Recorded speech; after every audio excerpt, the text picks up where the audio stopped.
Seated. Yeah, we've got Wendy's going to make a For you to come.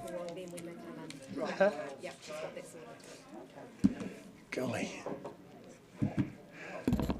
Everyone's arriving at the last minute. Morning. Please come in. Yes. You push this button, it becomes red, and it's a mic.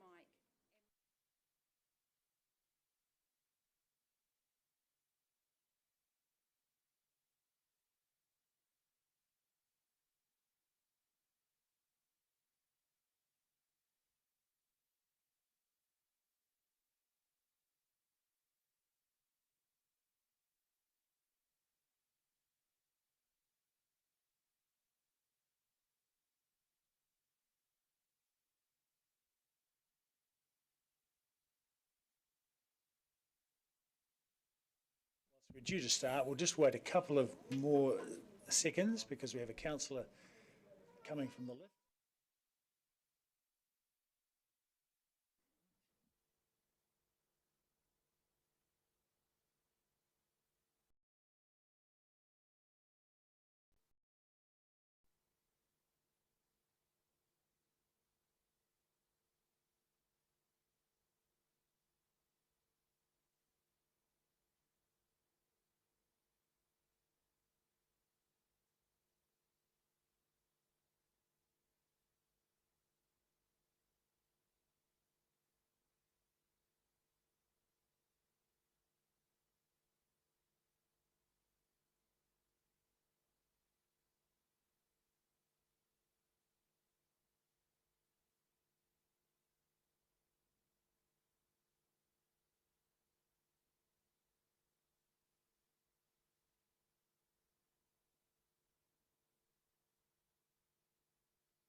Proceedings with the karakia, and then we'll proceed to a Hare Krishna prayer thereafter, and we will have two councillors arriving. Well, I expect two councillors arriving a little late. Councillor Houlihan has said she's coming along, and Councillor Fiso is coming late. But start with the karakia. Whakatakati hou ki te uru, whakatakati hou ki te tonga. Kia makina kina ki uta, kia mataratara ki tai.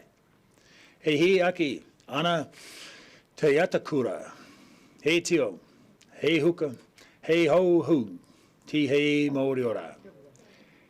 Cease the winds from the west, cease the winds from the south. Let the breeze blow over the land, let the breeze blow over the ocean. Let the red-tipped dawn come with a sharpened air, a touch of frost, a promise of a glorious day.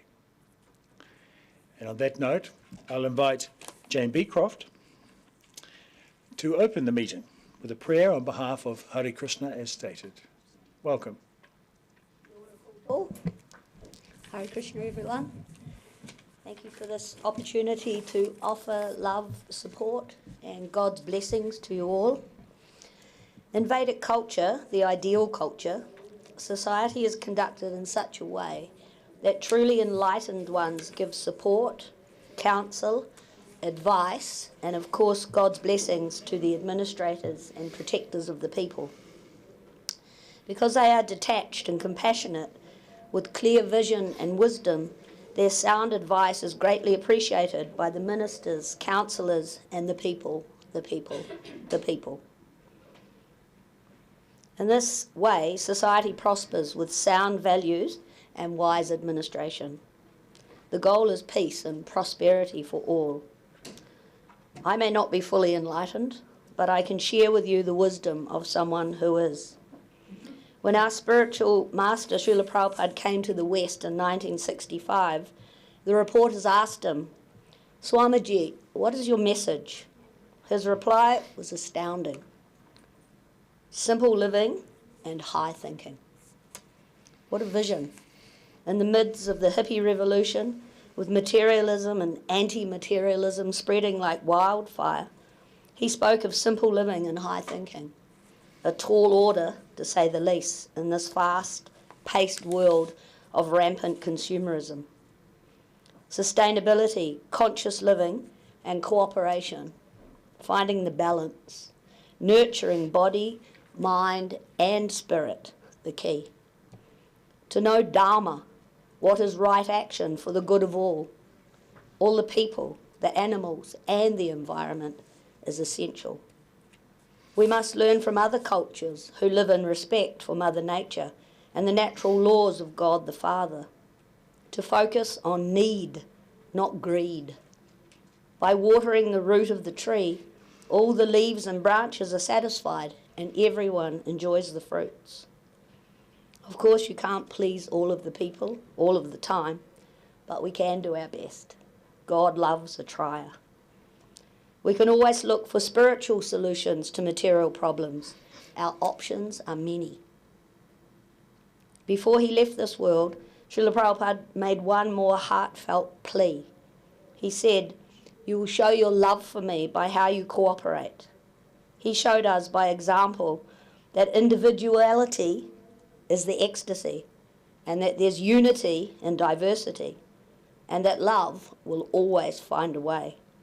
Not sentimental love, practical, pure and wise, a genuine concern for the well-being of all.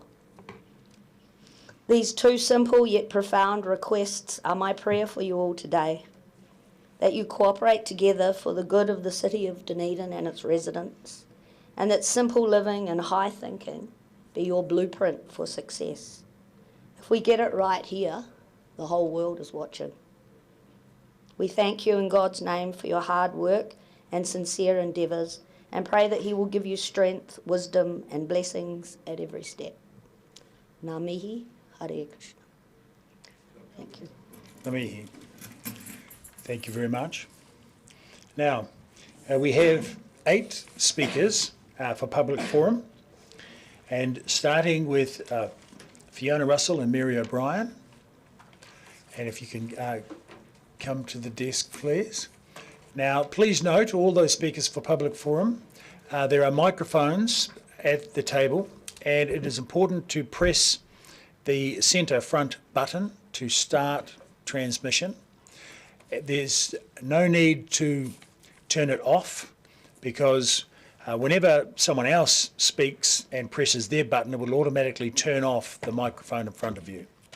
And so everyone, all public forum speakers, the 8 public forum speakers, have 5 minutes to speak, and then 5 minutes for questions if they're wanting to take questions or if there are any questions. And the 5 minutes will be measured by a timer on the screen behind me. So if you see me pointing, you'll know that the time is getting close or perhaps overdue. So, welcome Ms. Russell and Ms. O'Brien. Please begin.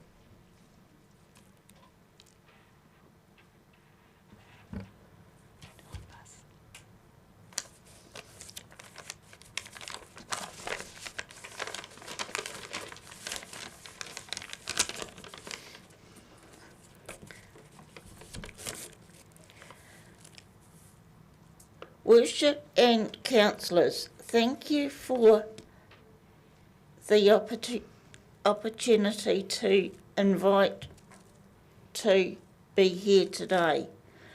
I would like to thank the council for their help. My name is Fiona Russell.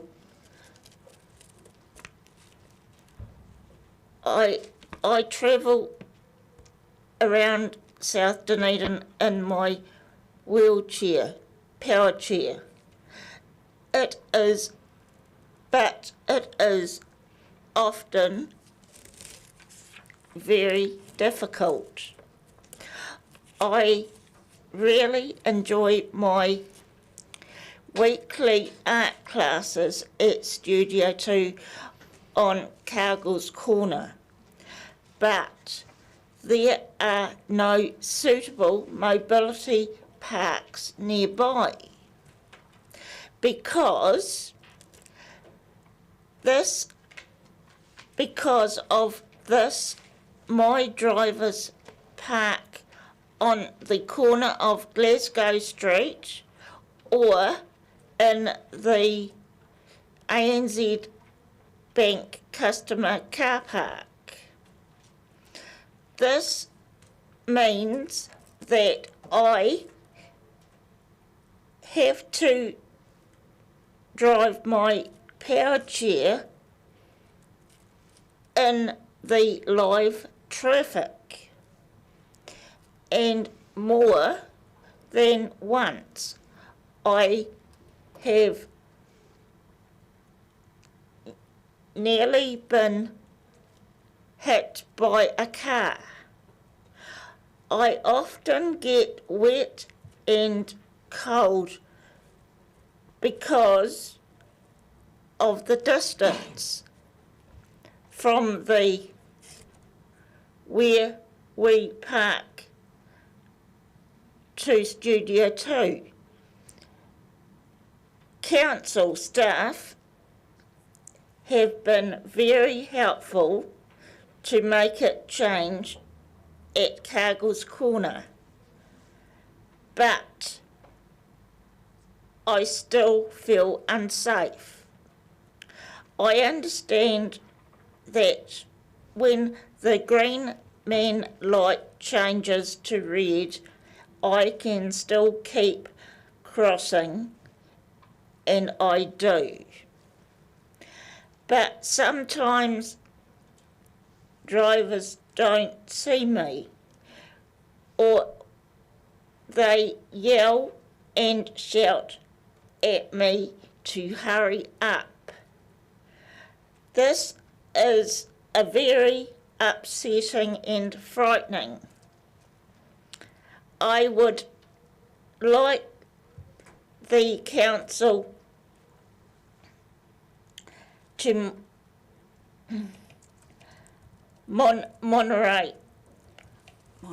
monitor all of the crossing at Cargill's Corner. I am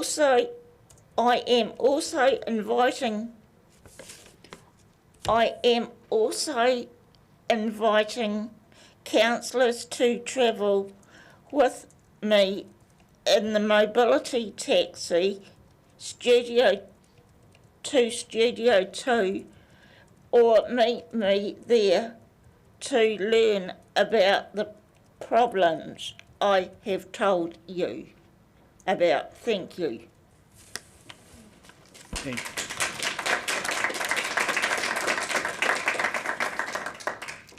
Thank you. We have some questions. Are you happy to take questions, Ms. Russell? Yes. Very good. Councillor Walker? Yeah, thank you, Mr. Mayor, and thank you, Mary and Fiona, for coming along. Two questions. Firstly, in terms, I've got the issues around the Cargill's Corner, but in terms of the parking situation, other than this forum, has that situation been forwarded officially to council staff at any point? No. What do you mean? Yeah, you've made a great submission here. I'm just wondering if this issue around parking has been passed through official council channels yet, other than here today. I understand the Cargill's Corner issues have, but has the parking issue been passed to us officially? You don't need to know the answer, but... Yeah, correct. Okay, thank you. And the second part of the, the second question I have, interestingly, if I heard correctly, you're inviting us around this table to come and see for ourselves the situation around that second point. And if that is the case, I'm more than happy to put my hand up. So is that what you're asking? Yes. Okay, thank you. So, Very good. Councillor O'Malley? Thank you, Mr. Mayor. Good to see you again, Fiona and Mary. Of course, you have had this invitation before, and councillors have come down before, and I know I've come down to Studio 2, and we've looked at the parking, and it was my impression at the time that when council staff tried to meet the issue here, which is effectively this, because Studio 2 is right on the corner of Hillside and King Edward, there is traffic lanes occupying all the stopping areas around that building, and the only place you can really stop a vehicle with any safety is about 50 metres away. How can the council's come and looked at that once already, and then did all that work on trying to get the grades of the corner of the Cargill corner so that they were compatible with powered chairs. How can we, and I also think did an analysis at the time, did they not, and Mary or Fiona, you can correct me if I'm wrong, looked at putting in a barn stance at that intersection and found that they couldn't do it with the traffic flows. So I'm wondering what we're wanting this time around. Could you just remember to push the microphone? Yes. Yes. And bring it closer. Yeah, thank you. The council has done all of those things, and I think there are probably two issues here. There's the driver behaviour at Cargill's Corner. We really do acknowledge what the council staff have done in coming down and visiting and making adjustments. But the other one is the access to Studio 2, and understand that it's difficult, but it's really not acceptable for people to have to use the live traffic lane when they're alighting from the wheelchairs to travel to Studio 2 and other places. So it's not an easy solution, so that's probably why we're back here again. Yeah, thank you. I mean, yeah, obviously, I think because I've been working with you guys in Studio 2 now for almost over 4 years, I think, at this point. Is it potentially, though, that it's probably where Studio 2 is as opposed to anything else, because it's a very ancient intersection in the city in terms of its design and its compatibility with people, i.e. it's got none. To be able to put a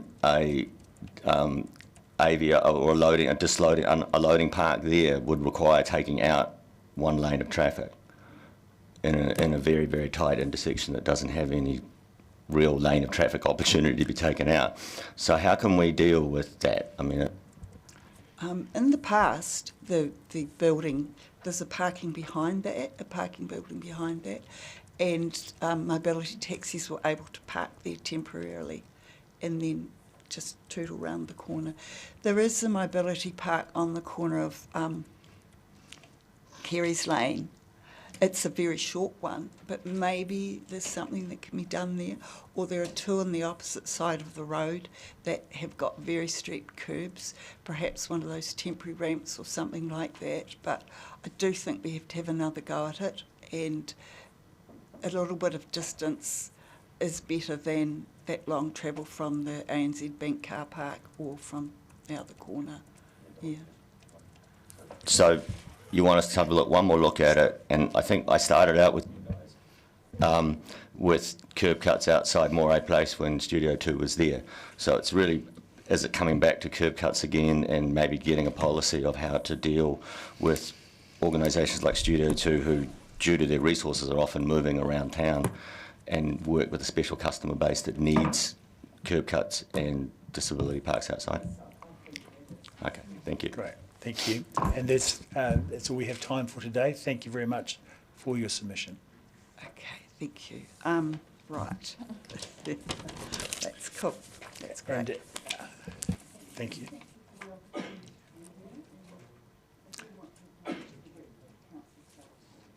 Yes, we heard that. Thank you, and I now invite Dr. Abby Smith to the chair.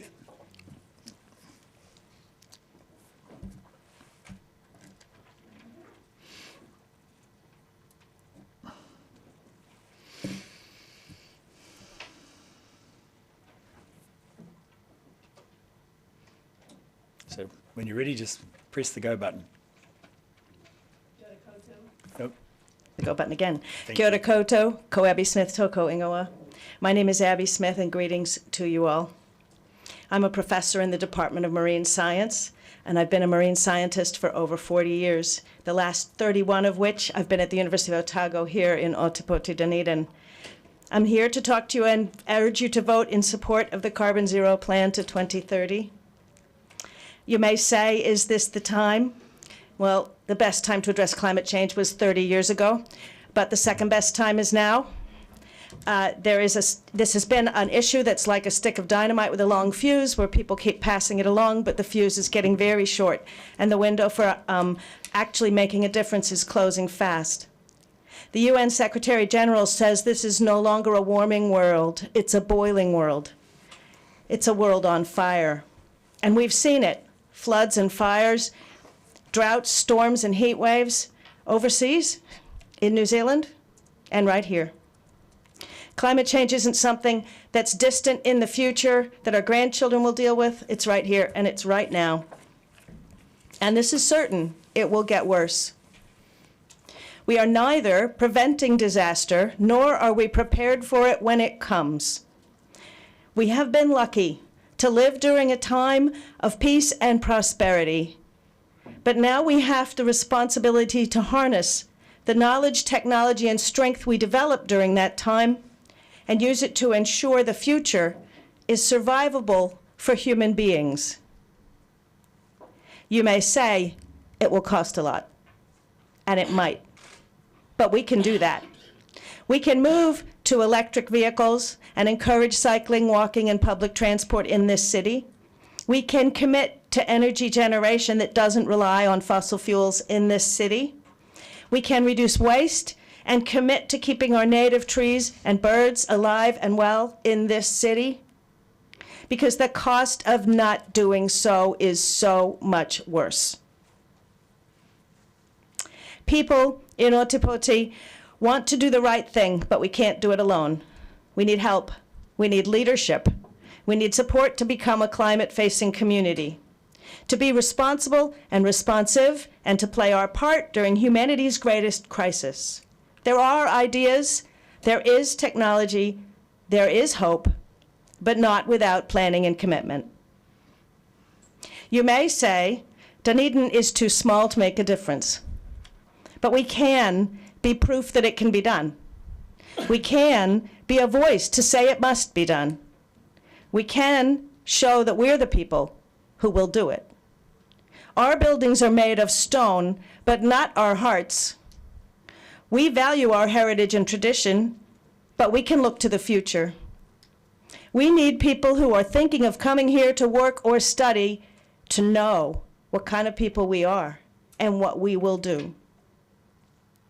We know we have to do something, and I'm urging you to support the Net Carbon Zero draft plan, both by voting for it and by funding it afterwards and getting it done. It's not perfect. Of course it won't be perfect. It's the first time we've ever done anything like this. And you guys can spend some time perfecting and amending around the table. But you can't fix something that doesn't exist. You need it. You need it. I'm a climate scientist. I read, I write, I study, I research, I analyze. This is what I do. My reading and study and research tells me this. It's an emergency. Urgent action is needed right now. And it's not happening. It's not big enough, it's not brave enough, it's not fast enough.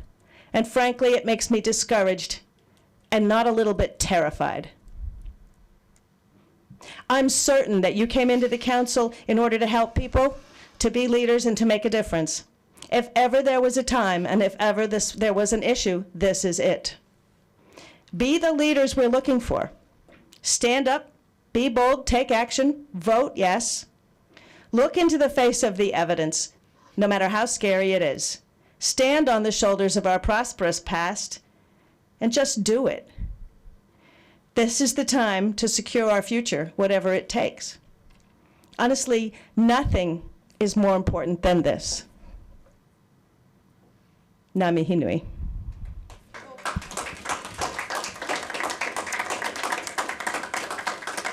Thank you, Dr. Smith. Are you happy to take questions? Yes, I am. Councillor Benson Pope.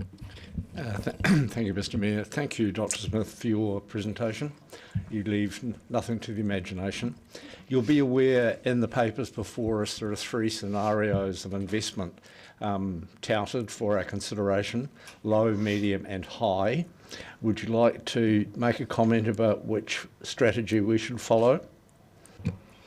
You know, you're the ones who know what it all means and how much money you have and what you can spend it on. But I still stand by the words, there is nothing more important than this. And everything else you might spend money on will be meaningless if the climate collapses. Can I take that to mean you... All the money, yep.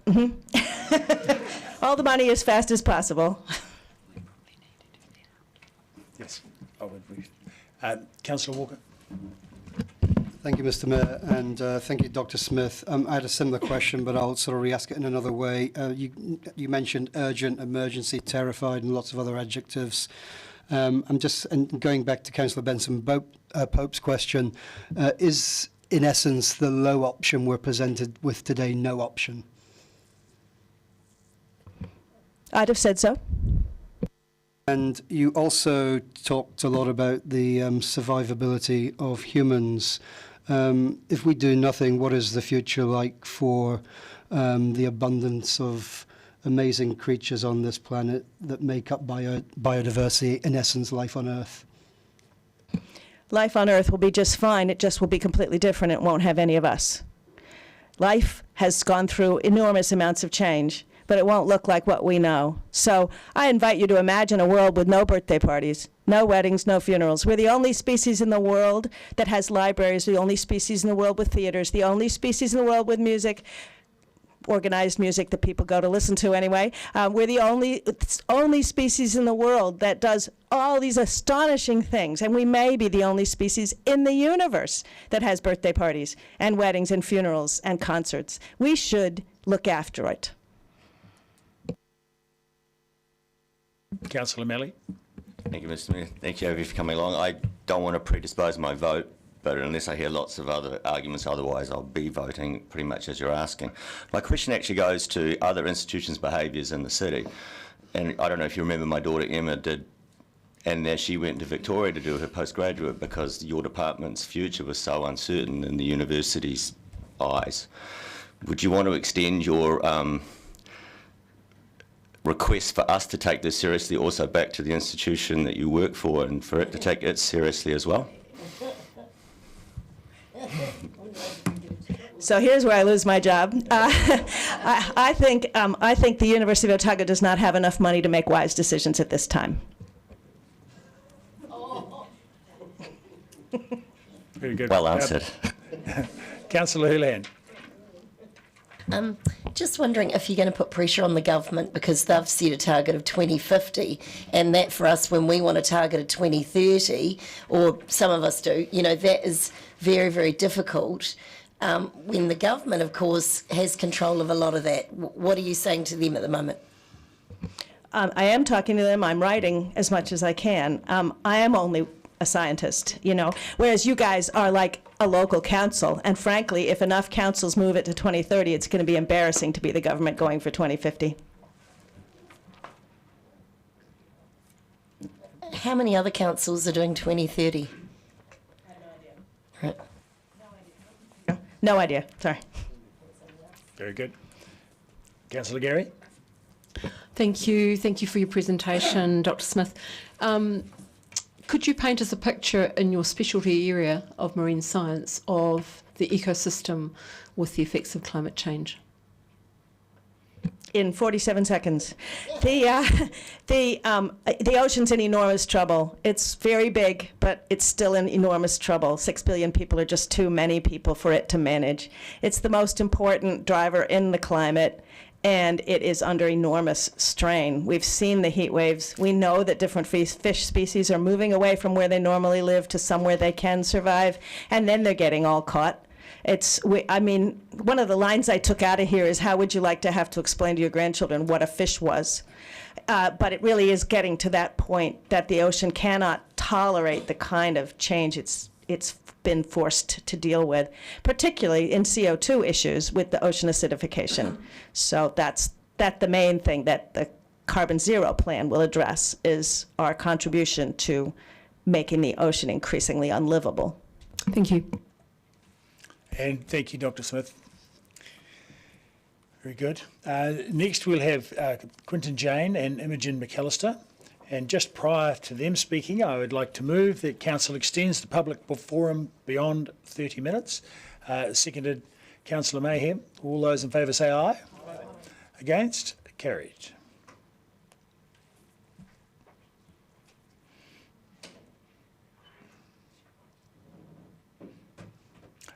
Welcome, Mr. Jane and Ms. McAllister. Perhaps you introduce yourselves and take 5 minutes. Unfortunately, Imogen couldn't make it today, but my name's Keegan Wells. And kia ora, I'm Quinton Jane. Keegan's next year's president for OUSA, so I'm sure you'll see lots more of Keegan over the next 15 months or so. So tēnā koe, Mr Mayor, and tēnā koe councillors. It's our pleasure to speak to you today as President and incoming President of the Otago University Students Association to urge you all to support the Zero Carbon Plan coming before Council later today.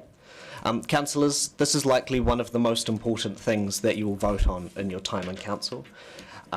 Climate change is real. We need to all do our part to address it, and that includes the Council too. So far, Dunedin City Council has been a leader on this, and this momentum cannot be lost. This plan needs to be supported today. This is a good investment. It is worth the cost that it will bring to the Council, and the Council must act. This decision that the Council makes today will have long-term effects. This is a vote that has impacts well beyond a 3-year term. It has generational impacts, decades-long impacts for people in Dunedin and also beyond. To not support this plan will be to fail generations of Dunedin residents, many of whom may not have even been born yet. The City Council has recognised that we're in a climate emergency, and I'm glad to see that there is a plan coming before the Council today to play their part in reducing emissions to net zero carbon dioxide. But we also need to invest in this plan properly. A plan solely on paper will not do anything. The City Council needs to put their money where their mouth is with this plan and buy into it. It needs to be supported fully, to put money behind it and make sure these targets are achieved. The whole Council needs to buy into this work. There is no such thing as a half-hearted response to climate change. You can either do it properly or you fail the residents of Dunedin. The City Council has an obligation to the 20,000 young people who Keegan and I represent, who will have to live with the effects of climate change. This is our future on the line that you're deciding about today. The City Council also cannot forget its obligations to South Dunedin, who it is expected will face some of the worst effects of climate change. 2030 is an achievable target. It will safeguard students, young people and residents of South Dunedin and the rest of Dunedin into the future. I note the emphasis on community buy-in to this plan, and OUSA looks forward to working with the Council to implement it. Some of the work outlined in this plan is work that we're already working on alongside the university through diversion days and our drop-in shop for good, which help reduce waste and the emissions from that in the student quarter. I also want to touch on the transportation element of this plan. The Dunedin electorate, where most students live, already has some of the highest rates of walking as a primary mode of transport in the country, albeit cars are still higher. But this is despite the fact that transport in North Dunedin, the roads are all set up for cars, not for people, and it's hostile towards pedestrians. Working towards better pedestrianisation will only encourage this further and help reduce emissions among our Dunedin community. And finally, on energy usage, OUSA welcomes any measures from the Council to help reduce energy consumption in the student quarter by investing in housing and working towards fit-for-purpose zoning to make sure that student houses are not just old, cold, and the wrong density. You know, I think everyone knows what a student flat is. Most of them have lived in them here. They're not great, and we could do better. So to wrap up, this plan will transform Dunedin for the better. Dunedin can become a leader in the transition towards a zero-carbon future. We've seen this week the impacts of climate change on our neighbours in Queenstown and Southland. This is what the future will look like, but worse for young people like Keegan and I. Something has to be done. OUSA fully understands that change can be difficult and it comes with a cost. But to do nothing will be incalculably more difficult and more expensive. When it comes to climate change, it's the story of the worker's boots. You buy a cheap pair now and replace them every year, or you buy a slightly more expensive pair that lasts you a long time. The community is behind you on this. The time to act is now. This plan must be passed with the proper investment and buy-in that it deserves. Thank you.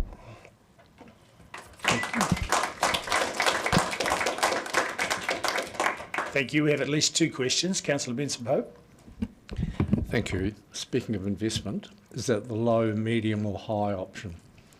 Look, I don't think, low and medium, you have to invest in this. I think it's everything that the council does needs to be considering climate change.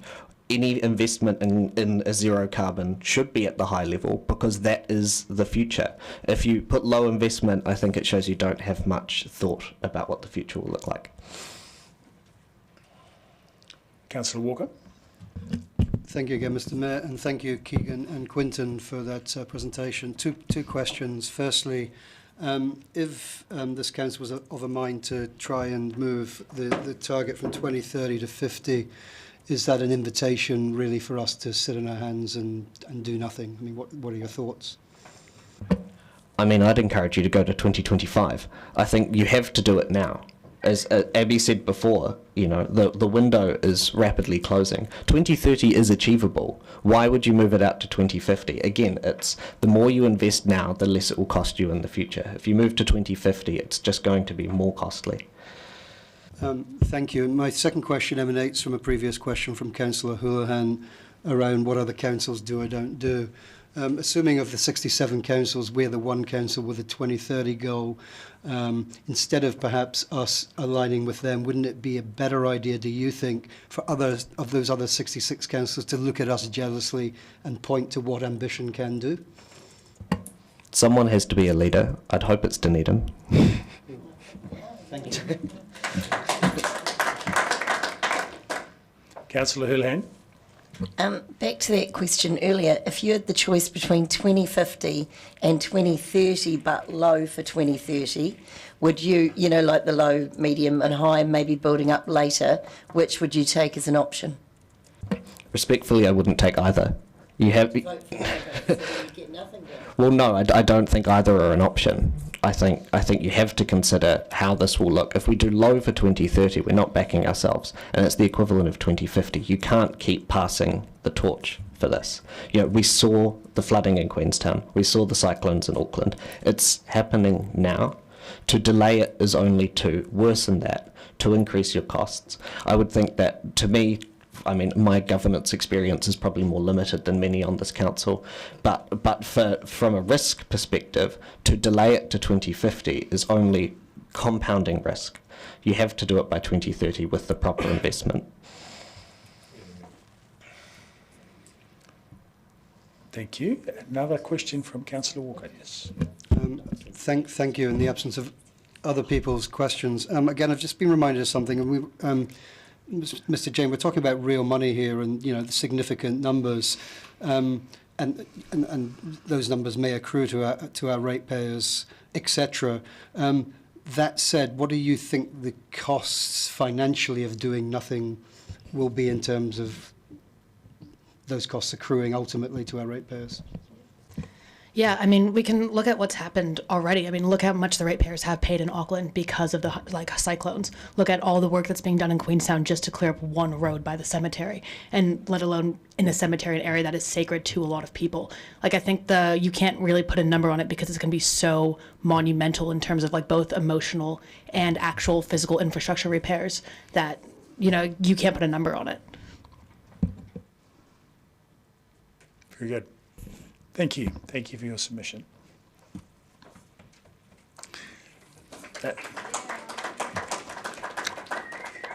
Next we have Adam and Meadow.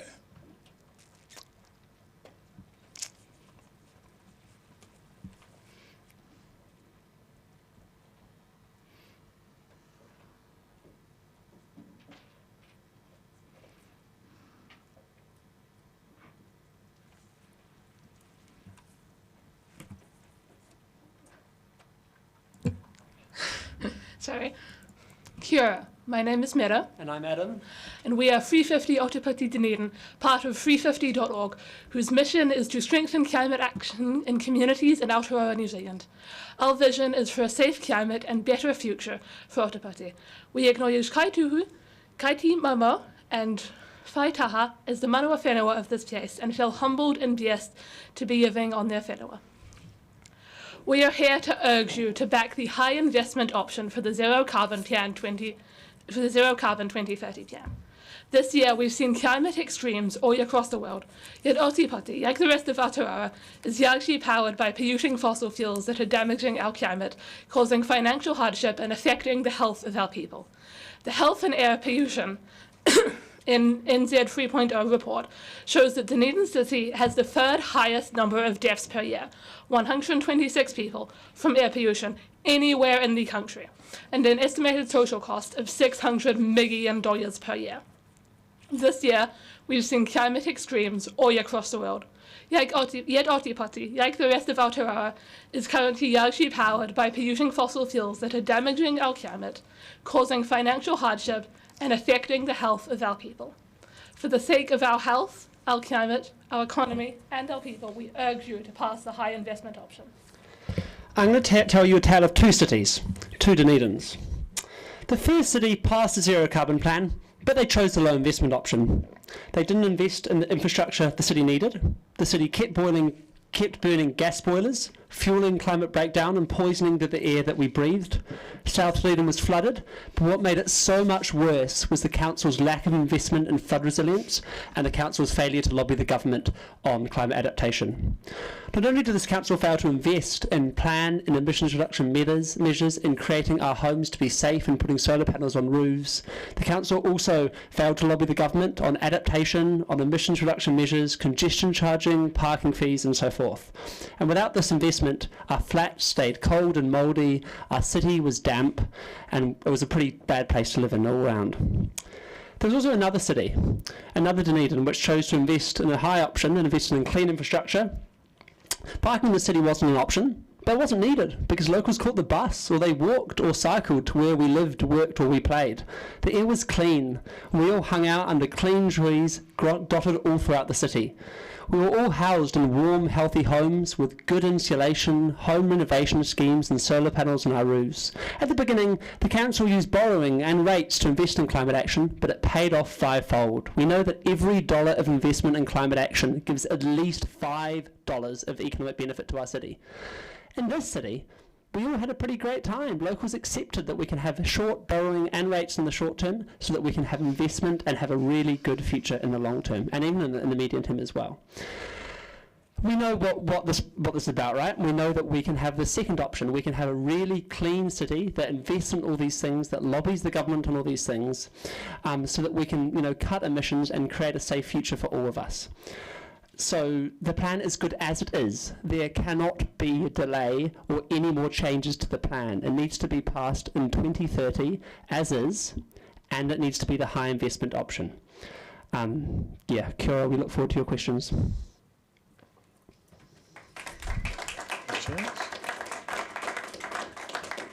Councillor Walker.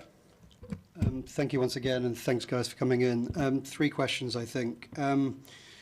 Thank you for mentioning air quality. I don't think we do that enough around this table or in New Zealand generally, but can you speak to the positive elements of, for example, reducing car emissions, getting rid of coal burning, etc., on our health as a city?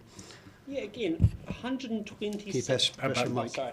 126 people died last year from air pollution, specifically from car vehicles in this city.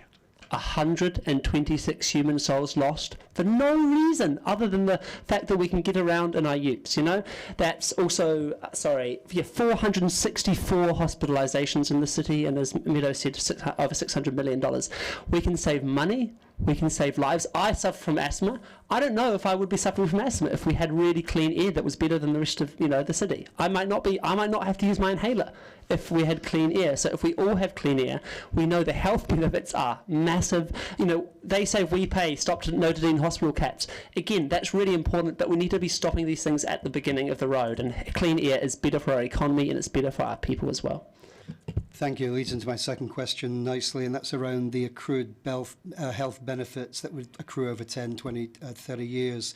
You talked about that dollar spend. For every dollar spent, there's, I think you said 5. Have you any idea what it is? I think I know around the health sector for every dollar spent.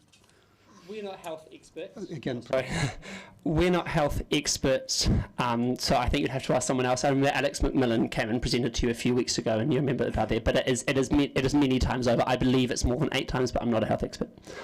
And final question, I'll allude to your Dickensian reference when you mentioned a tale of two cities. I'll use another one. If we go for the low option here, is it in some ways a Dickensian way forward? I think it's not. Yeah. Microphone again. You're going to get used to this. Sorry. Yeah, it's no way forward. Do you have anything to add, Mira? I don't. Yeah, it's no way forward. Basically, without investment, there can be no climate action, right? We know that it's all about the investment. It's not just about the plan, which needs to be passed as is, but it's all about the investment. And if any councillors vote in favour of low investment and deliberately against high investment, then we know as a community we cannot trust you, and we will not have your back when we're voting for climate action. So if you want us to have your back in your election, in the work you do to back the climate, we know that you must pass a high investment option if you care about climate. And I know many of you have made very strong promises and commitments about climate action. Thank you. Kia ora.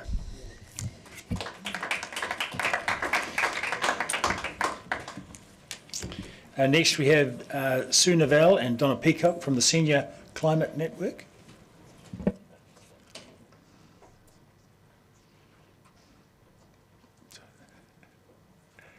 Only one.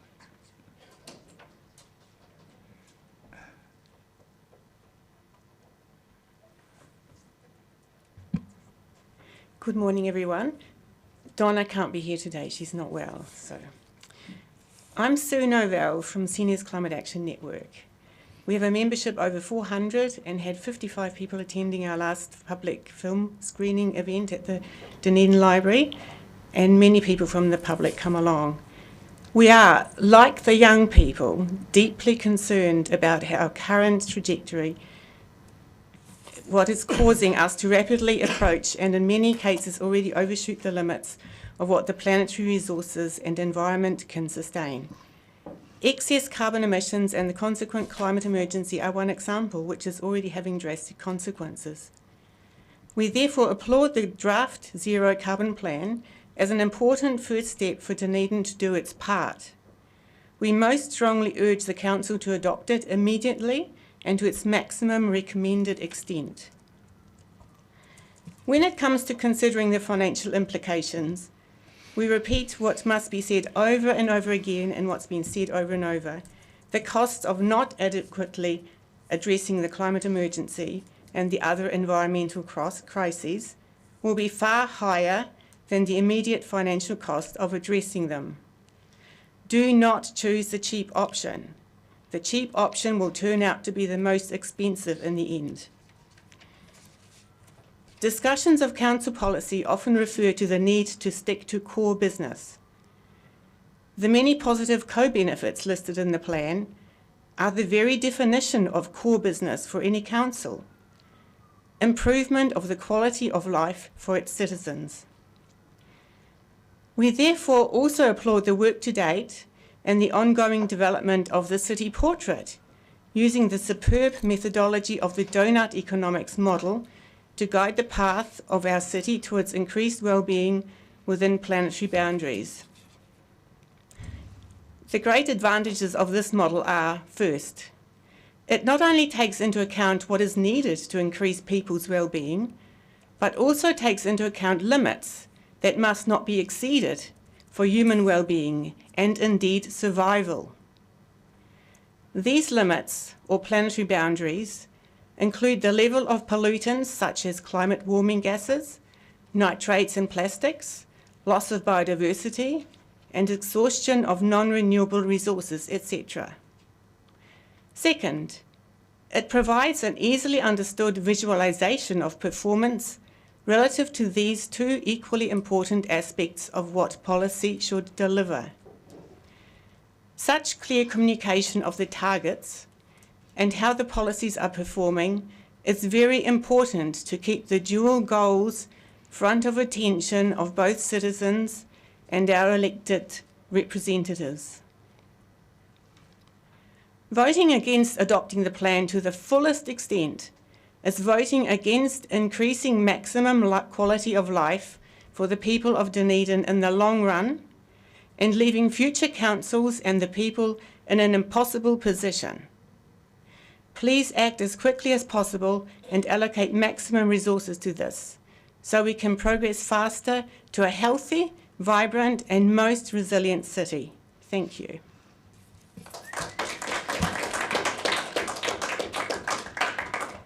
Thank you. Questions? Councillor Gary. Thank you, Mr Mayor. Thank you for your presentation. So, something that's often said in relation to active modes of transport, and we know transport is second most responsible for emissions, is that we have an older population, demographic, people who perhaps can't get out of their cars. We have people who have disability who can't get out of their cars, and I've always said those who can should, and those who can't, there's more room for them. What is your experience amongst the seniors that in your network around active modes of transport?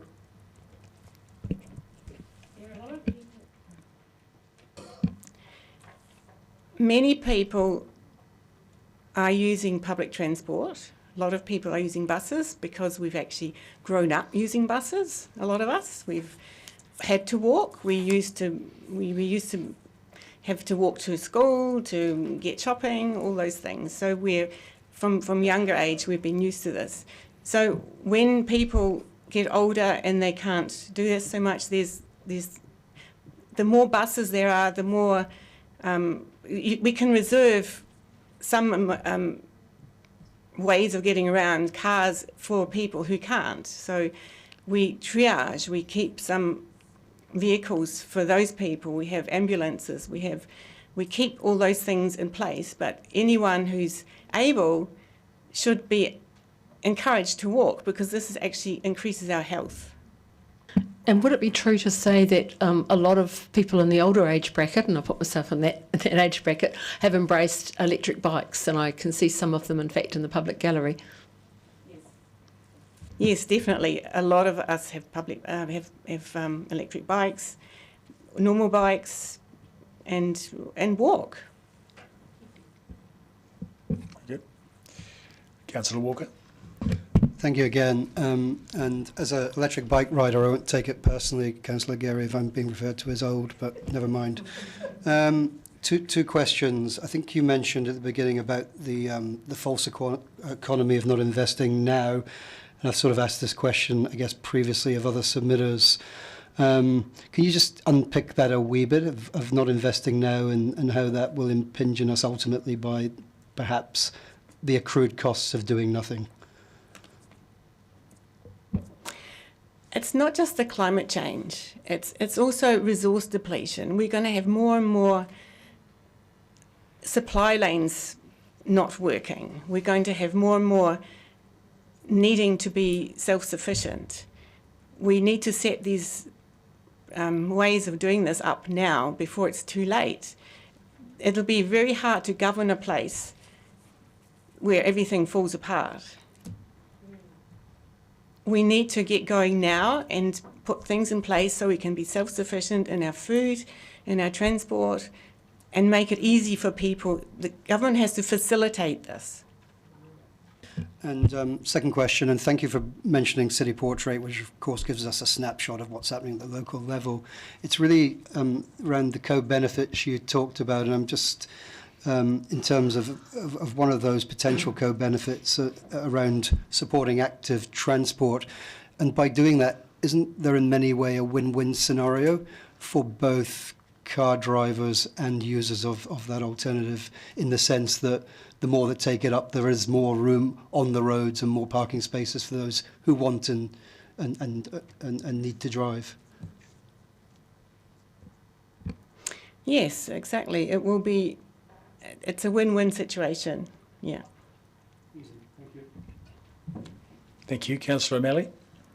Thank you, Mr. Mayor. If you can indulge me, sir, this question is actually for the CEO, and it's understanding the high and medium payments in transport, because I'm not quite sure what we're making it as. Firstly, they're quite close in numbers, but the other one is when we go down to pages 132 to 149, which is the budgetary pages, and then there's the colouring of whether it's already in the 10-year plan or not. It seems like quite a lot of the transport stuff is already there. So my question really is, between the high and the medium for transport, and it's for the people in the public forum, how much of that is already in the 10-year plan as existing transport spends?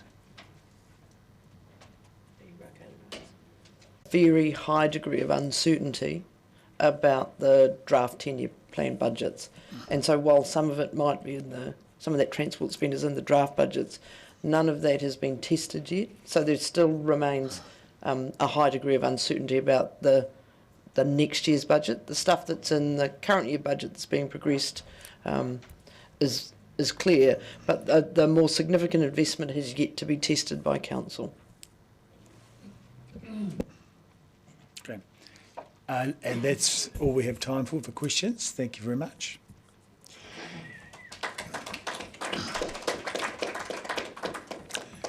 And next we have Professor Sarah Walton.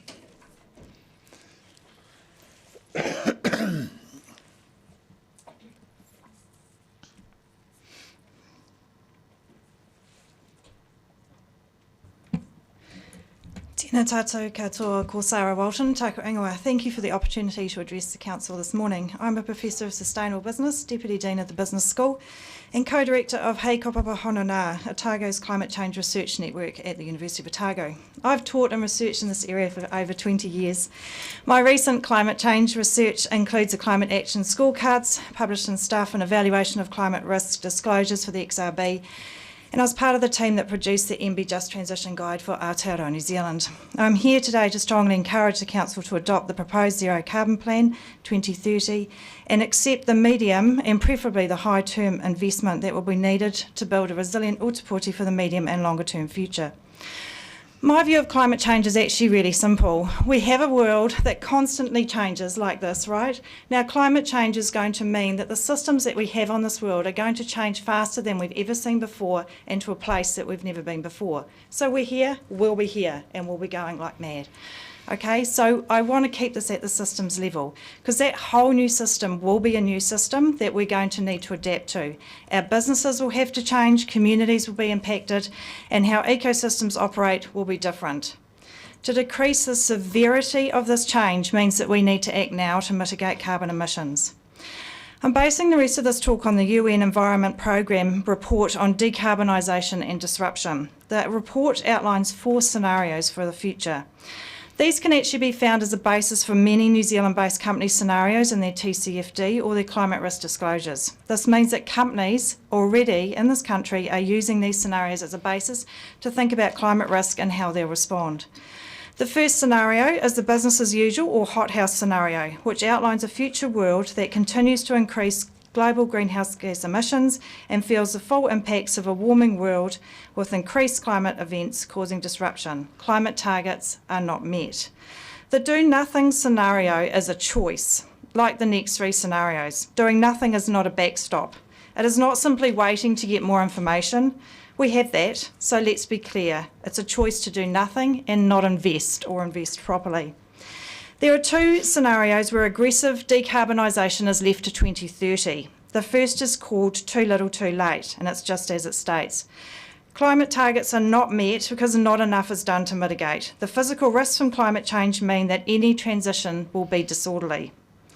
Then there's a scenario actually called disorderly decarbonisation, and like the name suggests, this scenario sees a situation where a transition is unmanaged, uncomfortable, unjust and expensive. This is because decarbonisation is left until 2030, and then due to increasing impacts, rapid decarbonisation is needed to limit global warming. The disorderly aspects occur because sectors rush to decarbonise, and rapid change in society is immensely disruptive. We don't really want rapid change in society. Eventually, climate goals are met, but there is considerable societal and financial cost. Therefore, leaving proper mitigation until 2030, whether that's through a lack of funding or a lack of political will for change, will result in either a rapid, disorderly decarbonisation process or disorder due to a slow transition. The final scenario seems preferable, orderly decarbonisation. This scenario depicts a transition that's planned, organised and measured, and thus reduces carbon to levels that create a safe operating space for society. Orderly scenarios assume climate policies are introduced early and gradually become more stringent. Climate targets are met, and while the investment at the time seemed considerable, the long-term costs for ratepayers in comparison with the other scenarios will be less. This type of transition is necessary to meet the vision of the DCC as outlined in your 10-year strategic plan, which is to be one of the great small cities of the world with a thriving economy, connected and supportive communities, a distinctive built heritage and treasured natural environment that's enjoyed by residents and visitors alike. To meet this strategy and the range of choices available, you have do nothing, keep emitting and experience constant climatic disruptions to our way of life, do nothing until 2030 and then rapidly decarbonise in a disorderly way, or start now and invest properly for an orderly decarbonisation strategy that builds resilience in our great small city. Adopting the Carbon Zero Plan 2030 with a medium to high investment is the best way to work towards an orderly decarbonisation strategy and the social, environmental and economic benefits that it brings our city for now and future generations. Ngā mihi nui, thank you. Thank you. Councillor Gary. Thank you, Mr Mayor. Welcome, Professor Walton. Lovely to see you again.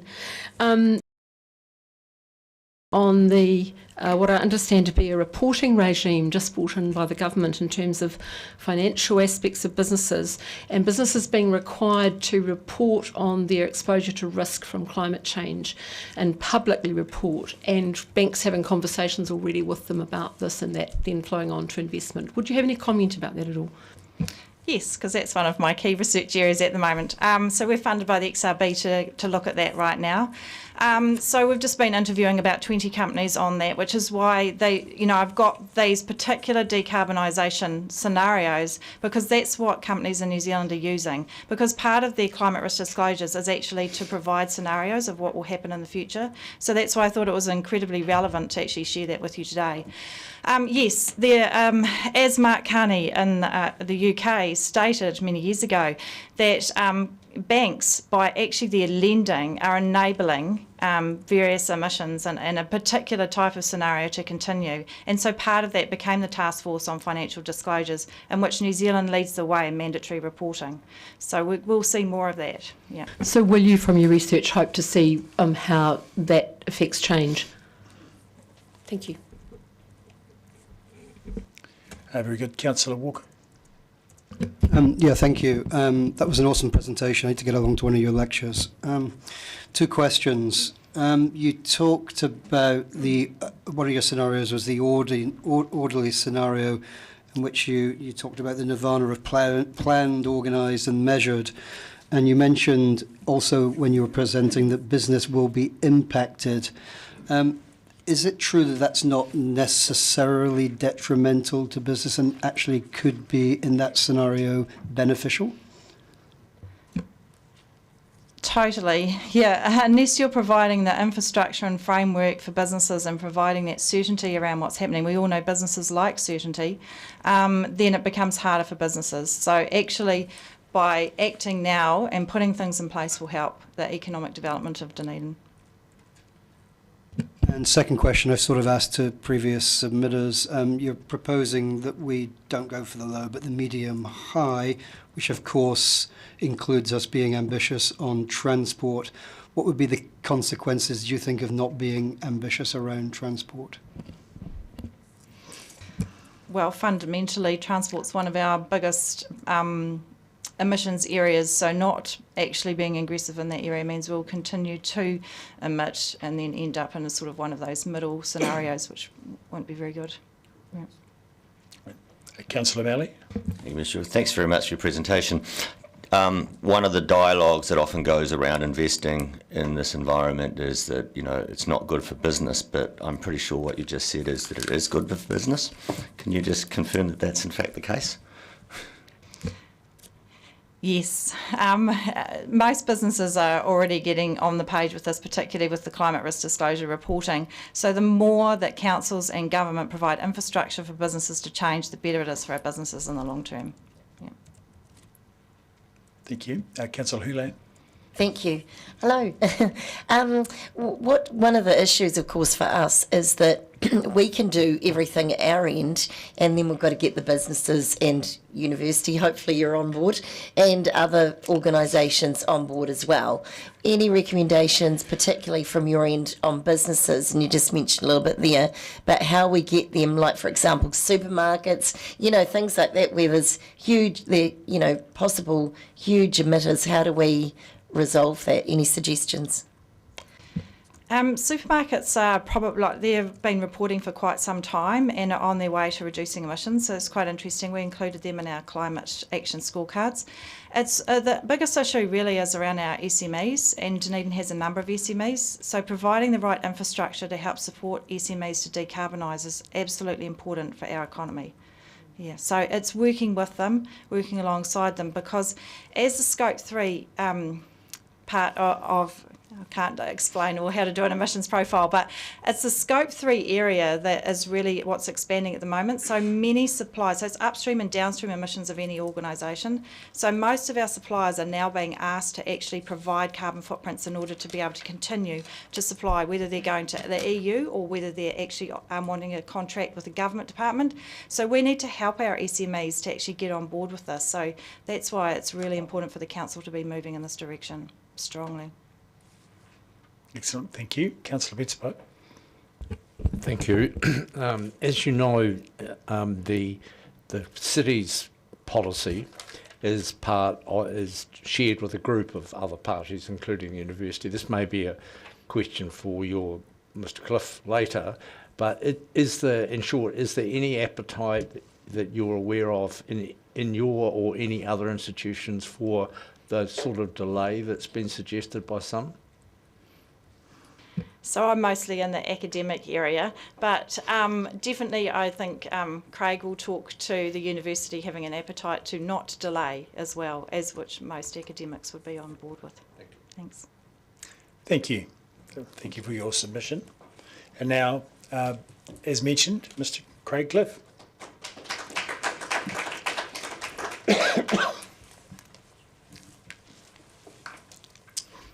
Kia ora koutou, ka mihi nui kia koutou, ko Craig Cliff toka wingawa, he kai whakahaere ho taka hua waro kore ahau. So I'm the Net Carbon Zero Program Manager at the University of Otago, and nicely segues in from that last question. So I'm going to talk to you, encourage you to adopt the zero carbon plan that is before you, but looking at the relationship between the council's plan and the university and the city as a whole.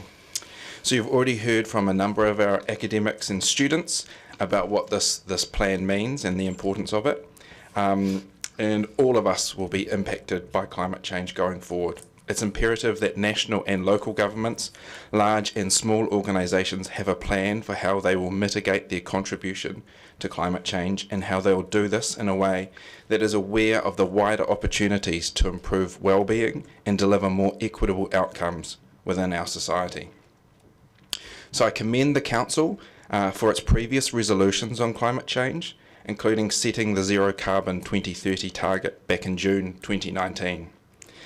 The University of Otago similarly committed to reach net zero by 2030, and we are a proud foundation member of the Zero Carbon Alliance in Dunedin, alongside the DCC, the Otago Regional Council, Te Pukenga and Te Whatu Ora. It's still only early days for this alliance, but when I speak to my counterparts in other universities and other central government agencies that are part of the Carbon Neutral Government Program, they are envious of the level of communication and collaboration that we have down here in Otipoti, Dunedin. This is how things get done down here. We're big enough to matter, but we're small enough that a room full of people can make meaningful changes that ripple outwards, and we are in such a room today. For this mahi to continue and to flourish, the zero carbon plan needs to be adopted and supported with a suitable level of investment. The benefits of our shared ambition on climate change flow both ways. The university needs the city to deliver on the zero carbon plan to support our own emission reduction efforts in areas such as staff and student commuting and waste. In return, the university's mahi to reduce operational emissions at our Dunedin campus will show up on the city's footprint. The university also provides expertise and research to support the city and others to enact a planned and just transition to low and zero carbon communities. Both the DCC and the university's efforts with suppliers make it easier for the next customer to ask for the low emissions option. The university can and does act as a conduit for DCC initiatives to reach our staff and students.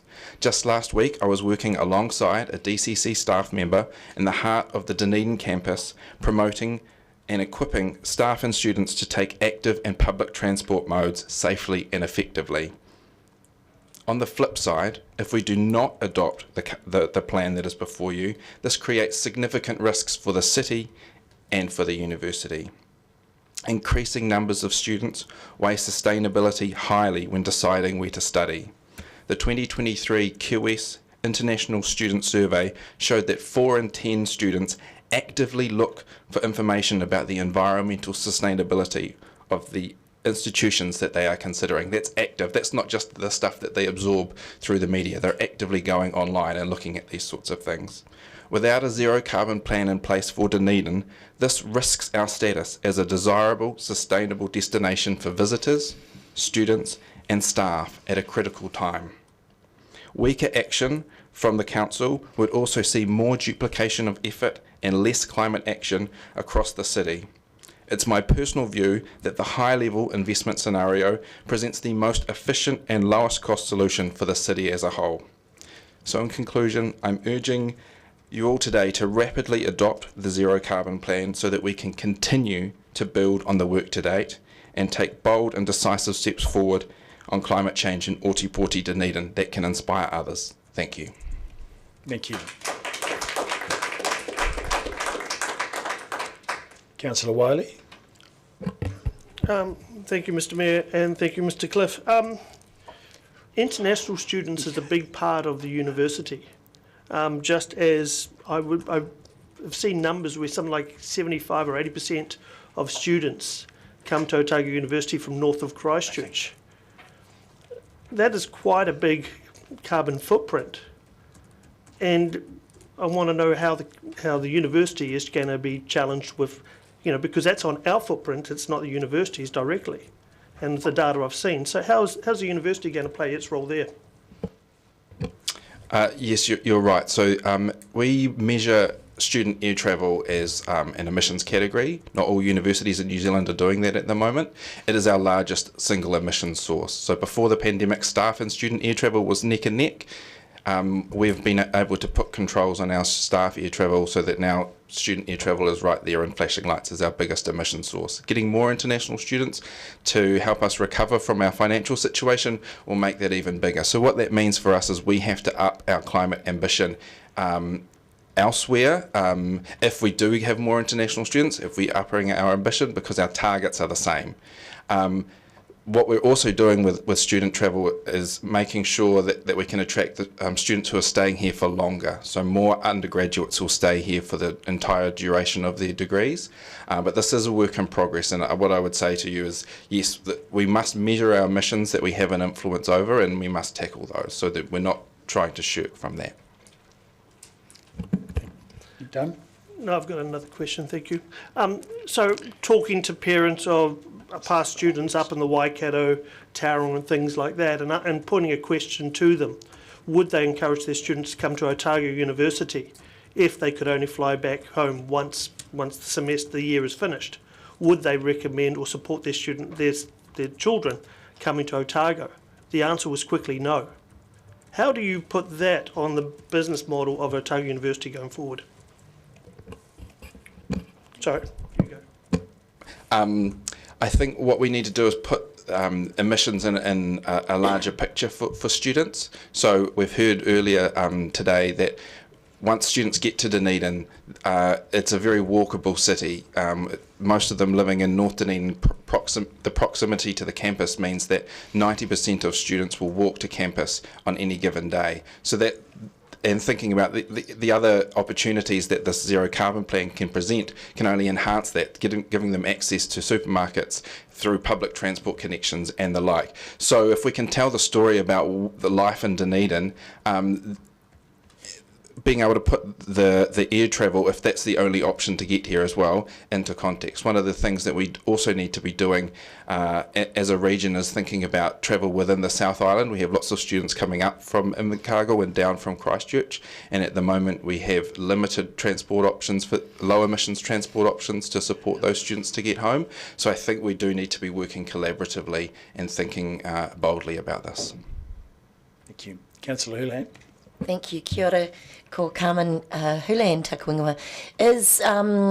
Do you think the university is ready to commit to the 2030 and that has resources and the funding to do that? If, say, for example, we took the high category. So yes, the university is committed to a zero carbon 2030 target as well. So we're very much aligned with the trajectory that is outlined in the city's zero carbon plan.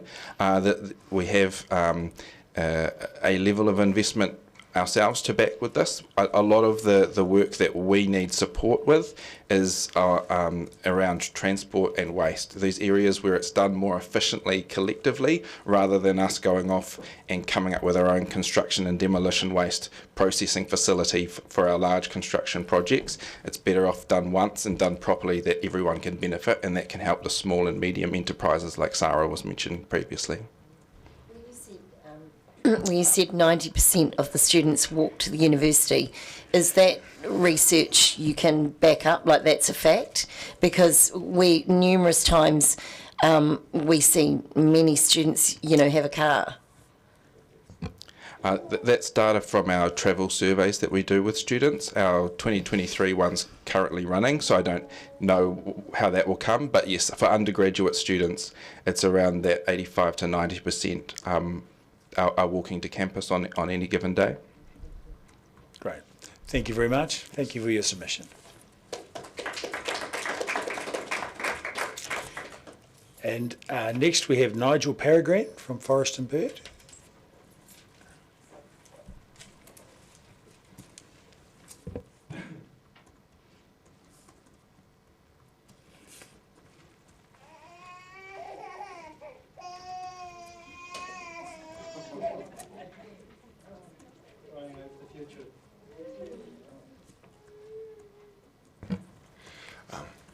Good morning, Mayor, councillors, staff, those in the gallery, my disappointed child. My name is Nigel Peregrine. I am a committee member for the Dunedin Forest and Bird branch. I'm urging you today to adopt the draft Zero Carbon Plan 2030 as written by staff, signalling a high level of investment for implementation. Just last week, the UN Secretary-General Antonio Guterres addressed the Climate Ambition Summit in New York. Humanity has opened the gates of hell, he told the delegates.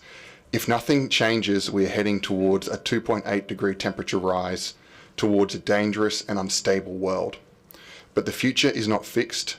It is for leaders like you to write it. The gates are indeed open, and we're already seeing the impact of climate change on New Zealand's shores. The IPCC predicts that in future, New Zealand and the rest of the world will face risks to lives, livelihoods and ecosystems because of climate change. It's simple. The higher the increase in temperature, the worse the predicted severity of impacts. I'm serious when I say that mitigating the impacts of climate change is a matter of life and death. Dunedin is not special in this regard. We will face the risks of climate change just like the rest of the world. Climate change is a global problem and requires a global solution. That solution will be built by community leaders like you across the globe making local decisions. When we take meaningful action in Dunedin, we are contributing to that global solution. There is no such thing as wasted effort here. With every action, we make the world better, safer, richer. It is the definition of think global, act local. Yes, it will cost money to act, and yes, the city will need to invest in that effort. That's what it is. It's an investment. The advice from the UN and the IPCC is that if we delay in a meaningful response, the cost to society will be much larger in the long run. It makes financial sense to invest now. When it comes to climate change, austerity measures present a false economy. There are significant benefits to the actions being proposed. Better transport systems, less traffic, less air pollution, just to name a few. Many of the investments proposed in this plan will improve our standard of living. I'm reminded of the old joke, what if we make the world a better place and it's all for nothing? You have in front of you high, medium and low investment scenarios for implementing the plan. The higher the investment, the bigger the impact we make in mitigating climate change, and the higher our collective standard of living can climb. The more effective we are at mitigating the impacts of climate change, the less we need to spend later trying to repair the mistakes of the past. Taking action to reduce emissions has the support of Dunedinites. Many of you campaigned and won on environmental sustainability. Your own survey of residents identified environmental action as one of the highest priorities. I have with me today a petition signed by over 500 people urging you to adopt this plan and take meaningful action to reduce the city's emissions. I know many of you have also been receiving correspondence and calls about this decision from your constituents. You will have read the letters to the editor and the news articles in this last week demonstrating the importance of action. Councillors, the decision in front of you is a no-brainer. Listen to these voices, follow the evidence, adopt the plan, invest heavily in the solutions your staff have identified. Then tonight, go to sleep content, knowing you've made our future a better one. I'll leave you again with Antonio Gutierrez. Humanity has opened the gates of hell, but the future is not fixed. It is for leaders like you to write it. Thank you. Thank you. Questions? Councillor Walker. Thank you, Mr Mayor, and thank you, Nigel, and thank you to Forest and Bird for the ongoing mahi around protecting our tonga species. Three questions briefly from me. It's back to that cost one. How would you justify, if we go for the high or medium option here, the costs in the plan? I think the costs in this plan, yes, there is a cost. Absolutely, there's a cost. It pales in comparison to the cost of repairing damage and adapting to climate change once it happens. Think of the damage caused from Cyclone Gabriel. Billions of dollars, where that not only needs to be funded by taxpayers and by ratepayers, that also goes in through other measures, like increases in our insurance premiums. It goes through businesses having to stop work, disruptions to our supply chains. This is our future if we don't do something meaningful. Thank you. And again, a question I guess I've asked previously. How important do you think the transport component of this plan is? I think this council has the most moral obligation to act on the transport component. It is, outside of agriculture, the highest emissions category in the city. It's also the category that this council has quite a substantial amount of influence over in the way you design the city, in the way you work with people and the way you work with businesses, and the way you work with other leading groups and governors in the city. I think I pulled out, looking through your council agenda notes, some really important things that the high funding scenario would do that you won't necessarily get in the medium or lower funding scenarios. For example, a feasibility study into passenger rail between Mosgiel and Dunedin. How many of your constituents have been crying out for something just like that? It would be really, really good if we could get that feasibility study and see if we can make it happen. Similarly, you get more holistic, more and better funding on cycling and walking plan, and better and more holistic collaboration on the bus network. These are critical things that this council, that this city can be addressing, and it benefits our shared future. I'm happy to let others ask. Yeah. Councillor Barker. Thank you, Mr Mayor. I see that you represent Forest and Bird, and today we're ringing the bells for the first albatross back. I just wonder, have you got any forecasts on how many of our native species will be wiped out at different temperatures and different sea acidification? I don't have those specific statistics on me, but it is predicted to be devastating for the natural environment. And we are all part of the natural environment, absolutely. We can't forget that. If you think about some of the most affected ecosystems which we have in Dunedin, things like montane ecosystems, they'll have nowhere to go as temperature rises. Their climate zones will literally disappear because they can't move to higher altitude. So for some ecosystems, we will see complete change, absolute collapse.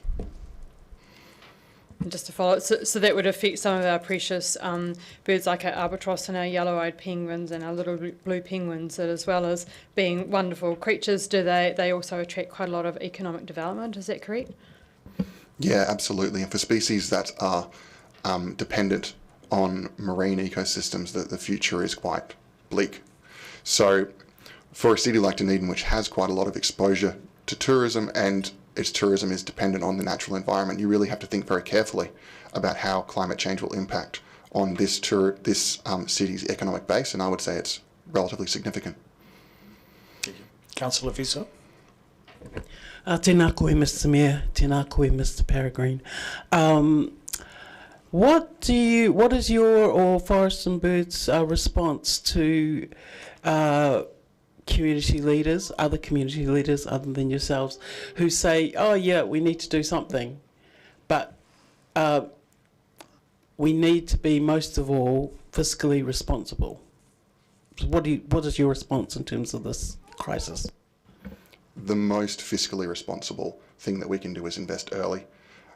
I say that flippantly. We're already too late investing in climate change adaptation, but we need to invest right now. The best time to plant a tree was 30 years ago. The next best time to plant a tree is now. We should be doing it, and we get the best results, the best return financially if we invest now and we invest meaningfully. Thank you. And thank you very much for your presentation. Thank you. Thank you. Alrighty, so that's it for public forum. Thank you very much for all your submissions.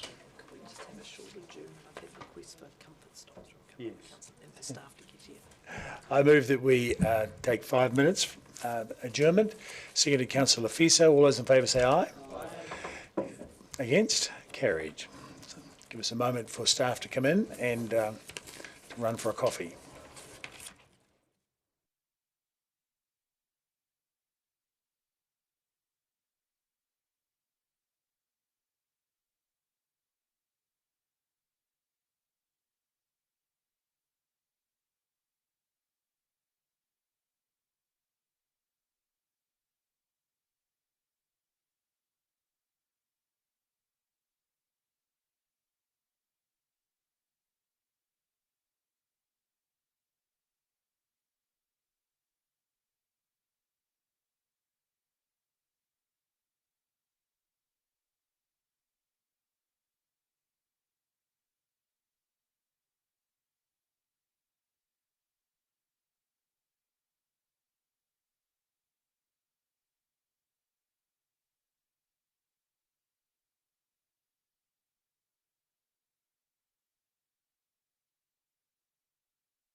All right, let us resume. Firstly, apologies. There are no apologies. Councillor Deputy Mayor Lucas is with us on Zoom, and everyone else has arrived, so that's good. So moving on to the confirmation of agenda, and please note that there may be some changes in the order of items depending on timing and how well we get through things today and tomorrow morning. So I move that Council confirms the agenda with no alterations. I have a seconder, Councillor Wiley. Any comment? No? Thank you. I'll put the motion. All those in favour say aye. Aye. Against? Carried. Declarations of interest. Members are reminded of the need to stand aside from decision making when a conflict might arise between their role as an elected representative and any private or other external interest they might have. Are there any changes or updates to note? No? In which case I move that the committee notes the members' interest register and confirms the proposed management plan for members' interests. Is there a seconder for that? Councillor Mayhem. Any commentary? I'll put the motion. All those in favour say aye. Aye. Against? Carried. Number 6, confirmation of minutes. The ordinary council meeting on the 29th of August 2023. I move that Council confirms the public part of the minutes of that ordinary council meeting as a correct record. Do I have a seconder for that? Councillor Wiley. Do I have any comments? Very good. In which case I'll put the motion. All those in favour say aye. Aye. Against? Carried. Item number 7. Reports. Actions from resolutions of council meetings. Does the Chief wish to say anything? No. No, happy to take questions. Are there any questions for the Chief? Councillor Walker. Yeah, just a brief one around that first item there around the waste disposal levy and the answer we've now received, and I think that emanated from Councillor O'Malley. Can I assume that now comes off the open actions, or? Yes.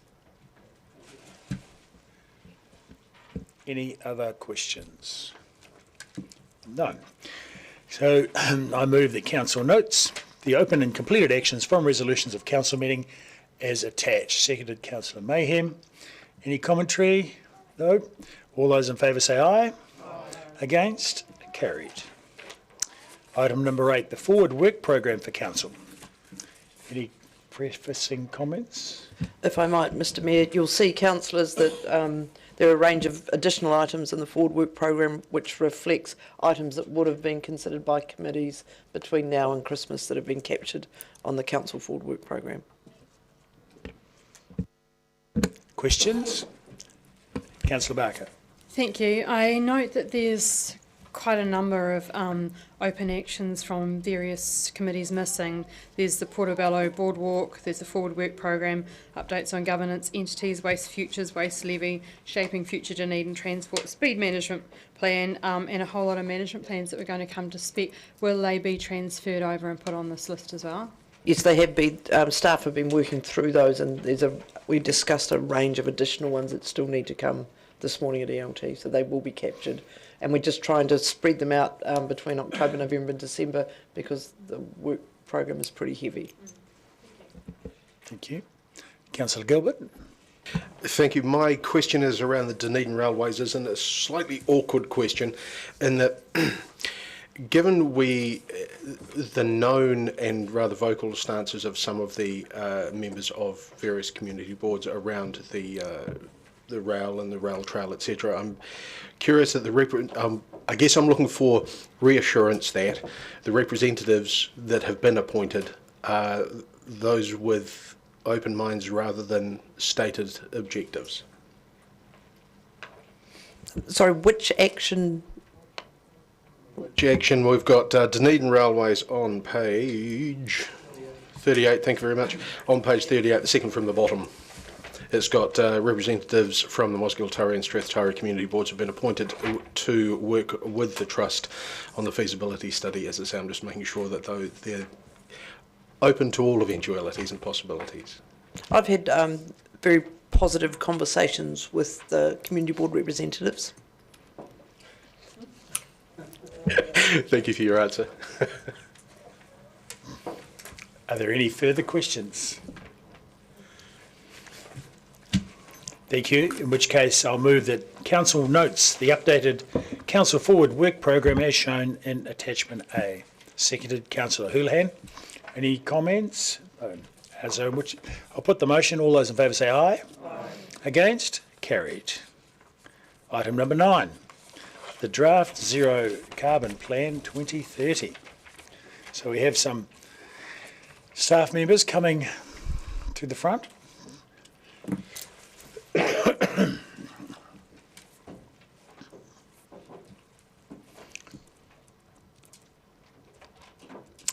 Do we have prefacing comments? Oh, but happy to take questions, I'm sure. So, questions, councillors? Councillor Gary? Oh, thank you, Mr. Mayor. These are two quite specific details I wanted to ask about. Would it be correct to say that the work going on around international students and attracting students from undergraduate through and into work is an important part of limiting the carbon emissions in that particular area? Thank you, Councillor. There are a range of measures for that the student travel component. Those are yet to be explored in detail with our colleagues along at the university, but I know that is part of their thinking about that. And my other question is a specific one as well around strengthening local neighbourhoods. Are you aware of and do you have any comment to make on the small schools, and we've seen some of them in the media recently, which their roles have decreased quite substantially and they're fighting for their survival, and the impact of people commuting and taking their children to central city schools and that element of the strengthening the neighbourhood? Are we aware of that and housing in relation to that issue as well? Certainly coming through strongly in the engagement that we undertook was the importance of schools in assisting communities to decarbonise, not only from a student transit perspective, but also because schools are quite often act as hubs of community activity and support local events and other initiatives that might strengthen local opportunities. It is something that is high in the dialogue around the country amongst our colleagues. Yeah. Thank you. That's all for now. Thank you. Councillor Barker. Thank you. My first question, I'm just going to a report that's coming tomorrow, but I see your name on it, Ms McTavish. And I just wanted to ask a question about the LGFA when we've got our climate-related significant risks, etc. Says the effects of the uncertainty, and one of the effects of the uncertainty was for DCC emissions target, possible exclusion from local government funding authority opportunities for reduced cost of borrowing enabled by organisational emissions reduction effort. Can you please explain that and what it means? Certainly. So at the moment, Council has adopted an organisational emissions management and reduction plan and targets associated with that. Under the local government funding authority, the presence of that, or the fact that it exists, and opens the door to the lowered cost of borrowing, or under that scheme. Were we not to have that in place, then that would not be an option available to Council. So does that mean that if we adopt the carbon zero plan that it affects interest rates that we pay? Is that a simple answer, or am I simplifying it too much? So the zero carbon plan is a citywide plan. In and of itself, it informs the organisational plan, but it is the organisational plan and the presence of the organisational plan that affects the LGFA status. Thank you. My next question, have we got an action about lobbying and advocacy to central government? Because for the plan, a lot of the nationwide work is led by central government, and I don't know if I saw a lobbying part in the zero carbon plan. So I guess what we have done in the is we have identified where lobbying or advocacy on the council's behalf is a really significant of significant importance in delivering the outcomes sought. That has been identified in the relevant part of the action plan or the implementation plan. So springs to mind the one around decarbonisation of the national grid. There's one around decarbonising fuels associated with aviation and marine. Those are the two that spring to mind. We only chose 3 or 4 in relation to central government because if we had added every advocacy or every potential advocacy point, it might have been quite a long list. Yeah. I guess that what I was asking was it considered as a separate action for council to lobby ourselves or through LGNZ to government to pull the levers harder? Was that considered as an action in there? I guess we haven't included it as a standalone action area for council, rather seen it as sub-actions within individual action areas. Thank you. My next question is around a governance plan, because I see that there's a Zero Carbon Alliance, but that's kind of at a staff level, is that correct? Yeah. So what's the governance plan for the Zero Carbon Plan? Because I can see in here that there is 306 actions in the plan, and I wonder about the prioritisation and how that will occur on a governance level. So subject to council endorsing the plan, we've got a further step to take in terms of bringing to you a proposed governance approach. Councils around the country have taken different approaches to their plan. So, yeah, your signal today around comfort or otherwise with the content of the plan will help inform that drafting for you. Thank you. Councillor Walker. Yeah, thank you. First question, I'll have a number later, I think. It's just around page 4818 when we talk about leadership being essential.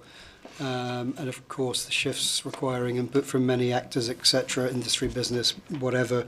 And it's basically a reflection from the public forum around the Zero Carbons Alliance. Would it be fair or not fair to assume that in terms of us progressing the plan at the larger level would be dependent? I mean, do you think those other actors are looking for the DCC to be in essence a leader in this? And I guess the other side of that is if we don't commit today, do you think that's detrimental in some way to the Zero Carbon Alliance members having doubt? So certainly Zero Carbon Alliance members have been involved in the drafting and development of this plan, and to the extent that we've been able to reflect their ambitions, we have. So to that extent, they are supportive of the ways in which this plan will seek to or will bolster the way that they can achieve targets that they themselves have. In terms of what this plan does that their own plans can't do, I guess they don't have the capacity or the mandate really to write a plan for the city and to set out the pathways that are required. And certainly when it comes to emissions reduction, all actors are tied together. It requires all actors to take action for targets to be met. Thank you. Councillor Benson-Pope. Thank you, Mr. Mayor. Just a question about the investment scenarios. It's my understanding that the high scenario would facilitate delivery, particularly in the transport area, of all that can actually reasonably be achieved in the target period. Is that correct? Yeah, we've worked closely with the transport team to set out the level of investment that they think is feasibly deliverable. Councillor Houlihan. Thank you. Just looking at agriculture, and I'm just wondering because the numbers there are as high as transport, which everybody says transport is our biggest problem. But given that agriculture is as high, it's the same. But yet we're not doing a lot for agriculture, and it seems that a lot of that is tied up with the emissions trading scheme. Is that fair to say? The fact that they're not in it yet. That it's not, not agriculture. Oh God, that's right. Anyway, So the plan, essentially, Council has set two separate emissions goals. One relates to biogenic methane, and one relates to all other gases. On biogenic methane, of which agriculture is a significant contributor, the Council has chosen to align with the government in terms of its emissions reduction targets. On all other gases, Council has chosen to seek to deliver emissions or to deliver a net neutral position 20 years earlier than the government. So with this first iteration of the plan, and there will be improvements on this plan, with this first iteration we have focused on building out the action areas and the actions in the areas where Council needs to deliver faster than the government in order to achieve emissions reduction targets. So that is particularly the case in transport because the Council has a number of roles in that space and because it is subject to the net neutral target, the net neutral limb of the target. So the other factor in the agricultural space is that the Otago Regional Council, which has a lot more levers to pull, is in the process of developing its climate strategy for the region. We are involved in that, and they have taken some initial decisions to take a very collaborative approach to that, essentially building in the level of ambition that this council has indicated it wishes to see. And we would expect to see actions flowing from that strategy, or action plan development flowing from that strategy in relation to emissions reduction in agriculture. so if that's the case, does that mean in 2030, if we meet all our other targets, we won't be able to say we're carbon zero, though, will we? If agriculture is left till 2050, is that the case? Yeah, certainly there is nuance around the net neutral position. So it is net neutral of all gases other than biogenic methane. That does include some agricultural emissions because that nitrous oxide also sits in that agricultural part of the pie. So yeah, it is not an overall net neutral position for the city. It does exclude biogenic methane. If we say if we vote for 2030 at the high level, it looks like, if I've got the figures right, it's 140 million. Is that what you're looking at, or am I reading the wrong line there?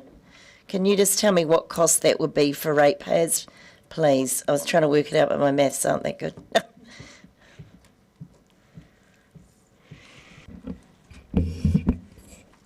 So you're looking at the high total? If it was high level, yep. And 2030. Sorry, microphone, please, Councillor. Sorry. If it's high level and 2030, on that chart, am I reading that right? It looks like 100 and... Where is it? I'm trying to scroll back up again. Oh, where is it? Anyway, 100 and something. The top chart relates to transport only. And years 1 to 6 only of the plan.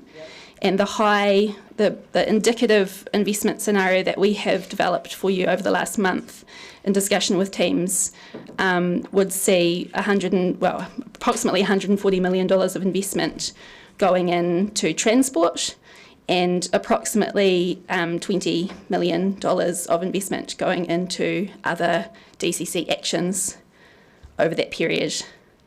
So that's 160 million. Would that be over 6 years? That's correct, and some of that would be subject to waka kotahi co-funding, which is the green part of Table 1. Can we say that out of the 160, it would, like, 80 million of that would be around about half, or we can't do it like that? What, 68, is it? Yep. Right. And so what's the impact on the rates if we went that figure?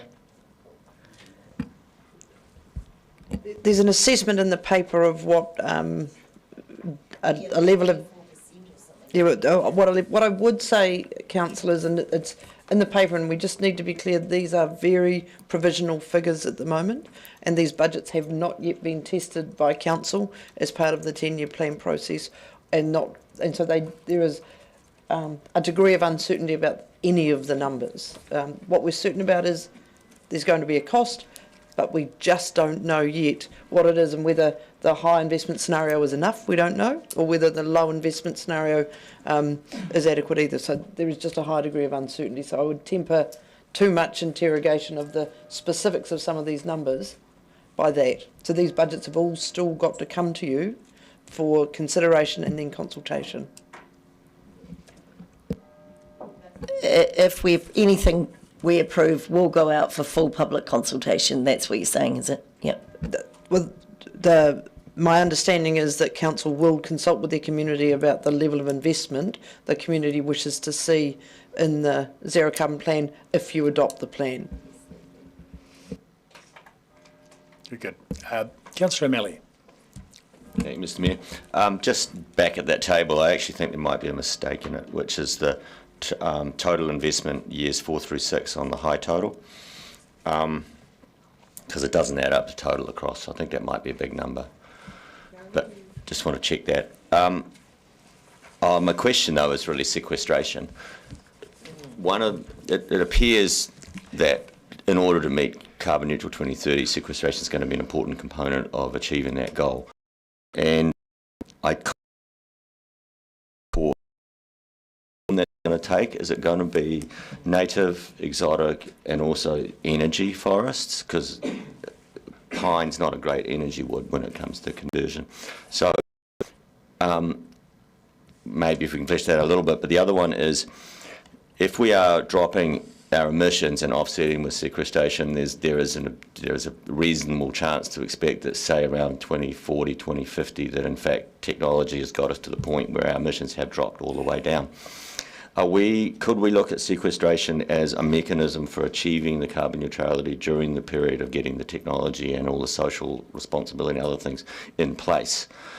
And therefore, would we consider maybe reforestation of native forest as a mechanism? Because although a native forest will go up and then plateau during its establishment phase, it is a very good sequestration activity. And then, of course, on the other outside of it, you've gone and done a lot of restoration at the same time and potentially created spaces that people can be in. So when or how are we going to see the sequestration model sort of fleshed out a little bit more? Yeah.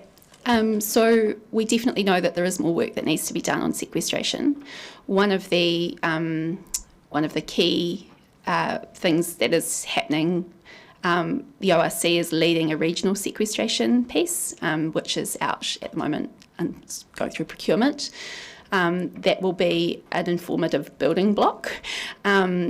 We also have a piece of work that we need to do around community values and mana whenua values around sequestration, which we have also indicated that we would kick off this year under the implementation plan.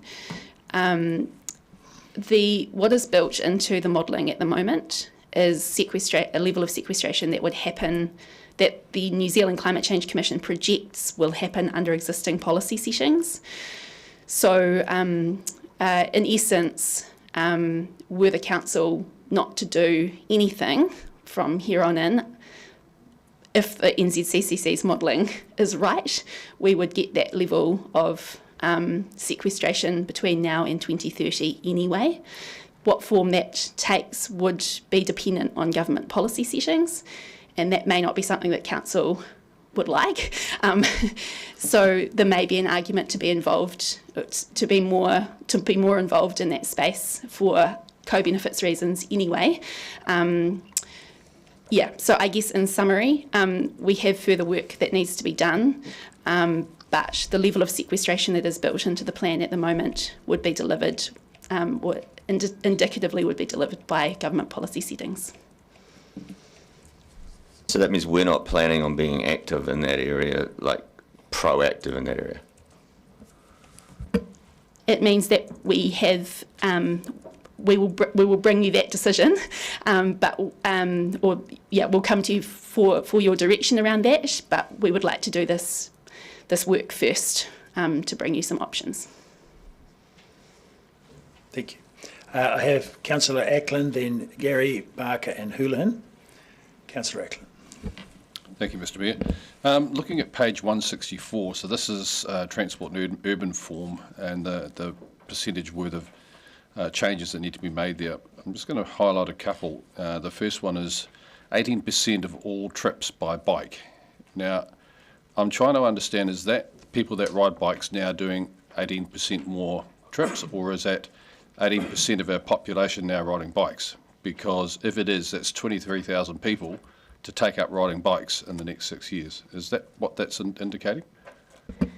It means for all of the trips that are taken now, people walking out the door and getting onto a vehicle or into a vehicle, 18% of those would need to be people getting onto bikes. So that's 23,000 odd. With No, she's shaking her head no. Oh, can you explain that, please? It's a per trip measure, not a per capita measure. So how do you determine the number of trips, right, to get actual real information on that? So there is further work to do to take this level of modelling, build it down to basically a vehicle kilometres travelled plan, which builds off our DCC models, but we are working with Transport on that. Okay, and then when you look at the 21% increase of all trips by foot, so that's a lot of extra people walking when potentially they perhaps can't walk very far. How would that be achieved? So again, this is a per trip measure. It's not a direct apples with apples comparison. So it's challenging to make comparisons. However, to give you some sense of where we're currently at with people travelling by foot, the 2018 census provides a snapshot. People walking to education in Dunedin, approximately 42% is by foot. Overall, it's about 9.9% for the city. So we have quite high rates of walking in Dunedin relative to other centres. So this would be building off that base. So the trips by foot going from that 9% now to 21% to make this effective. As I said, it's not a direct apples with apples comparison. It gives you some sense of those numbers, but we have further work to do with Transport to translate it into a direct apples with apples comparison. Just one more, Mr Mayor, is last time we met, I asked the question around the 50% reduction in emissions from aviation, and you explained that there was already a big drop in that due to losing the international flights. Can you remind me just what that number was? So emissions from aviation between 2018-19 and 21-22 dropped by 38% as a result of a number of changes. Obviously it wasn't, but particularly the fact that no international flights are departing or arriving into Dunedin Airport at the moment. And so just carrying on from that, so we had 3 flights a week in and out, and that has contributed massively to that 38% reduction that you're talking about. And so going forward, we couldn't be supporting having international flights into Dunedin again to try and keep with these sorts of aspirational numbers. Would that be right? So the modelling builds in a 50% reduction in emissions from aviation. There are a range of ways or a range of contributing factors to achieving that. However, it's certainly the case that the reintroduction of international flights would make that a much more challenging proposition.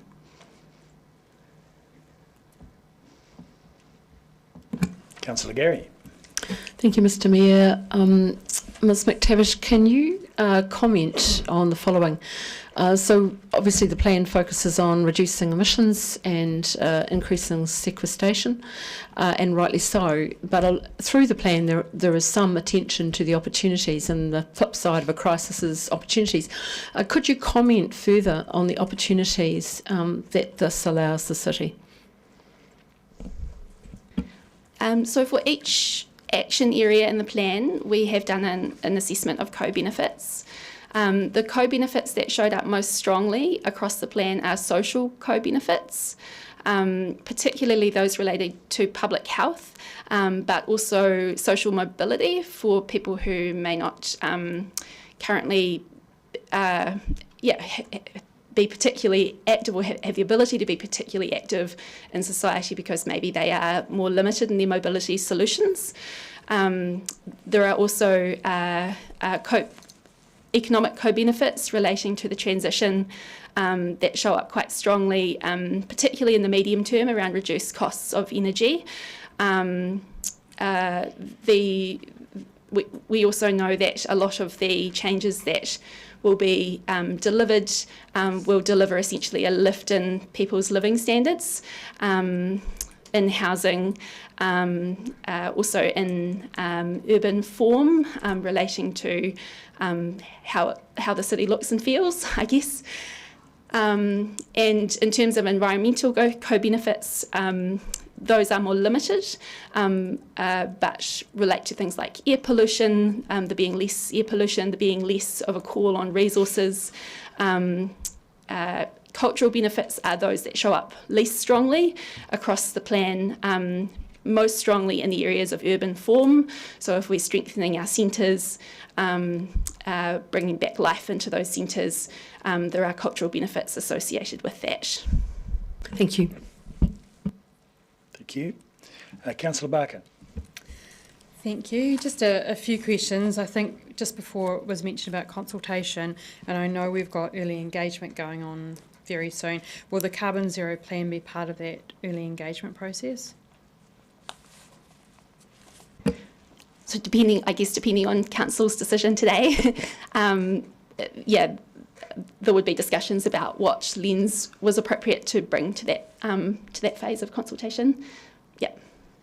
Thank you. My next question is just around the buses and the ORC, and was consideration given to DCC taking, because they're obviously a big emitter, consideration given to the DCC taking over the buses from the ORC?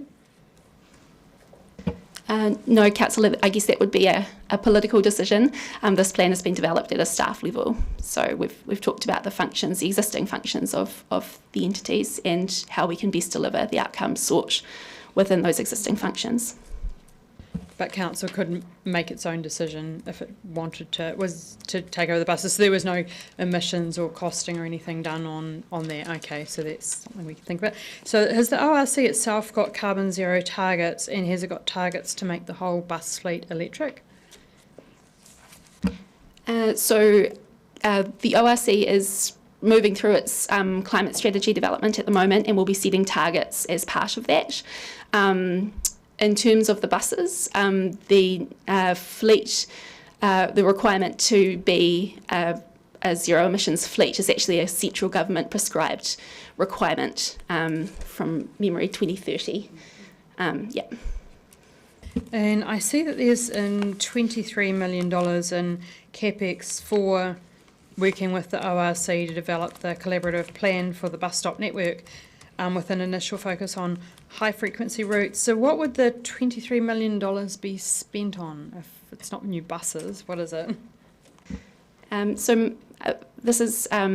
These are questions that maybe better directed at Transport because they are detailed, but my understanding is that following the audit, it is anticipated that there would be a need for bus hub upgrades or significant bus stop upgrades, and at least some of the cost of that, if it were to be an on-road, significant new on-road hub, would sit with this council, subsidised by NZTA, but at least part of it, but definitely questions probably better directed in any more detail at Transport. Okay, I guess the CEO said before that these are indicative figures. I guess that this is the challenge, that we're looking at some very high indicative figures. So I kind of did want to know what $23 million, because I think, is it the highest spend here? Just wanted a little bit more detail, but if Transport aren't here, then maybe over the lunch break we might be able to find that out. Thank you. Right, Councillor Houlihan. Thank you. So in June 2019, the Council declared a climate emergency. Now we're 2023. I'm just wondering, has it been difficult to get information, to create a plan? Like, why has it taken so long? Because I know years ago, numerous years, I've asked questions around targets and around plans, and audits and all sorts of things, but we haven't been able to get a lot of that information. And of course, some of that is, I suppose, when you don't know for any goal, unless you know exactly what you're trying to achieve and where you are now, it's difficult to get to the destination, So I suppose you could say that's held things up a little bit, but why, I'm wondering, is there any reason for that, Is it because we're so far ahead, that the government is so far out from our goal that it's difficult to get some of those things? Has that hindered it, or? So I think, to be honest, there were probably a number of factors. The first is that Council part funded a work programme in 2019. Staff started in 2020. Council fully funded the work programme in 2021, which enabled the team to be built. At the point that the team was built, which was early 2022, work started in earnest on the plan. Before that, there was a lot of preparatory work, including updating our footprint, updating our methodology, a significant focus on internal emissions reduction and uplifting in that space, a significant amount of work on delivering as close in alignment as possible with the last 10-year plan around emissions reduction,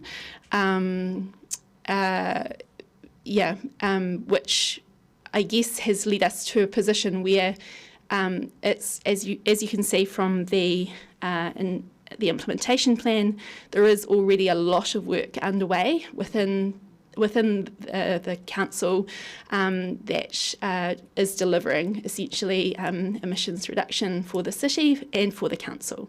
So whilst the organisation hasn't had a formal plan in place, it certainly has had a lot of emphasis and increasing emphasis on emissions reduction, driven by the zero carbon policy, driven by decisions made by this council at the last 10-year plan, driven by internal emissions management and reduction. So all of that has been happening alongside plan development, which started in earnest at the beginning of last year. Great. Councillor O'Malley. Thank you, Mr. Mayor. It's kind of following up what Councillor Barker said about transport and buses, and that being the transport team, and there's significant requirement for Waste Environmental Solutions team to also produce quite a lot. who's going to do the reporting and who's going to do the assessment that they've actually achieved? Is it going to be the Carbon Zero team, or is it the Carbon Zero team pointing to that unit and saying that, and that unit accepting that this is going to be its role, and then it reports? Because I'm not sure. You'll be aware that I'm in the middle of a restructuring. The proposal that I will put out will seek to consolidate where and how these activities report, and the new executive member will oversee all of those work streams. Thank you. And oh, sorry. It's my recollection that at least 12 million's allocated for the park and rides and Princess Street work, something along those lines. So is that in that 23 million that Councillor Barker's talking about, or is it on? That's additional. That 23 million is additional.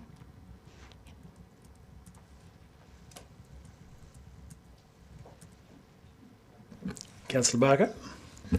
Thank you. I was trying to give everyone else a chance. Now, I just want to go back to that report about the significant forecasting assumption. And actually, maybe the CEO might be able to help with this question. When it says the Office of the Auditor General articulated an expectation that councils that have declared climate emergencies should be demonstrating a tangible response of accelerating climate mitigation activity in the form of governance, management and prioritisation of council activity and investment. And I was just wondering, if we didn't adopt the Carbon Zero plan today, what are the consequences of the Officer of the Auditor General? Would they give us, say, a qualified audit if we failed to do that? Look, I would have to take advice from them, but it certainly puts us at risk of falling foul of the auditors in the audit process. So if we get a qualified audit, does that impact our ability to borrow or pay interest rates, or is it just a slap? It depends on the nature of the qualification, to be honest. And so I don't know whether, if this were to be a qualification, whether it would have that impact or not. Very good. Councillor Wiley. Thank you. In the next 10 years, we've got quite a large building development and building boom taking place. Looking at the Dunedin Hospital build, what's the magnitude of the carbon emissions footprint on that for our city?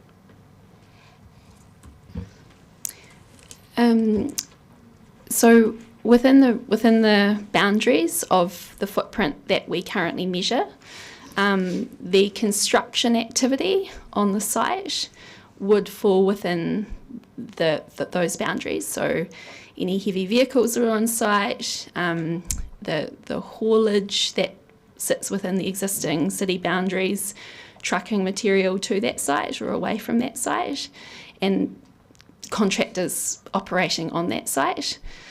What doesn't currently sit within our footprint is unless it's not manufactured here, but like the concrete and the steel and the other carbon intensive materials that are manufactured elsewhere are not insignificant, but they are captured. They're not captured in our current footprint. So the impact on the city's footprint of that activity, we haven't sought to quantify that or estimate that in any way, but certainly I suspect it would be felt, but I also suspect it's probably not going to be a significant driver of our footprint next time round. And I take it Te Whera Ora is accepting that they will be responsible for a lot of those emissions through their entity. I'm not entirely sure how the organisational structure is set up. I'm sorry, Councillor. Yeah, I know that it's currently under the new Dunedin Hospital, which I think is a separate entity. I think that Te Whatu Ora takes over at the point of operations. Yeah. I asked that question tongue-in-cheek after receiving a letter from Mr Brown and understanding the impact of that. But going back to some other questions and information, when it comes to students, and I asked a question around this with Mr Cliff, what is the cubic tonnes of carbon that students emit with their travels coming to and from Dunedin? You did give us that number in a workshop. Yeah, my recollection is it's 7,000 tonnes CO2 equivalent that they estimate annually, but I would need to double check that number following this meeting, Councillor, to say that with 100% confidence. If you could come back to me, because I'd written the number down 700,000 tonnes. So I would like to just get clarification on that. So, okay, thank you. Question, Councillor Ackland asked about international aviation and the impact of the flights. And just for the sake of the room, and for those that are watching through live stream, when we look at international flights, and the same question relating to cruise ships, we actually look at a lot of our footprint is related to the distance that the incoming craft has come from. So as you've explained it to us in past in the workshop, if it's coming from Singapore to Dunedin, we have to accept half of that. The same from a cruise ship comes from Brisbane to Dunedin, we have to accept half the emissions, plus then half the emissions through to Littleton. Is that correct? That is correct, but I would just remind councillors that cruise is not currently in our footprint. That is a piece of work that we will be doing this summer to bring cruise in. So at the moment, cruise isn't included in that inventory. So if we go just international freight, because quite often we're the first or last port of call with the big ships coming, whether from Singapore or Sydney. So a ship travelling from Auckland to Napier and then on to Littleton would have a dramatically different carbon footprint than what Dunedin has to absorb. It would have a different impact on our footprint and inventory, yes. Yep. Thank you. And just going back to another question, and I think follow it up from Councillor O'Malley, what would be the thinking around whether it's ORC leading the work or us? There must be some discussion on how we can increase sequestration by 64% by 2030. How will that look like? So as I explained in response to Councillor O'Malley's question, the New Zealand Climate Change Commission has modelled what the level of sequestration it anticipates seeing under existing policy settings, and that is the level that that is in line with the level of sequestration that is anticipated to be delivered over that period under existing policy settings. So so what that looks like will depend on how central government policy settings are set up. There is some work underway at the moment looking at the permanent forest cover category around the ETS and whether that needs to be amended to better reflect the benefits of Indigenous plantings compared to other permanent forest types. So depending on the outcome of that work, depending on the outcome of the election, lots of different decisions could be made that impact on that between now and 2030. The work that we're doing over the next, or that we're suggesting it would be beneficial to do in our draft implementation plan over the next 6 to 12, 18 months is to look at what types of sequestration this community sees as a good fit, and to look at the different levers or roles that this council might have in aligning any sequestration that's happening with those ambitions. Mr Mayor, just one follow-up question to that. So currently we have city forests and Waneta, so we have very large forestry plantations within our city boundary. What sort of a percentage of our current carbon emissions would be taken up by the sequestration of those forests?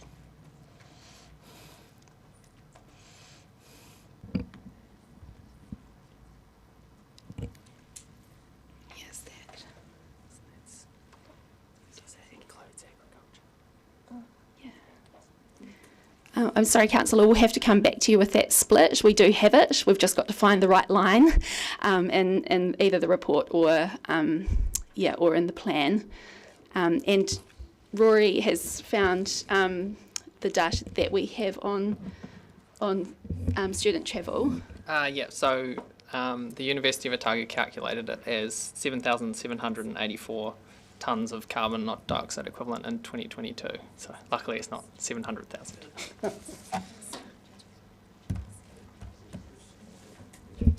Just a subsidiary question on sequestration. Pardon me. Obviously pine forests are quite a good sequestration method because the trees are grown and then turned into permanent materials for building use, so they're locking down the carbon for use as permanent materials. Is there any data? Have we done any investigation on the use of other types of permanent materials for sequestration, such as growing, hemp crops? You could get a couple of hemp crops per year and turn that into rope, for instance, or other permanent materials, so that you're pulling carbon out of the atmosphere and turning it into permanent materials on a much more rapid basis than what a forest produces. Do you have any data upon that? Is that something that is discussed and talked about? So this is a very complicated area, and I can't say that I can speak with a large body of expertise behind me on this. However, there is a kind of a difference between carbon accounting and what different accounting measures assume happens at point of harvest, and what might actually happen to that piece of timber sitting in a furniture shop or in someone's lounge. So there are assumptions about the amount of carbon that gets released at point of harvest that are built into accounting equations and methodologies. And in essence, our methodologies and targets reflect that, not the fact that that piece of wood will be sitting around in someone's lounge for 50 years or whatever. So there's that side of the equation. In terms of sequestration, there is a lot of work happening on sequestration and different sequestration options. Obviously, with the world projected to overshoot 1.5 degrees at the moment, it is an increasing area of focus. There is probably more work that I'm aware of looking at different types of vegetation, so the likes of wetlands, blue carbon, seaweeds, those sorts of things, really fast growing sources or vegetation types that sequester carbon fast, and also work looking at how those might be integrated into soil carbon to store the carbon in the soil, which is a stable position for it to be. So there is a lot of work, a lot of big bodies of work happening there, but we are bound by with our own accounting. We're bound by the rules of the accounting methodologies that we use. Yeah. Great, thank you. And so my plan is to finish with questions. We've only got 2 more questioners at this stage, 3 more questioners at this stage, and then we'll go for lunch. And then, and as we go for lunch, I'll put a motion on the board that I'm going to propose when we come back from lunch. So, and hopefully we'll have done with questions, and so we can move into debate. So, Councillor Houlihan, then Councillor Walker, and then Councillor Barker. Thank you. Just going back to the question that was asked earlier around LGFA, I didn't understand the answer that was given. Can I just clarify that? Does it mean if we are you meaning if we took away our goal to be 2030 that we would lose could lose the membership of LGFA? Is that what you were saying? Or if we, what can you just clarify that? Sorry, I didn't understand the answer before. Yeah, I think it's a little bit of a, it's not pertinent to the zero carbon plan and the citywide position. It relates to our internal emissions management and reduction plan.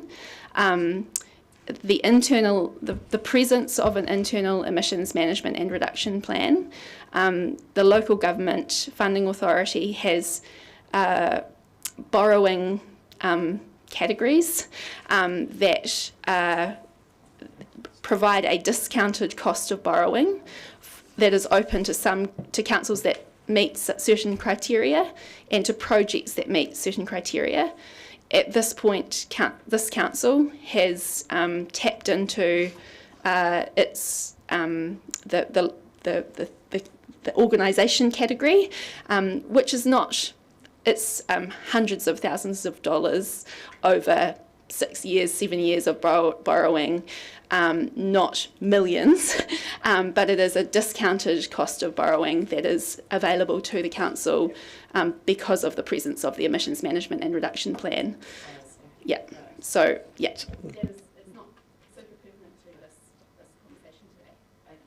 Thank you. Just around the pine and forestry and the sequestration, is the my understanding is that the government is not wanting to use people to use pine, and that there's been a law change or something around for native trees to be used. Is that, I might be getting that confused, but yeah, around the, yes, it might be around the ETS perhaps. Yeah. But will that affect, I suppose, my next question? There's microphones. Does that have an impact on all of this? Yeah, so it is part of the moving feast. It is sequestration that Florence and Rory have both done a bit of a deep dive on. The ETS settings, there are kind of two reviews happening in parallel. There's a review of ETS settings generally and how those encourage or discourage gross emissions reduction versus planting. And there's also a sort of a parallel review of what's called the permanent forest cover category under the ETS, which is kind of what types of vegetation qualify for credits under as a permanent forest, and the disquiet in the community about vast tracts of pinus is essentially, this is a response to that from the government. So they are looking at those settings, they're reviewing them, they're inviting feedback and input. But as far as I'm aware, no decisions, no. Yeah, it's just, at the moment, it's just a conversation, yeah, around what changes might be made. So the incoming government, I guess, would be making those decisions. Good. Councillor Walker? Yeah, thank you. I have three questions that have emanated from previous questions, then a general question, and they're all relatively brief, I think.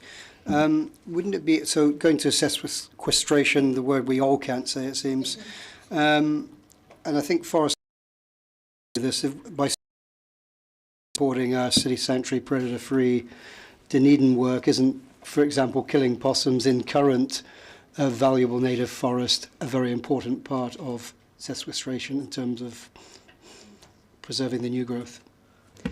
Yeah, so there is evidence out there around the fact that healthy forests basically sequester more. Yeah, again, something that we need to do more work on and learn more about as a team over the next 6 to 12 to 18 months. Yeah. Great. And the second question, I guess, is trying to move away from potential scaremongering about us banning flights from Dunedin, which I certainly would not support international flights.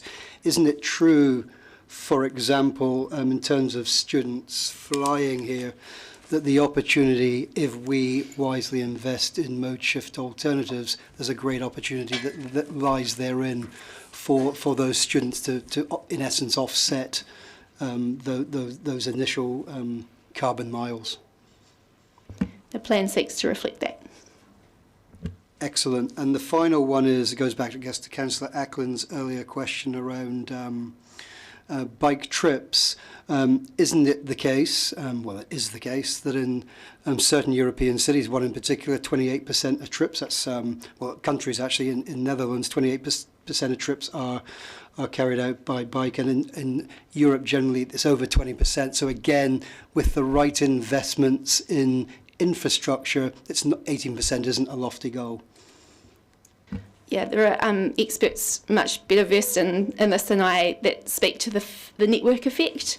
So if you invest to get 14% of people cycling, then you might get rapidly a really significant number more, because there's a threshold or a tipping point at which the it basically caters for everyone, or not everyone, but a lot of people. So yeah, the network effect is certainly something that has kicked in a lot of European countries. Absolutely, it's a joy to see. So my final question is goes back to it's all over the paper. It's about the need and the achievement for us, the high priority to achieve shift in our transport goals. And this may be for you or the Chief Executive, and it may be hard to answer because it involves the Waka Kotahi subsidy, currently 51%. And I'm thinking forward to October the 14th and potential government changes. Has there historically been a change to the subsidy based on the colour of the government? I don't believe so, and we probably haven't got any, but no. All right. Councillor Barker. Thank you, Mr Mayor. I was just looking at some of the actions that we're being asked to consider funding, which are minor emissions lowering. This is startup grants, community grants, etc., which are around $800,000 in the high scenario and $130,000 in the low scenario. We've already got, I think, there's a paper coming up with maybe about $13 million in grants, and I just wondered how these grants are looked at and the efficacy relating to grants that we already have, or will this become part of the grants review and be considered holistically that way? Because we're being asked to adopt a plan that has, and now it's got community grants in it, but we've also got community grants over here. So what is the plan for looking at those grants coming forward? My second question would be, how would they relate to the waste levy as well, if that's helpful? So the zero carbon policy requires that all reviews of anything basically consider emissions reduction, and so emissions reduction will be a lens on the grants policy review. Council asked for these costings to come to it now, so we have brought some indicative numbers as we work through the 10-year plan process. As the grants review plays out, we will have those conversations, and anything revised that comes to you, the continual refinement of this will enable those two pieces to happen in parallel. Thank you. My next question was around the waste levy funds, and you probably don't know the figure that we get from waste levy funds, do you? Because I know that the cost went up and we were getting more money, and I just wondered if that had been factored into this budget when the budget was done. I don't know the figure, no, sorry. And you'll see that there are a number of actions in the waste space that say they could be met within existing funding, and that would be taking into account the waste levy as one of the funding sources there. Also, given that we're trying to decrease the amount of waste, I guess this might be a question for the CEO. In the forward budgets, has the lowering of the amount of money coming in from waste been considered? Yes, it has been. The waste budget is one of, but there are a range of other things that have been increased in the waste budget, but yes. All right. Councillor Wiley. Thank you. So, just for clarity for everybody, more so for people watching, for Dunedin to meet its, if the plan is approved, the zero carbon goal, the carbon emissions need to be reduced by how much before 2030? Yeah, the overall is 42% from everything except biogenic methane, and then there's a separate track for biogenic methane. That looks like our final question before lunch. Looks like our final question on this topic. Any more? Councillor Betsenpo. Not a question, just a suggestion that it might be as a courtesy to our the stayers in the gallery. If we could limit ourselves to half an hour, it might be a nice thing to do. Sorry? For lunch, yes. Well, depends what time we're finished, but so I think we can be back by 12:15. I think that 1:15, sorry, 1:15. Looks like there are no further questions. Very good. Okay, and in this case, I'll put up the motion that I'm going to propose as we come back after lunch, that for everyone's interest and potential discussion over lunch. So I'll just put it up. And at this point, Sorry, Your Worship, can I just correct my last number? I was thinking about transport. It's a 40% reduction, not a 42% reduction. 42% reduction from transport and a 40% reduction overall. Okay, Yeah, very sorry. good. And so at this stage, I move that we adjourn for lunch till 1:15. Do I have a second of that? Councillor Mayhem, all those in favour, say aye. Aye. Against? Carried. We'll be back in half an hour.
Okay, I think we're ready to resume. So, we have the motion.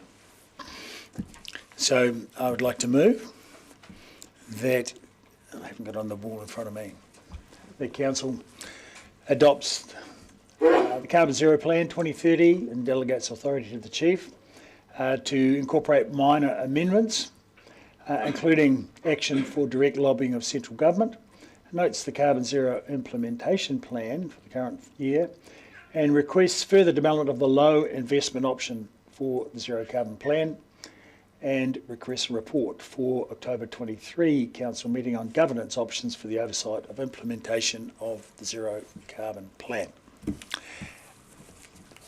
Do I have a seconder?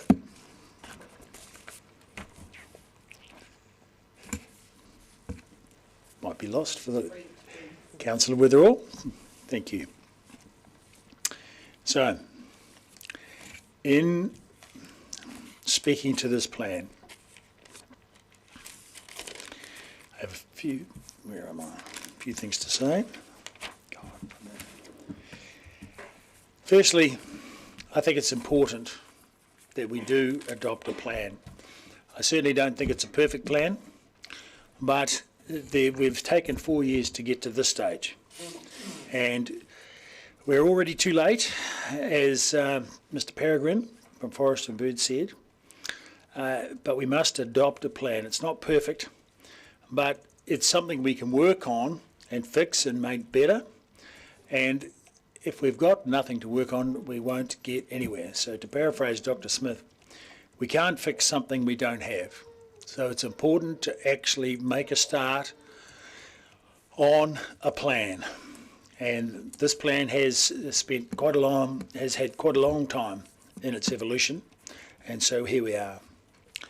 And it's important that we get into it and start in an orderly fashion and become more stringent as we move along, as Professor Sarah Walton said. And she didn't ask that we start with a high investment option. She suggested medium. But we have a lot of considerations to balance up in the city with the long-term plan. And we have all of the community aspirations out there, all of which cost money. And so balancing up the money is and will be very important to us. The main thing is that we do get started. And I think it's far from certain what the most efficient and effective mechanisms for reduction of carbon in our city are. There's been a lot of conjecture, in particular around cycling, but it is noted in the plan that Christchurch has the most broad cycling network of any city in New Zealand, and much is made of great gains and increases in cycling uptake, but in fact no mention is made of what the percentage of cyclists cycling to work there is, what is the mode share in Christchurch. In fact, it's just, despite having all this wonderful infrastructure, it is only the same as Dunedin at 3%. And so I have grave doubts that spending very large amounts of money on commuter-based cycling infrastructure will in fact reduce our emissions. What I think we should be investing in is public transport, and Dunedin has been a stronghold of public transport in New Zealand, and in early days there were 10 times the number of commuters using public transport than what we have now. And in 1924 there were 23 million passenger trips per year, and that's with a much smaller population in Dunedin, and we're down to 2.8 million a year here. So I'm very much in favour of making public transport in Dunedin far more convenient and reliable, and I think our chances of getting mode shift to public transport with half-size electric buses or around an inner city loop line like a tram would make a considerable difference, and that would be far more attractive for people to shift their mode of transport, because they still want to get to work warm and dry, and we do have winters here in Dunedin. And I think our chances of reducing emissions would be greatly enhanced by that. And a half-size, an electric vehicle that can go out to the suburbs would also induce people to shift their mode of transport. And it's primarily, the research shows that it's primarily through convenience and reliability. And I think we could be a country and country leader in terms of autonomous vehicles by having it follow a wire on the road around the inner city CBD, and that would be relatively easy to do, and people would see that the tram would be following a line in the road. As we know, San Francisco already has autonomous taxis, which is quite a significant leap in terms of faith for people to use them. But a tram following a line on the road is not so difficult, and then people know that at least it's going to, stick on its expected pathway. We already have our partners with the university and Te Pukenga in particular, and I think by investing with them, co-investment with them in technology and methodology that would help us reduce carbon and be transferable to others in New Zealand or around the world to help them towards their goals as well as us towards our goals. We are in a privileged position of being able to work with them to improve the methods of carbon reduction. And I think this, as we've heard from the various university professors and people that have spoken this morning, there is a lot of will to work on that and get ahead. But I think we can work cost effectively to make inroads and make achievements. It's vital that we participate, and it's vital that we take people with us. And so we will need to start by choosing the most cost-effective methods to build up knowledge, and as budget allows, because it's all very well to want the maximum investment possible, but we are in very budget-constricted times. We've got debt rising steadily, and we've got inflation and high interest rates right at this time. So at this point in time, I think it's very important that we certainly start with the plan, but we go with a low investment option to determine what is most effective. We will be able to pull the levers that we do determine with great force and as hard as credibly possible. And that's what's stated in the plan, as hard as credibly possible. And it's not credible that we divert all our budgeting to the plan. We've got other significant climate adaptation mechanisms and climate resilient mechanisms that we have to work on. The future of South Dunedin is also going to require... Point of order. Yes. Mr Mayor, you made a suggestion just then about diverting all our budgeting to the plan not being credible. There's no suggestion that I can see in the plan that that is the case, so I think that needs to be withdrawn. Well, certainly not all our budget, yes, so withdraw that. So an excessively large, an extravagantly large amount of the budget towards this. And I think it's not credible that we put an extravagantly large amount of money into this plan, especially when we have other climate-related expenses coming at us as well, and a clear and present danger to South Dunedin from climate events, and we see that all around the country. So it is as with so many things in the council, and with making difficult decisions about budgets, it is important that we have some balance to that. So I commend that, yes, we adopt the plan, but included in that plan, we commit to a low investment option to begin, at least. That investment level can be changed as we move through the plan in years to come, but it's better to start Start slow and finish strong as we determine what is the most efficacious method or methods for us to reduce our carbon footprint. So, speakers. Our first speaker is Councillor Walker. Thank you. I'm happy to support A, B, C and E, but not Part D, and I want to foreshadow that if Part D of this motion is lost, I intend putting an amendment to include the high investment option for the Zero Carbon Plan 2030 implementation. The low option is no option, and we owe it to our community to show ambition here today. There will be lots of talk around this table about costs and how we as a community pay for the glaringly obvious things that we have to do and should have done already.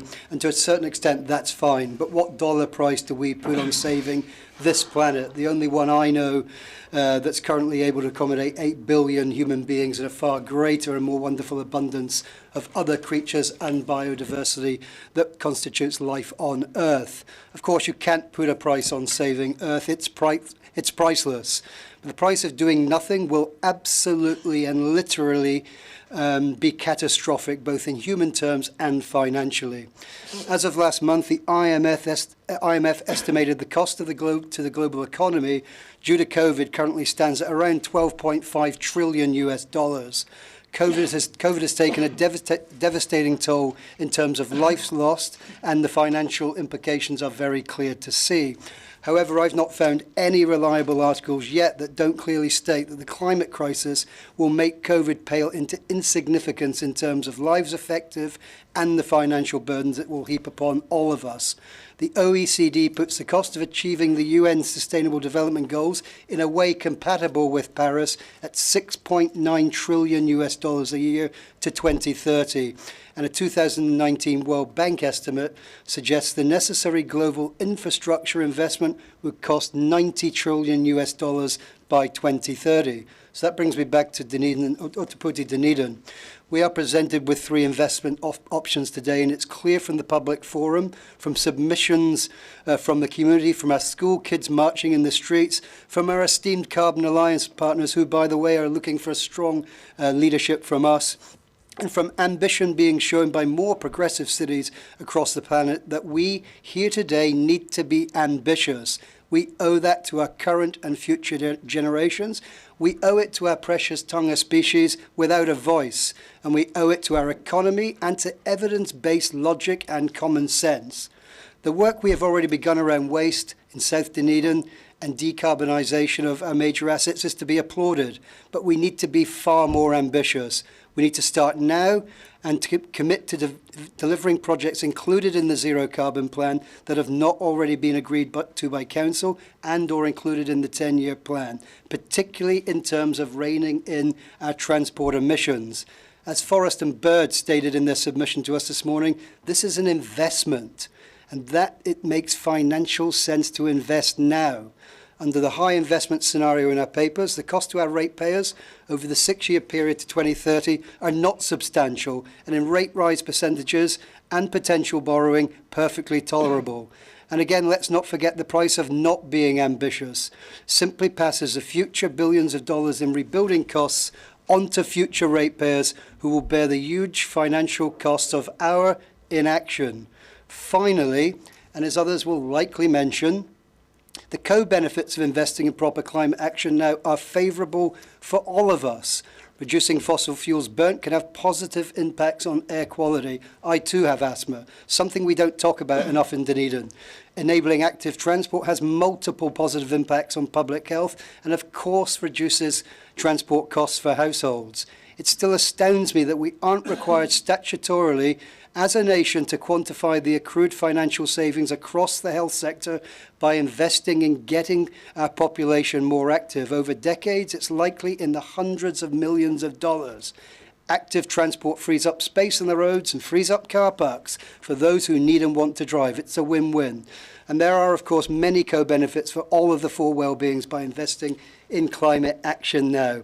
In closing, globally and here in New Zealand, increased heat waves, droughts and floods are already overwhelming plants, animals and humans' tolerance thresholds and are adding billions of dollars in repair bills annually in countries around the world and for many towns and cities across Aotearoa. The pace of change we have set off is overwhelming ecosystems, and the required change is threatening how we organise our communities and make decisions. Let's vote for a decision here today that makes a future for all Dunedinites one they can be proud of and one that we can all survive. Kia ora, thank you. Councillor Wetherall. Thank you, Mr Mayor. Of course, we as councillors want to contribute to carbon zero by way of improving recycling, transport, waste systems, etc. However, we have to balance the speed of change with the cost to the ratepayer and our city's debt. If we simply say yes to a high carbon zero funding scenario, other hugely important projects our city has forecast for funding may simply have to be put on hold. Yes, our hearts want to lead the country by example, but is the price comparable to the impact our organisation presently has on global warming of the world? I suggest not. Council's job is to be the facilitator for health and wellbeing strategies. The big job then rests with our residents, who need to pick up the environmental ball and run with it. It is my view the drivers of carbon zero and opponents of carbon zero are the minority in this discussion. The success of achieving carbon zero, date excluded, will be driven by the silent majority, who are those citizens that sit in the middle of both extremities going forward. A steady as we go approach needs to be continued to comply with government policy settings, so our region gets maximum return for our zero carbon dollars spent. The world's future does not depend on Dunedin City Council's ability to be carbon neutral by 2030. I believe we are punching above our weight. I want our city to build within achievable targets. 2030, although admirable, is not and will not be met with today's vote, whatever scenario is adopted. We need to show the way forward by implementing sensible, practical, affordable initiatives instead of talking up how we want Dunedin residents to basically save the planet by increasing our city's debt further from the embarrassing levels our city is already operating under. Therefore, I will be voting against high and medium investment scenarios at this time. Thank you. Thank you. Councillor Barker. Thank you, Mr Mayor. I support A, adopting the zero carbon plan. It's been a lot of work in those 306 actions. B, and I am pleased to see that the addition of an action for direct lobbying of central government has been added in, because we will need to lobby central government to pull their levers as hard as they can. I agree with C, noting the zero carbon implementation plan. However, I disagree with D, and I would like to see a medium to high investment option.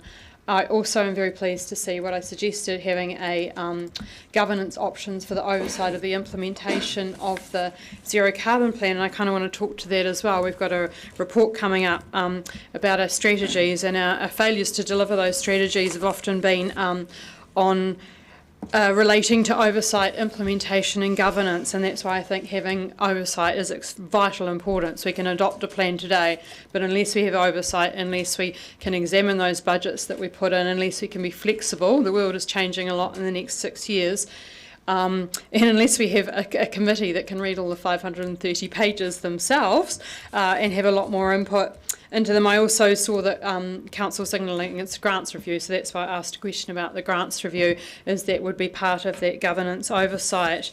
So our role as governance is to ensure that we make the best decisions for our community, and we've seen a lot of people here today. We've also heard from a lot of people, but we also have some statistics. We have the Dunedin's 2022 Quality of Life Survey, which told us that 56% of Dunedin residents worry about climate change.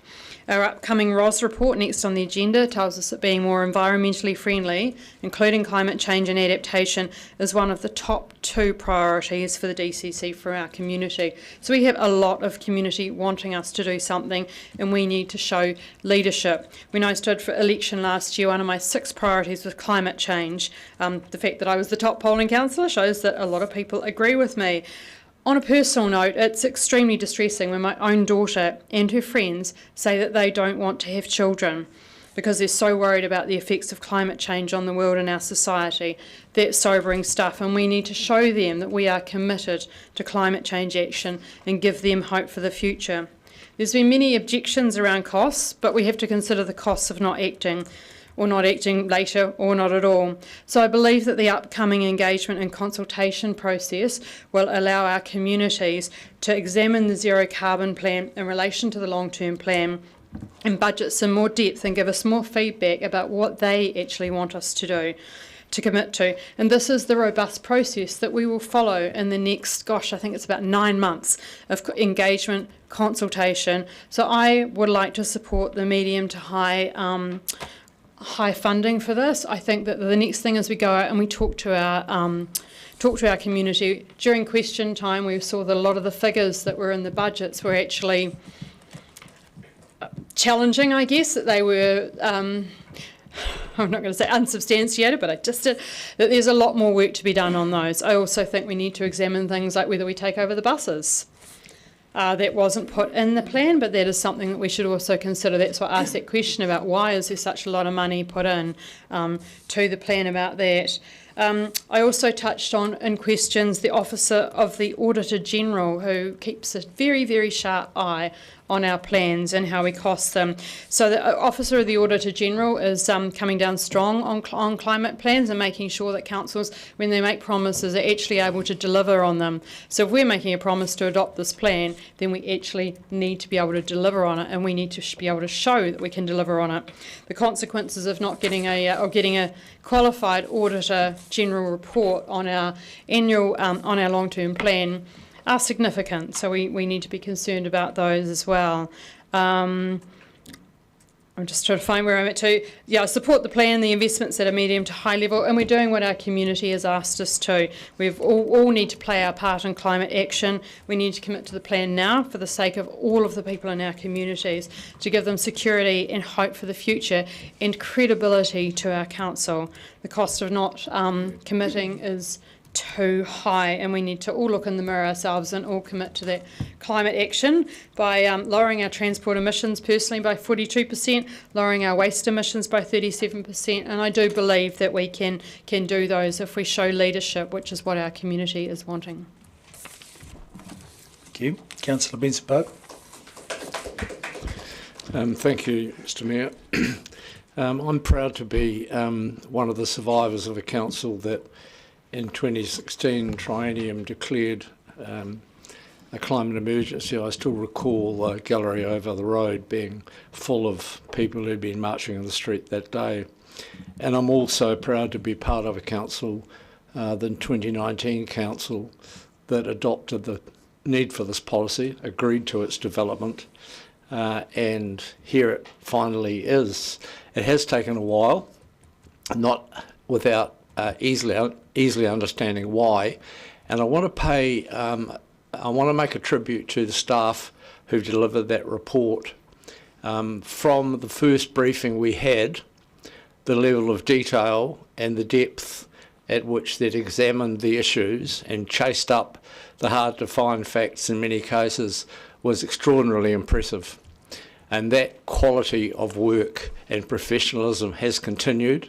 I've personally congratulated them on that, but I want to make a comment that is on the record about that, and in relation to the quality of their work and the information that has been provided to us, because I think we are extraordinarily well served by those 3 young people who were sitting at the table today and others they work with. The quality of that report was everything as good, if not a lot better, than many reports I've seen, and I'm speaking as a former Minister for the Environment, don't forget. That is the quality of the work that has been presented to us that we asked for. Sure, it's taken a while, but it's inconceivable now, and it would be unforgivable if we were not to formally adopt the plan. As to how much we fund it, well, hard to push back on the comments that were made this morning. It would be completely against the flow of the public opinion that we've had come to us individually, and every submission we heard today for us to do other than support the high scenario as our preference. That's certainly what I'll be doing. I'm delighted that Councillor Walker has foreshadowed that he'll be moving that when D fails, but I agree with the comment that was made earlier. The low scenario is no scenario. If we are going to adopt the plan, we need to fund it at the highest level that we can realistically achieve. And you'll recall my one question to the staff when they were here. It is clear that the high scenario enables us to facilitate what, in particular, transport can deliver in terms of emissions reduction. Spending more might be good, but it wouldn't be as effective as working at that level to what is deliverable. So it's clear that the motion to adopt is going to be carried. I would urge you all to support the high option and further work on the medium as the preference, and the medium option as part of our fact base and information base for ongoing discussion, which will happen in due course once we've got rid of D. Councillor Gary. I'm going to choose to stand today because I believe this is such a pivotal and important decision. At 1 o'clock today, the bells rang across the city for the return of the tōrua, a taonga species that will be deeply affected by climate change. Last night, the cathedral was lit in green to acknowledge the importance of today's decision. And yesterday, churches throughout the city prayed for us to have wisdom as we make our decisions. I want to acknowledge all of those who have written to us, spoken to us, and who came along today. There were many others who couldn't because of study and work, but we heard very clearly from those people that I've just mentioned what they consider to be the thing we need to do, to adopt the plan and go for a high investment model.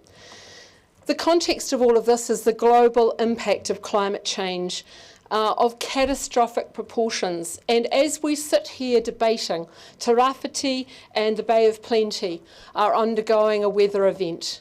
We have numerous examples that occur every other day. And no one should be in any doubt about climate change, that it's real and lives are on the line. Today's decision is part of a continuum, and DCC has been a leader to date, and we need to continue that. And it builds on the work, the Zero Carbon Plan builds on the work that we have done previously.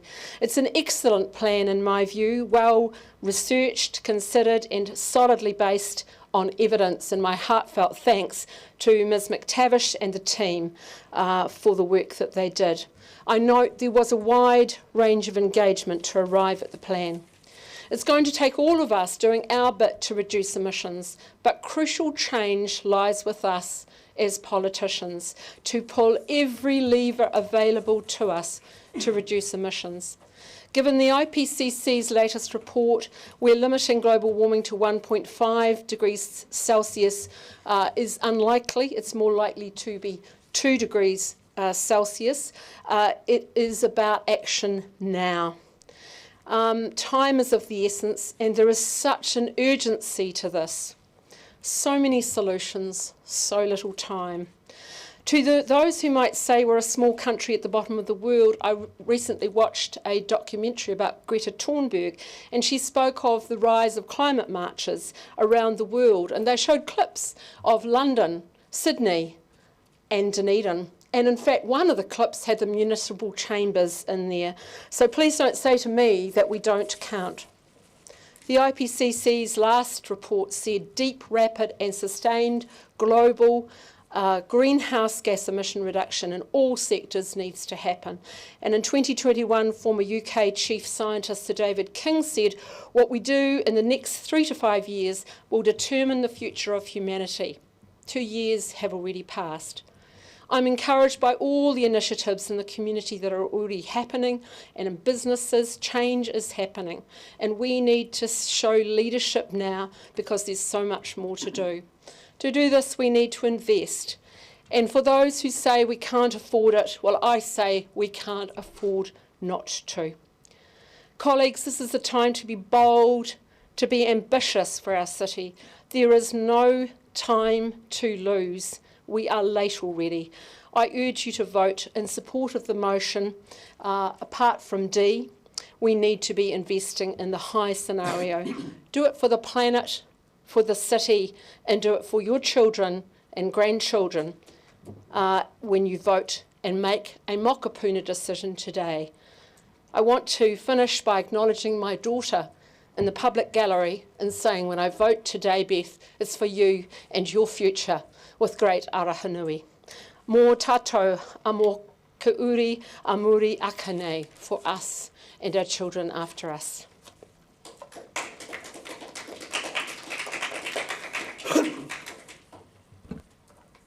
Councillor Mayhem. Thank you. For me personally, my seat here at the table is a place of privilege, and every decision that I make is for my children's future and for the well-being of all of our residents. We need to make the right decision for the future, decarbonising transport by 42%, reducing our emissions will benefit society, the economy and the environment.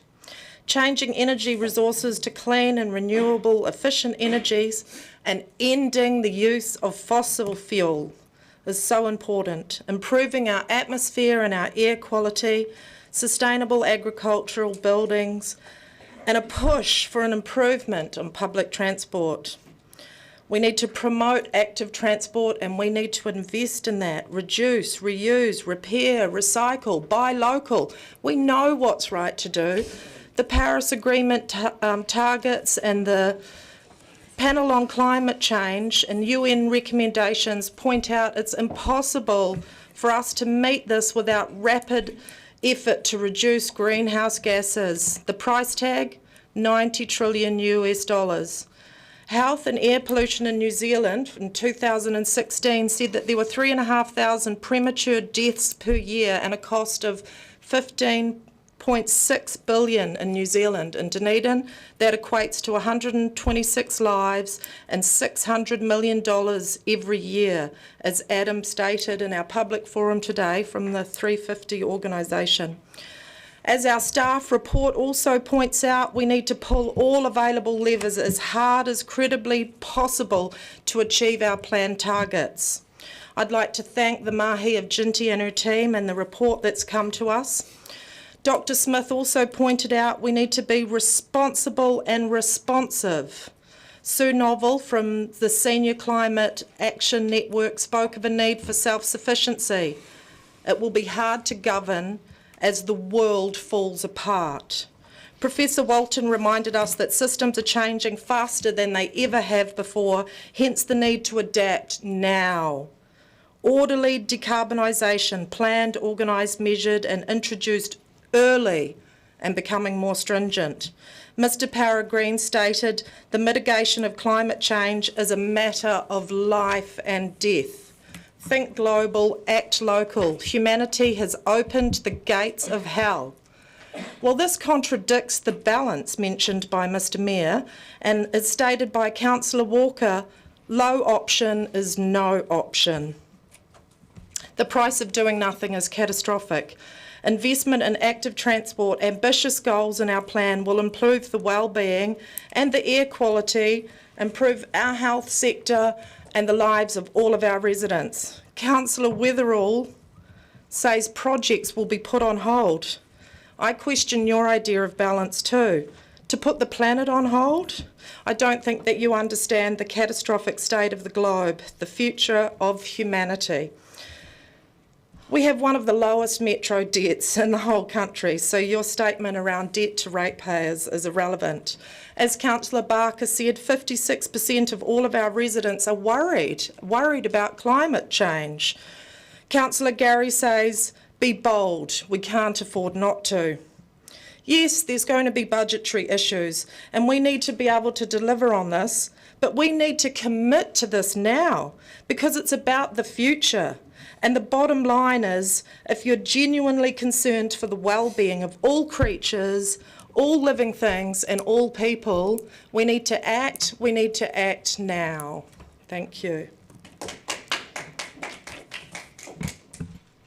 Councillor Houlihan. Thank you.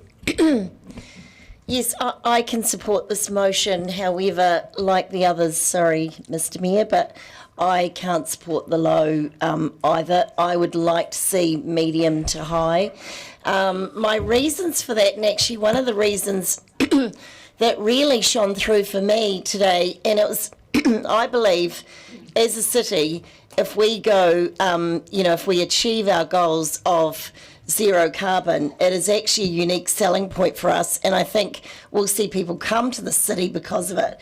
And one of the things was highlighted for me was Craig Cliff talking about students looking for people for the low carbon zero, and we are a student town, so that to me is a very, very good reason to look at pursuing this. We've already made a commitment, we've already claimed a climate emergency, so we're already on that journey, and we're already doing a lot of things. Near where I live, we've spent the government and our council have spent millions of dollars on that shared pathway around there. So we're already on our way. And this, the Mayor has admitted that, and it could have been a lot worse. It could have been 2050, it's 2030, and I really appreciate that it's that date that we're going to try. I don't think it's going to be easy. I think we're going to struggle to meet that, to be honest.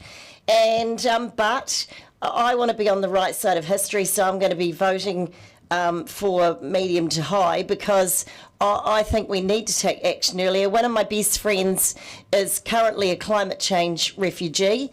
She had a fabulous house in Hawke's Bay, all washed out and completely destroyed within a matter of minutes. They escaped the house with their kids, and almost their lives were just about lost. That was from climate change. And we can't ignore now that this is a major problem. It's affecting us every day. And, last weekend I was in Queenstown, and the irony of it is I looked up at the gondolas and I said, look at all that, the wood cuttings there. That's terrible. That's a real hazard to the city. What happens a couple of days later, it all pours down onto the city. Every day we're hearing of something new happening.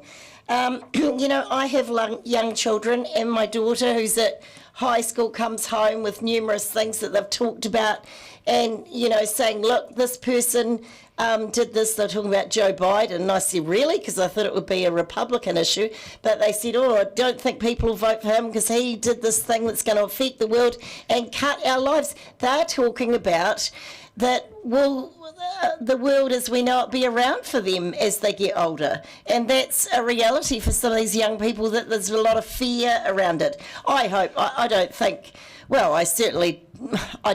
that's going to be the case. I hope it won't be, but what concerns me is that there is a lot of fear for the young people today, and that isn't right, and I don't think they should suffer that fear. I also, Sarah Walton was my lecturer in sustainability at university, and I really respect her. I respect her opinion, and I chose to do a sustainability paper because I believe in sustainability, and so what she said really does have an impact on me and the way I think.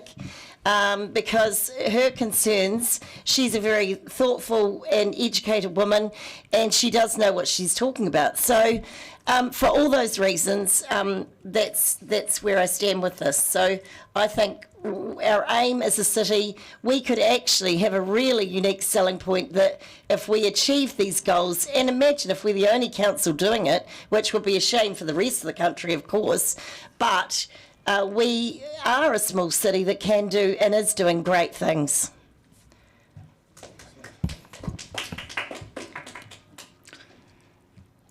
And amazingly enough, we haven't quite exhausted speakers. Councillor O'Malley. No, just doing the old wait to the last trick.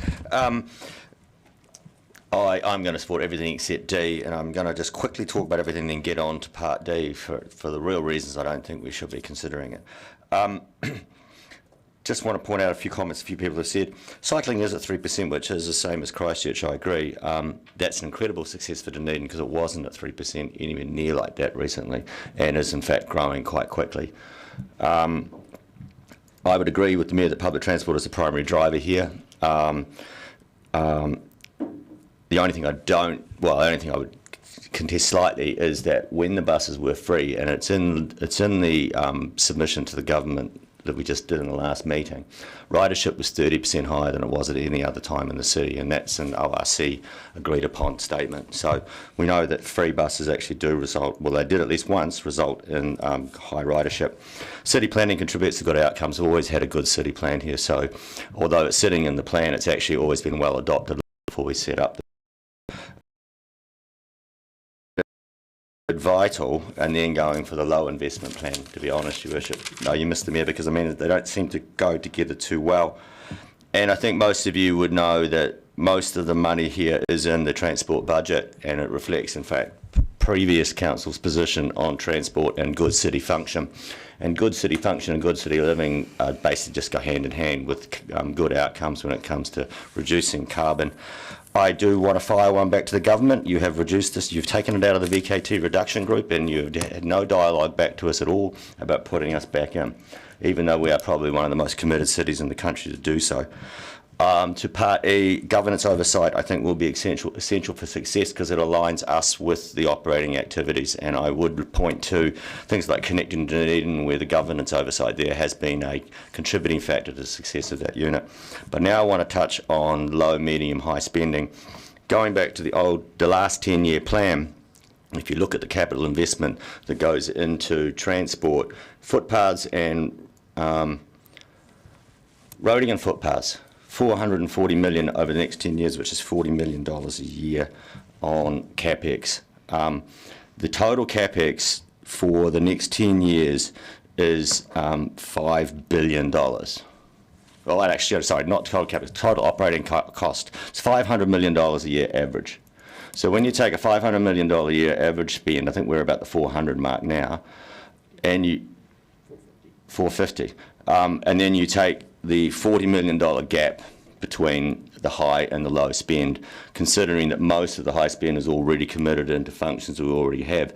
It's a fairly inconsequential differential. It makes up basically a 5% difference in our capital spends whether we go high or low.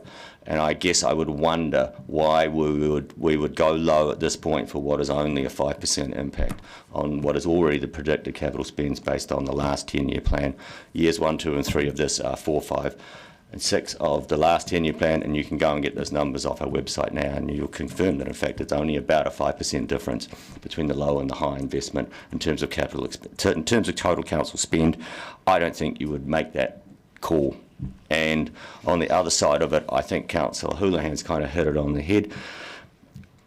One of the things that makes us attractive is our reputation. And this is an opportunity to establish a good reputation around the rest of the country as a truly progressive and truly leading city. And not grasping that and not moving forward with that in a truly fast forward moving activity, I think undermines our reputation as much as anything else. And to the last point, it doesn't really matter what we do if we screw this up, because if we screw this up planetarily wise, then there is no future for the species. Thank you. Councillor Vandevers. I'm all for climate adaptation. better pipes and pumps, which will be needed and expensive. But I see no possibility of our DCC zero carbon 2030 proposed measures making any difference to our climate.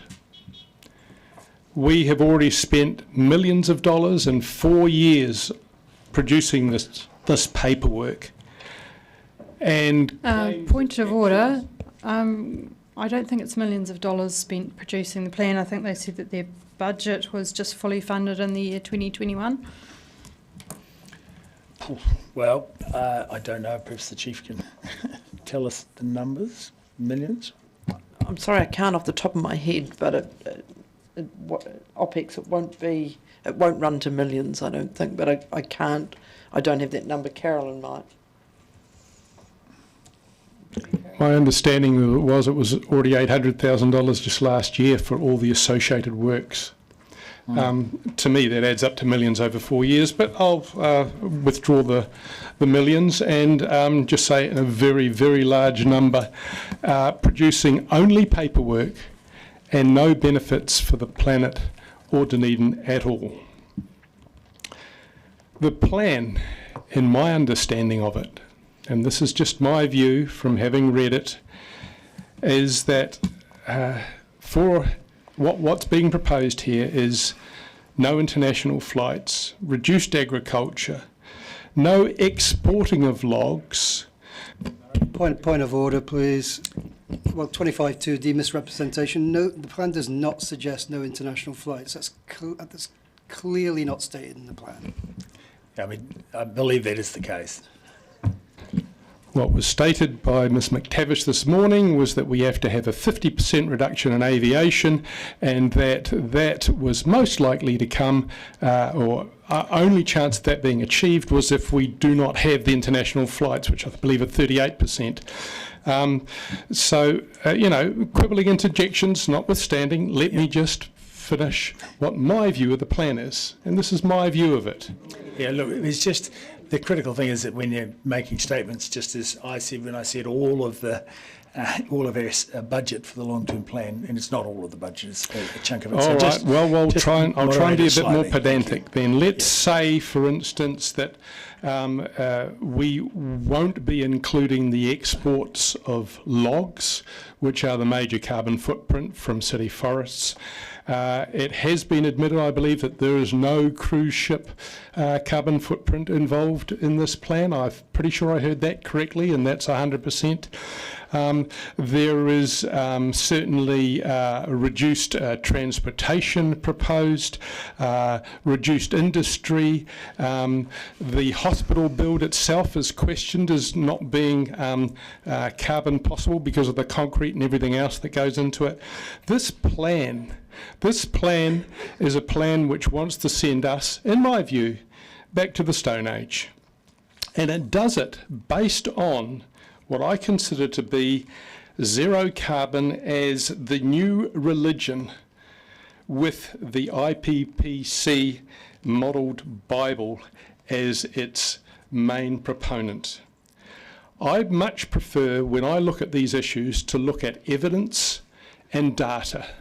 And if you look at evidence and data, and there is a lot of it, before you start modelling, then you will see that our opportunities for actually affecting climate amount to an incredible amount of arrogance on our part.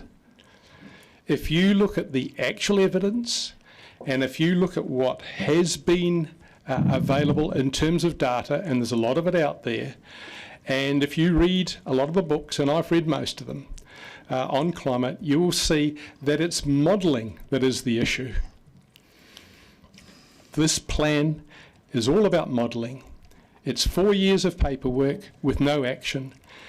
There's a vote for action that's called for, but the actions are never properly specified, and if they are specified, they have a very tenuous line of assumptions leading to any efficacy. What we are going to need is money for infrastructure. And if we waste what little money is available, and remember that we're borrowing most of it currently, if we waste that on plans like this. And there were some very large numbers knocked about, and those numbers, by the way, haven't been specified and could be a lot worse than they actually have been suggested. Then we're not going to have the money available for the pipes and the pumps that we'll actually need to actually deal with real life problems. Wanting to deal with the real life issues is what we should be doing in this council, rather than indulging in hundreds of pages of paperwork that get us nowhere. I'm not voting for the plan, and therefore not for any of the rest either. Councillor Wiley. Thank you, Mr. Mayor. You know what, I appreciate the passion and the community interest of this item, and yeah, lots of communication in my inbox, and also a lot of communication from people in the street. It is an important issue. This is an important piece of work, and well done to Ms McTavish and her team in bringing this paper together. Having come to Council in 2013, I've seen how this has progressed through Council, and I haven't always supported it. In fact, I very rarely have supported it. But I've seen it develop, and I've appreciated the information we received. But sorry, I will not be supporting the adoption of the Carbon 2030 plan.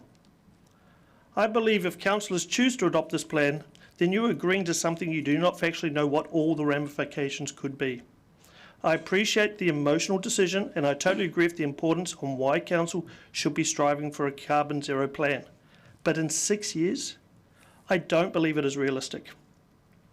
Quoting from the plan, the DC's modelling shows that while there is a long way to go to achieve emissions reduction targets, net zero emissions by 2030 is possible if organisations, businesses and communities in Ōtepoti, Dunedin collectively pull the available levers as hard as possible to achieve the scale of change required. End of quote. So yes, there are many issues facing our city, and how we tackle them is going to be extremely challenging. Whether it is carbon footprint related to the build of the new Dunedin Hospital, ensuring we have a thriving tourism industry, the education industry, the business community, plus even how people travel to and from work. There is a lot in the plan that I can agree with, and the actions that need to be undertaken. For example, the Moana Pool and Wall Street Energy decarbonisation project, yes to an inland port, and some of the other initiatives to reduce transport emissions. I also acknowledge and agree with the comment that business as usual and doing nothing is not a choice. So yes, I'll continue to support a large investment in climate-related infrastructure in the 2024-34 long-term plan. Council will need to continue strong advocacy to government and our partners so the cost of implementing the plan does not rest directly with our current ratepayers and residents. I look forward to seeing the city adopting new technologies that will positively set us up on a pathway to achieving what we can between now and 2030. I am not in favour of writing an open cheque and stretching the city beyond its economic means, so I will struggle to support voting on the investment options without more information. It is for this reason that, should this motion pass, that I will bring a future motion to a council meeting in the next 2 months in time for the long-term plan consultation process for a targeted rate to create a carbon zero fund. This would clearly provide the resources to help assist in delivering of the plan. Councillor Gilbert. Thank you. Although it's been suggested that this is a no-brainer, I have spent a massive amount of time thinking about, reading about it, rereading it, and talking to anyone who will listen to me, and some who won't. It is impossible to outline my thoughts on this in 5 minutes, just as it is to answer a binary yes-no about it. I applaud the Council when it declared a climate emergency and agree that we should set the target of being the first and best in the country. Be ambitious, as has been said. Be bold, absolutely. It's a shame then that despite declaring an emergency in 2019, the project wasn't effectively funded until 2022, more or less putting us on a significant back foot before we started. I have been vocal for many, many years that there is absolutely no reason that development, growth, business and sustainability initiatives cannot run in conjunction with each other. that Dunedin could be an example of what a city can achieve in real terms of the United Nations SDGs.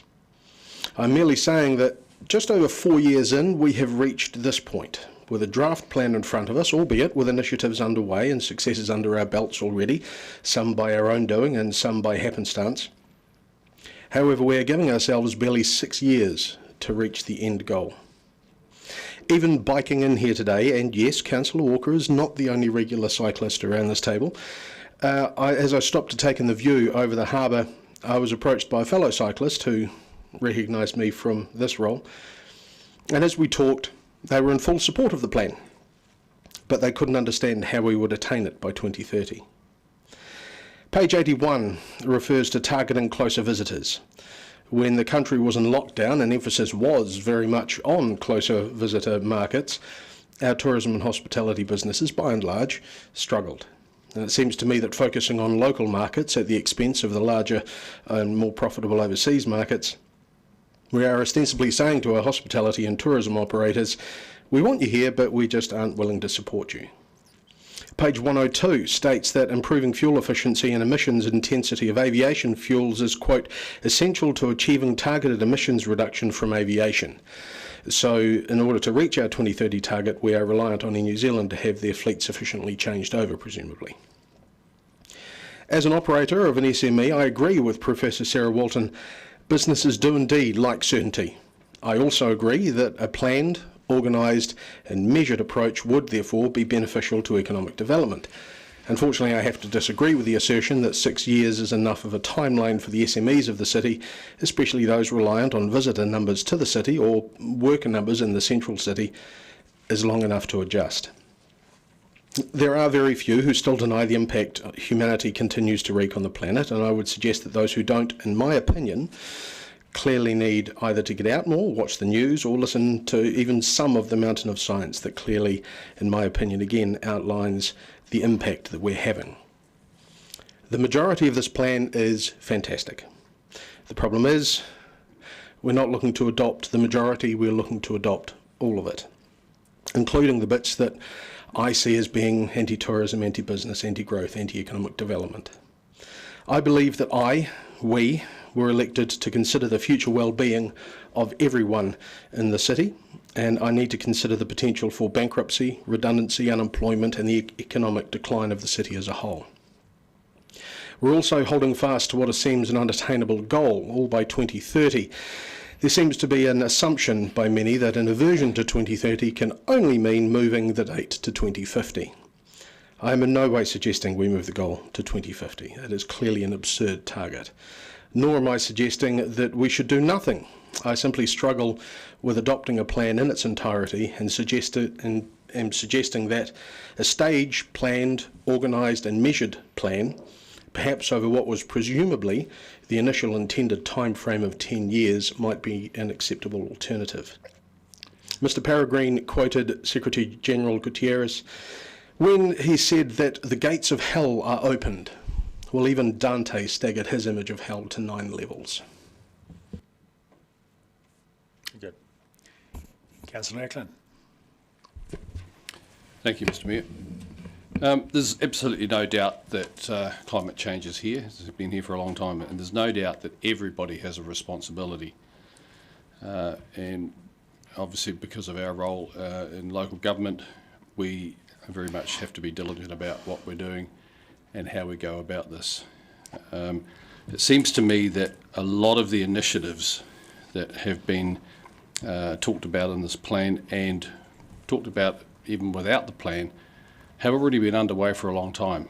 As a council, we are already doing a lot in terms of our commitment to reducing emissions, reducing carbon into the atmosphere, which in particular seems to be focused on Dunedin, which of course that's where we are, that's why it should be.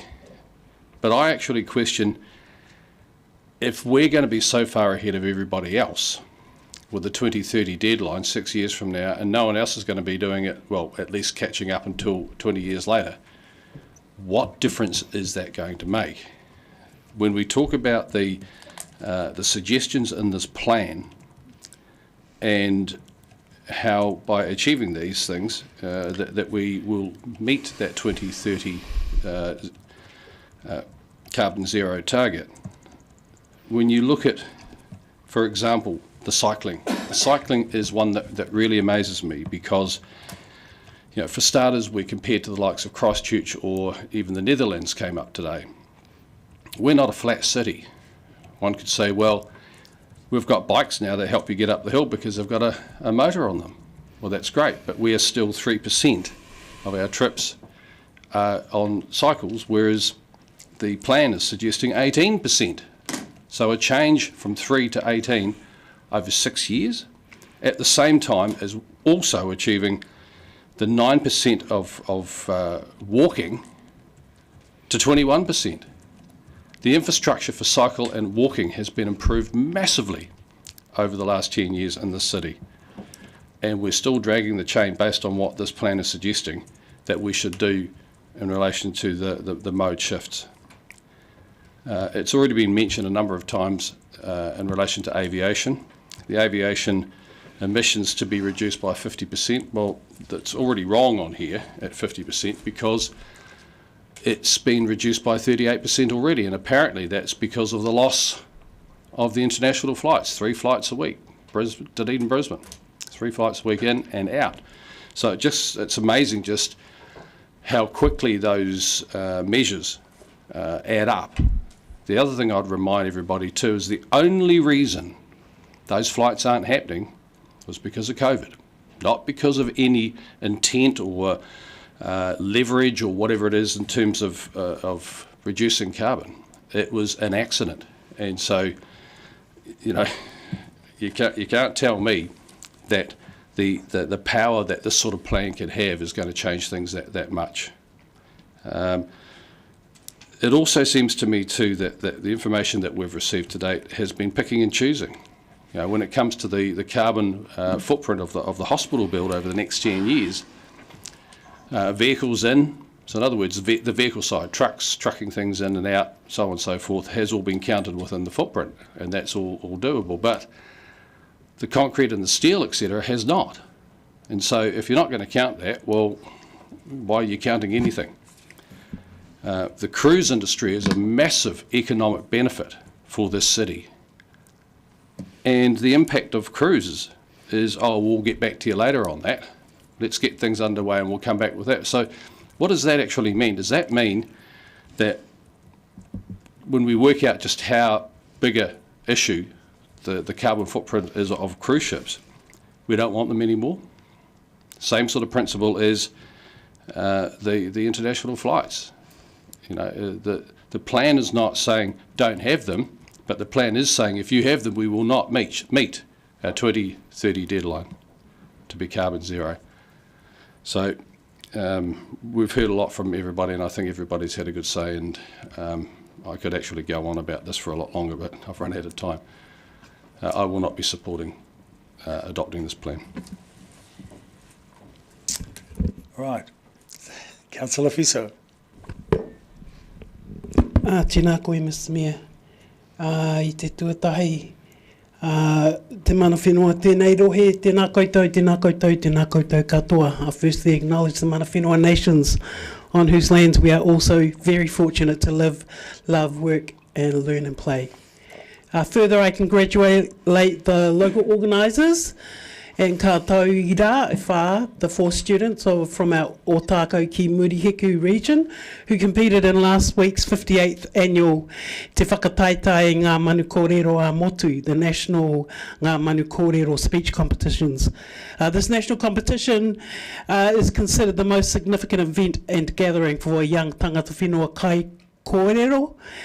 Speech makers, 60 of whom represented 15 regions, held at in the competition held last week at the Edgar Centre. The kai kōrero, the speakers compete in a number of sections and are judged for both prepared and impromptu speeches. In particular, I offer ka mihi miharo congratulations to Ōtākau homeschooled student Te Atarau Cassidy, who placed 3rd overall in the senior Te Reo Māori section. His speech is focused on the environment and its impact on one's reo and the effect of climate change. And after he competed, Te Atarau commented, I think climate change is a big thing for everyone, for the whole planet, because if we don't fix it, then we're all screwed. And in a past debate on lowering the voting age to 16 years, Te Atarau Cassidy is 16 years old, Councillor Vandervis expressed doubt that 16-year-olds have the appropriate physiological and therefore intellectual capacity to make the decisions and choices associated with voting. I te tuarua ka mihi a mahana ka mema o ka hapori. Secondly, I offer warm greetings to all the members of various communities who have spoken at today's and past public fora who have been working on climate change for decades, and I acknowledge your mana, your authority, your reo, your voices, and thank you for your commitment and resilience and persistence past this day. As I've noted at the table before, the terrorist events and murders at the two mosques in Ōtautahi, Christchurch on March 15, 2019 overshadowed Aotearoa's first climate strike action by this city's Tai Tamariki and Rakatahi or Taiohi, children and young people. Colleagues who have spoken so far against adoption quibble about the detail, whether there's too much or too little. I will be supporting adoption because of the values underpinning this plan. Councillor Walker says we owe it to our taoka species without a voice. I would agree and add that we owe this all to all residents and future generations whose voices we rarely hear because they have no power, no vested stake in this little old settler society of ours because of the lack of te treaty justice. To me and many others who may not have the resources, time and privilege of focusing on climate action, te treaty justice is climate justice. E te tuatoru kora matua kau rawa kora matua Hawkins. I greet you too and acknowledge the past mayors, the two past mayors, for their leadership and commitment which has brought us to today. Tēnā koe, Mr Mayor, for this motion, which apart from Part D, I will be supporting. Thank you, Mr Mayor, for changing your mind when in the last triennium you did not vote in support of the development of such a plan as this. E te tuawha, I te tuawha, ka mihi mahana kia koe I te tumu whakarai me te kaimahi katoa. I acknowledge CEO Graham and all your staff. I echo Councillor Benson Pope's comments on acknowledging Ms McTavish, Ms Reynolds and Mr McLean. Thank you, thank you, thank you. Contrary to what Councillor Vandervis says, this is not merely 4 years of paperwork. It is about relationships, relationships, relationships. And I note that throughout this whole period, we have been having workshops.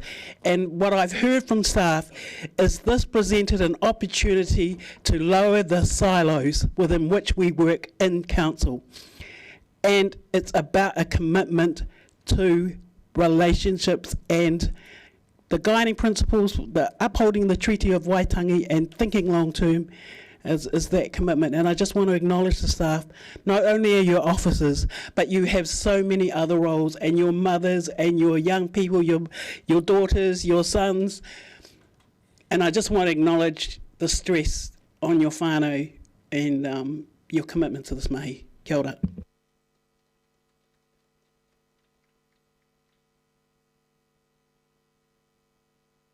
Very good. I haven't heard, I see nothing on the screen from Councillor Lucas. Doesn't want to speak, so there we go. And so here we are, ready for the vote. And I think for my money is balance is important. And I think it's critical to take the people with us. And that's why I think we should be starting low and working up as we go through and as we find out what is actually going to make the difference. However, I think the main thing is that we do have a plan. My attitude to the carbon zero plan is that it is, has been unrealistic in the past, and it is still somewhat unrealistic, but I think we have to get started. I've been keen to be doing work on this all the way along. So it's good to actually have a plan, imperfect as many people have claimed it to be, but at least it's a plan, and we can then work on the plan and improve the plan as we go. I'm just fearful of the amount of debt that we have in this council already, and with this current long-term plan, we'll be heading to $1 billion. And despite some people thinking that it is relatively low, it feels relatively high to me sitting here in Dunedin. And, you know, we have an unsustainable growth in our debt. It is rising steadily every year. And I don't think that that is a good way for us to continue. I think we should have balance with our budget and with our debt as well. But we can have budget balance in all things. And going full steam in this will be at the detriment of others, the detriment of other things. So that will be the hard choices that we get to make. So with that, we'll take our vote. And By division, please. By division and in sections.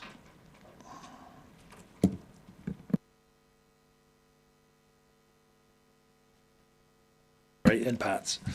So.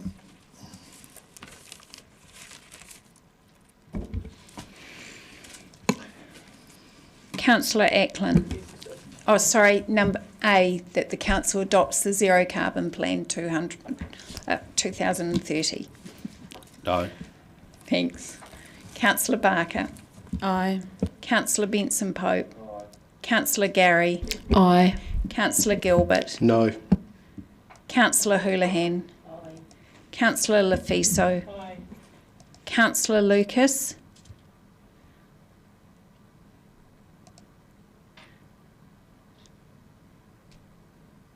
Councillor Lucas. Aye, I got that. Thank you. Councillor Mayhem. Aye. Councillor O'Malley. Aye. Councillor Vandervis. No. Councillor Walker. Aye. Councillor Weatherall. Aye. Councillor Wiley. No. Mayor Raddick. Aye. Carried 12-3.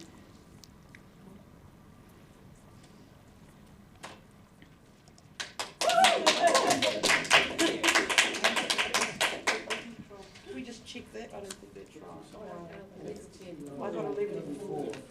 I got 2. 1, 2, 3, 4, yeah. Sorry, my apologies. I put a tick in the wrong. So it's Eklund, Councillor Gilbert. Oh, hang on. No, now.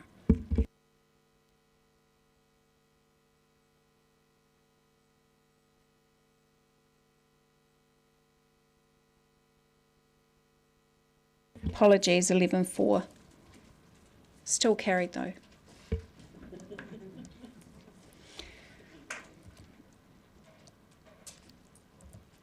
Okay. That the Council delegates authority to the Chief Executive Officer to incorporate minor editorial amendments, including the addition of an action for direct lobbying of central government to the plan. Councillor Ackland. No. Councillor Barker. Aye. Councillor Benson Pope. Aye. Councillor Gary. Aye. Councillor Gilbert. No. Councillor Houlihan. Aye. Councillor Lefiso. Aye. Councillor Lucas. Aye. Councillor Mayhem. Aye.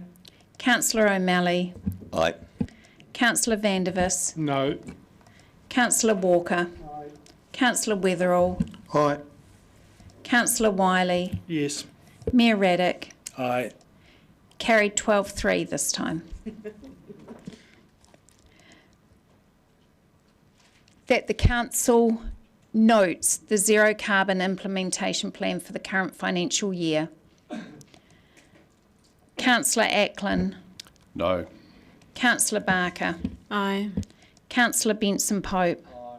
Councillor Gary. Aye. Councillor Gilbert. No. Councillor Houlihan. Aye. Councillor Lefiso. Aye. Councillor Lucas. Oh, she's gone. I'll come back. Aye. Councillor Mayhem. Aye. Councillor O'Malley. Aye. Councillor Vandervis. No. Councillor Walker. Aye. Councillor Weatherall. Aye. Councillor Wiley. Yes. Mayor Raddick. Aye. Carried 12-3. That the council requests further development of the low investment option for the zero carbon implementation plan as the preferred option in time for consideration as part of the draft long-term plan 2024 to 34. Councillor Ackland. Aye. Councillor Barker. No. Councillor Benson Pope. No. Councillor Gary. No. Councillor Gilbert. Aye. Councillor Houlihan. No. Councillor Lefiso. No. Councillor Lucas. Aye. Councillor Mayhem. No. Councillor O'Malley. No.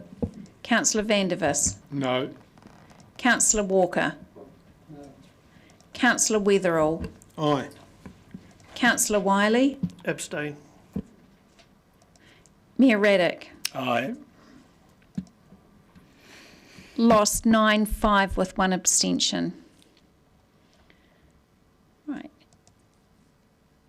That the council requests a report for the October 2023 council meeting on governance options for the oversight of the implementation of the zero carbon plan. Sorry. Councillor Ackland. Aye. Councillor Barker. Aye. Councillor Benson Pope. Councillor Gary. Aye. Councillor Gilbert. Aye. Councillor Houlihan. Councillor Lefiso. Councillor Lucas. Councillor Mayhem. Aye. Councillor O'Malley. Aye. Councillor Vandervis. No. Councillor Walker. Councillor Weatherall. Aye. Councillor Wiley. Yes. Mayor Raddick. Aye. Carried 14-1.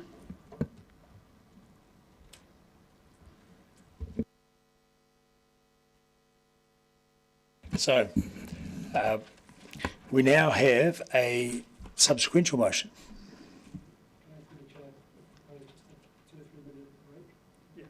Yes, let's have a break. So, seconded, Councillor Walker. All those in favour say aye. 245. Carried. 245, yes. 245.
Subsequential motion.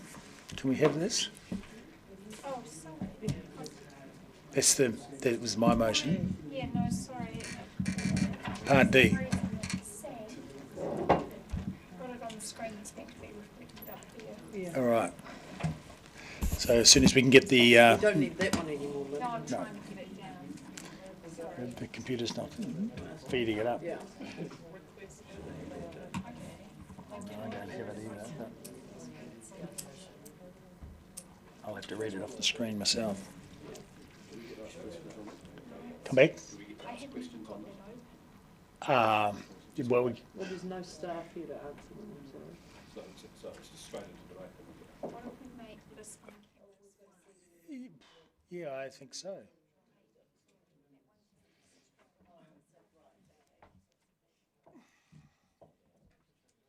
So we're just waiting to try and get the motion on the screen.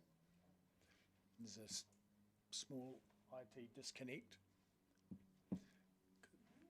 It's appearing on this computer but not on the screen, so it might just take a minute. Apologies, I haven't even got it open. Right, have you what? No.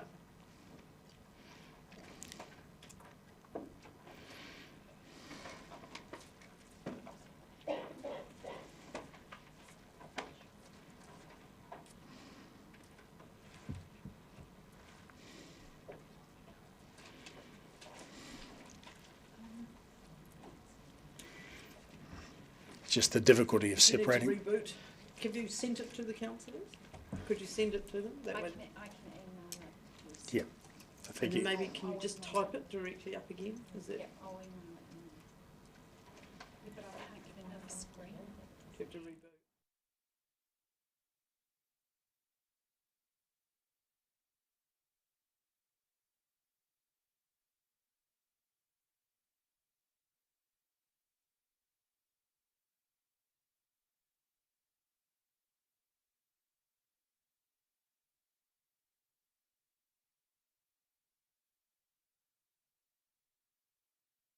Computers in just a minute, and here it is, resolution. That the council requests further development of high investment option for the zero carbon implementation plan and time for consideration as part of the draft long-term plan 22-34 with medium investment as the alternative option. So, I'm sure you would like to speak to it, Councillor Walker. You need a second, please. All right, is there a seconder? Councillor Gary. Yeah, thank you, Mr. Mayor. And sorry, wrong glasses.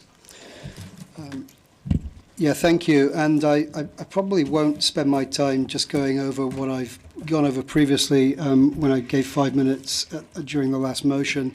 And I think that's probably fair for all of us because I think we've had an opportunity to make our stance really clear. What I wanted to do, I didn't have 5 minutes previously. I want to take this opportunity, as a couple of others did, to thank our incredible staff for getting this incredible plan to us over with work that has taken multiple years. It is a report of extremely high quality, which I think actually will be the envy of the other 66 TAs in this country. It's a truly excellent plan, which it looks like now we will have power to drive forward. It'll come as no surprise, I guess, to anyone around this table when in terms of the climate crisis, I'm one of those people that think 2030 actually is already too late, and if we had trailed into the territory as was sort of circulating in the wind of moving it out to 2050, it absolutely would have just been an opportunity for us to stick our heads in the sadly warming sands of the world and do nothing. But what I will do within my time, I've just realised I've got 10 minutes, that's generous. I might just address some of the things that have come up in the last couple of hours around this before we move to the vote. And Mr. Mayor, I think, and excuse me if I got the wording wrong, I think you used the words extravagantly large in terms of the cost of this, and the costs are large, and I'll come back to that a bit later, and I'll reference back to one of Councillor O'Malley's astute commentaries. They are extravagantly large, but I think a number of people have reminded us, and we should be reminded of it, the extravagantly large investment really, to me, will look like chicken feed 5, 10, 20 years down the line if we are inert and choose to do nothing. And I think, and that's hard. I'm not saying that's easy, because we are governors and we are charged to a lesser or greater extent of keeping an eye on the budgets. But I don't want to be sitting as an old man in my rocking chair in 20 years' time, looking back and thinking, I could have avoided the fiscal misery that people are going through by having back in 2023 voted otherwise. You also mentioned the Zero Alliance partners. I think that's important because we had one in today actually, and they are keen for us to pursue the high stroke medium, particularly the high. So I think it was pertinent to mention those, and I think we need to be a leader and we need to support the work that our alliance partners are doing, because that's critical in making sure we get a good outcome ultimately. And the question of was my time being chopped? Okay. I thought it was only 5 for a subsequent motion. In terms of the cycling numbers, it's very easy to look out the window now and look at cyclists, but it doesn't happen overnight. In cycling circles, there's something called critical mass. Critical mass is the point at which cyclists feel confident. You have two ends of the spectrum. You'll get a percentage who always cycle whatever the conditions. You'll get a percentage who'll never cycle. It's that middle group. It's about 85% of people who absolutely will cycle when the infrastructure is there, particularly safe infrastructure. I've cycled here for 21 years. When I cycled 20 years ago, I used to see nobody in this city. When I come off the path in Port Chalmers now, I meet hundreds and hundreds. So moving on as we go forward, if we keep investing in that infrastructure, the world's our oyster. And the examples are all over the place, particularly in Europe, where they have invested in the infrastructure and they have nearly 30% of people making trips by bike. Don't underestimate that. Mode shift happens with ambition. It doesn't happen with doing nothing. Councillor Barker, you were right earlier as well.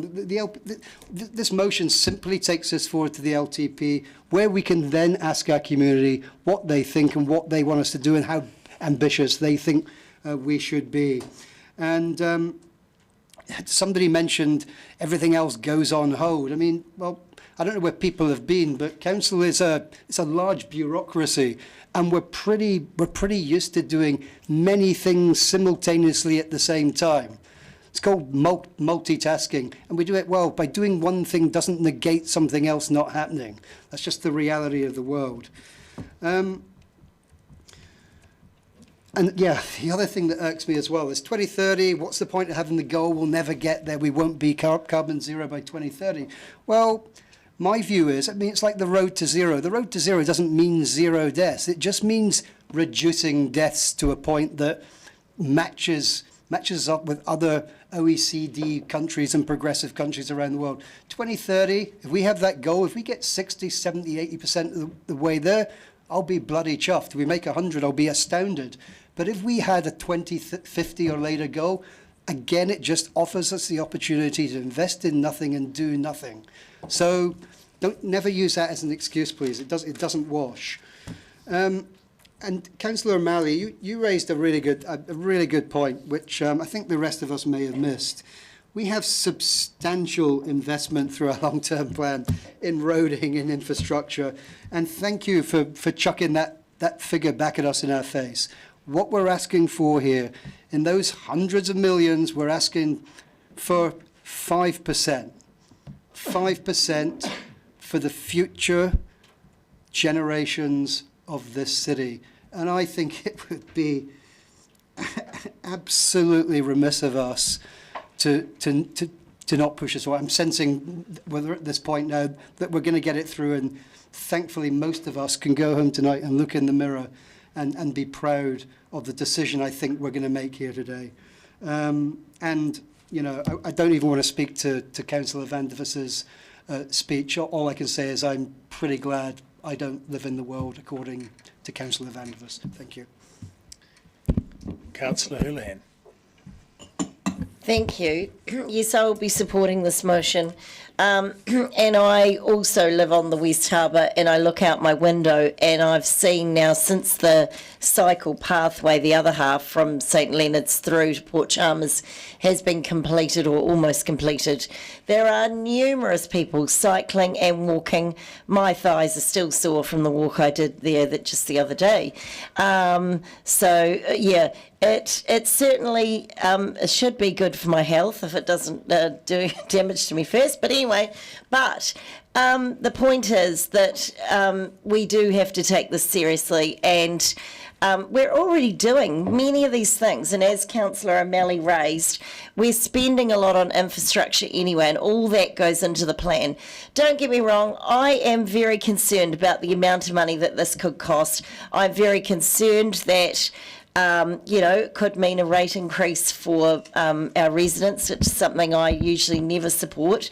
It also, I am concerned that in the plan, the numbers aren't certain. That concerns me as well. However, this is an issue that I feel goes over and above that, because, as many have said before, if we don't do something and take action now, and more than just a little bit of action, more action, and enough action to actually make a difference, what sort of future are we going to have? And some people have said, there'll be many people probably who might question, and say that's rubbish. There's no need. Nothing's going to happen for years. I don't actually think you can say that anymore. And I started on reflection in this debate prior to coming here. I had to think about it. Look, what do I really feel about this? And I had to honestly say to myself, from what I've seen now, it is a regular occurrence. And as I shared the story before about one of my best friends has lost her whole house. I mean, it is affecting all of us every day. You'll know someone, or you're impacted by it in your own property. And we can't now say it's not going to happen. It is happening all around us. Every time there's a heavy rainfall now, I look at our backyard and think, flip, are we going to have a slip down there? There's extremes all the time of weather, and the scientists are telling us it's directly related to climate change. And, we're talking all the time about South Dunedin, and, we have a major issue in our own city, and I think we have to do the right thing by our city as well. If we're zero carbon, for the university to attract more students here, because every student you talk to, I haven't met one yet who have a concern about climate change and the effects on their future. And also around businesses. Now, businesses have been talked about quite a bit. In my Masters in Entrepreneurship, as you know, I did one of the papers in that was the sustainability with Professor Sarah Walton. Now, she talked about in that paper, and in some of the other papers, about how auditing your business for carbon and and looking at all those ways that you can reduce waste actually often saves businesses money. So there are often benefits to businesses by reducing their carbon emissions. And a lot of people, myself included, when I'm buying cleaning products and things like that, will only buy products that make a difference to the planet. So people are looking for products and businesses and now cities to live in that want to make a better future for all of us, and that's what we're voting on today. Thank you. Councillor Eklund.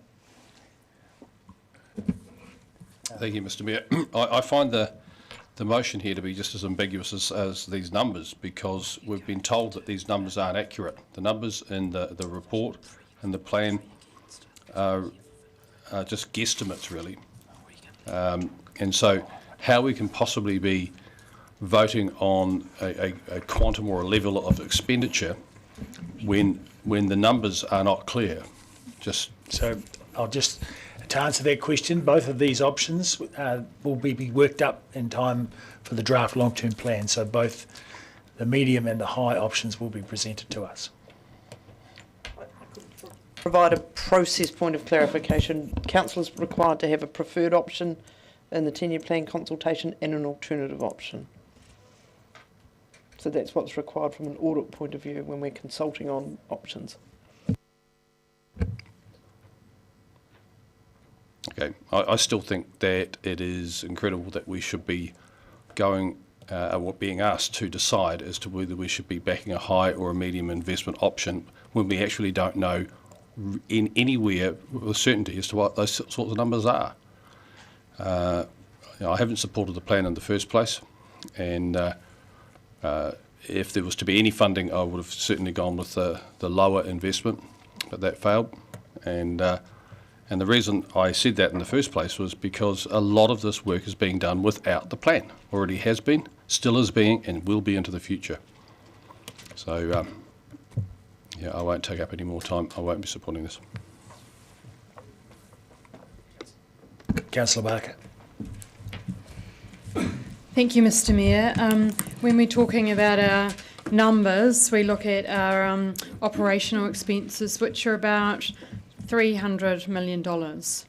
And when we're talking about what we were looking to add on to OPEX, it's about $10 million in the high version, which is around 3% of operating expenses. So it is actually quite a small percentage of what we're talking about in our overall OPEX. And I think the process, when we're going to be looking through where we invest this money, will probably work itself out, because there's a lot of these things that we are already doing. We talk about things like the grants review. I think that the OPEX, which is involved in the grants review, will also smooth itself out as we actually focus more clearly on what we want to spend that OPEX on. We look at the high, the CapEx was $10 million a year over the 6 years after the Waka Kotahi funding, and our OPEX is around $100 million a year currently. So that is about 10% added on to CapEx.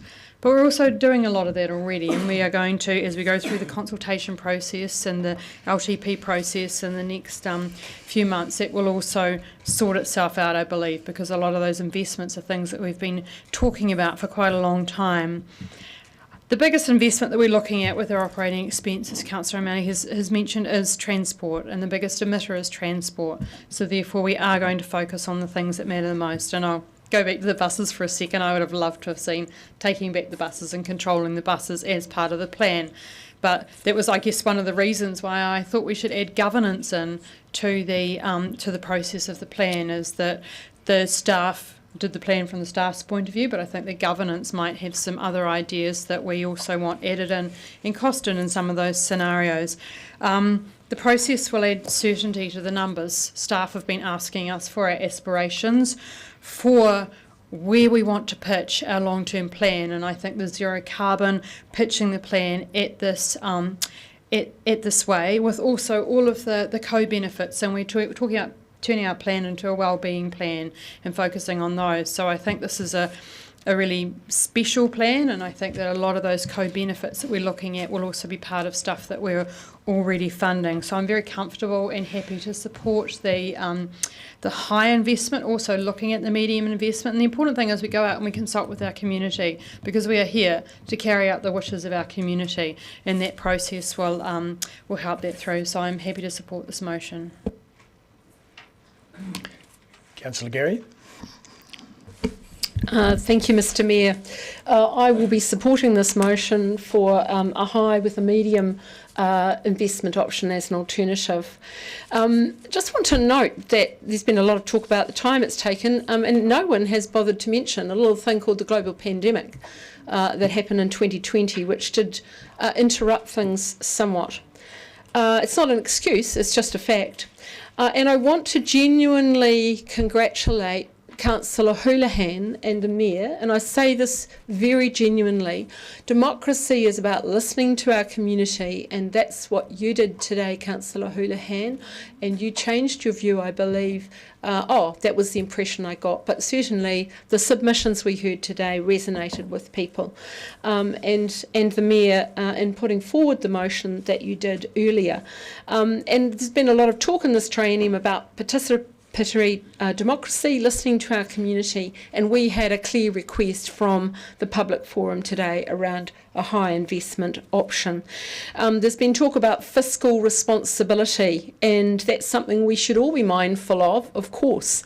That's part of our job. But if you look at the example of Cyclone Gabrielle, just as an example, and you think of the cost of the clean-up and the infrastructure issues, and if you think of Queenstown and what they have before them, and the disruption and the impact on their hospitality businesses and their tourism businesses and the school holidays, it is not difficult to see the advantage of being proactive. And around the co-benefits, I just want to focus on an example.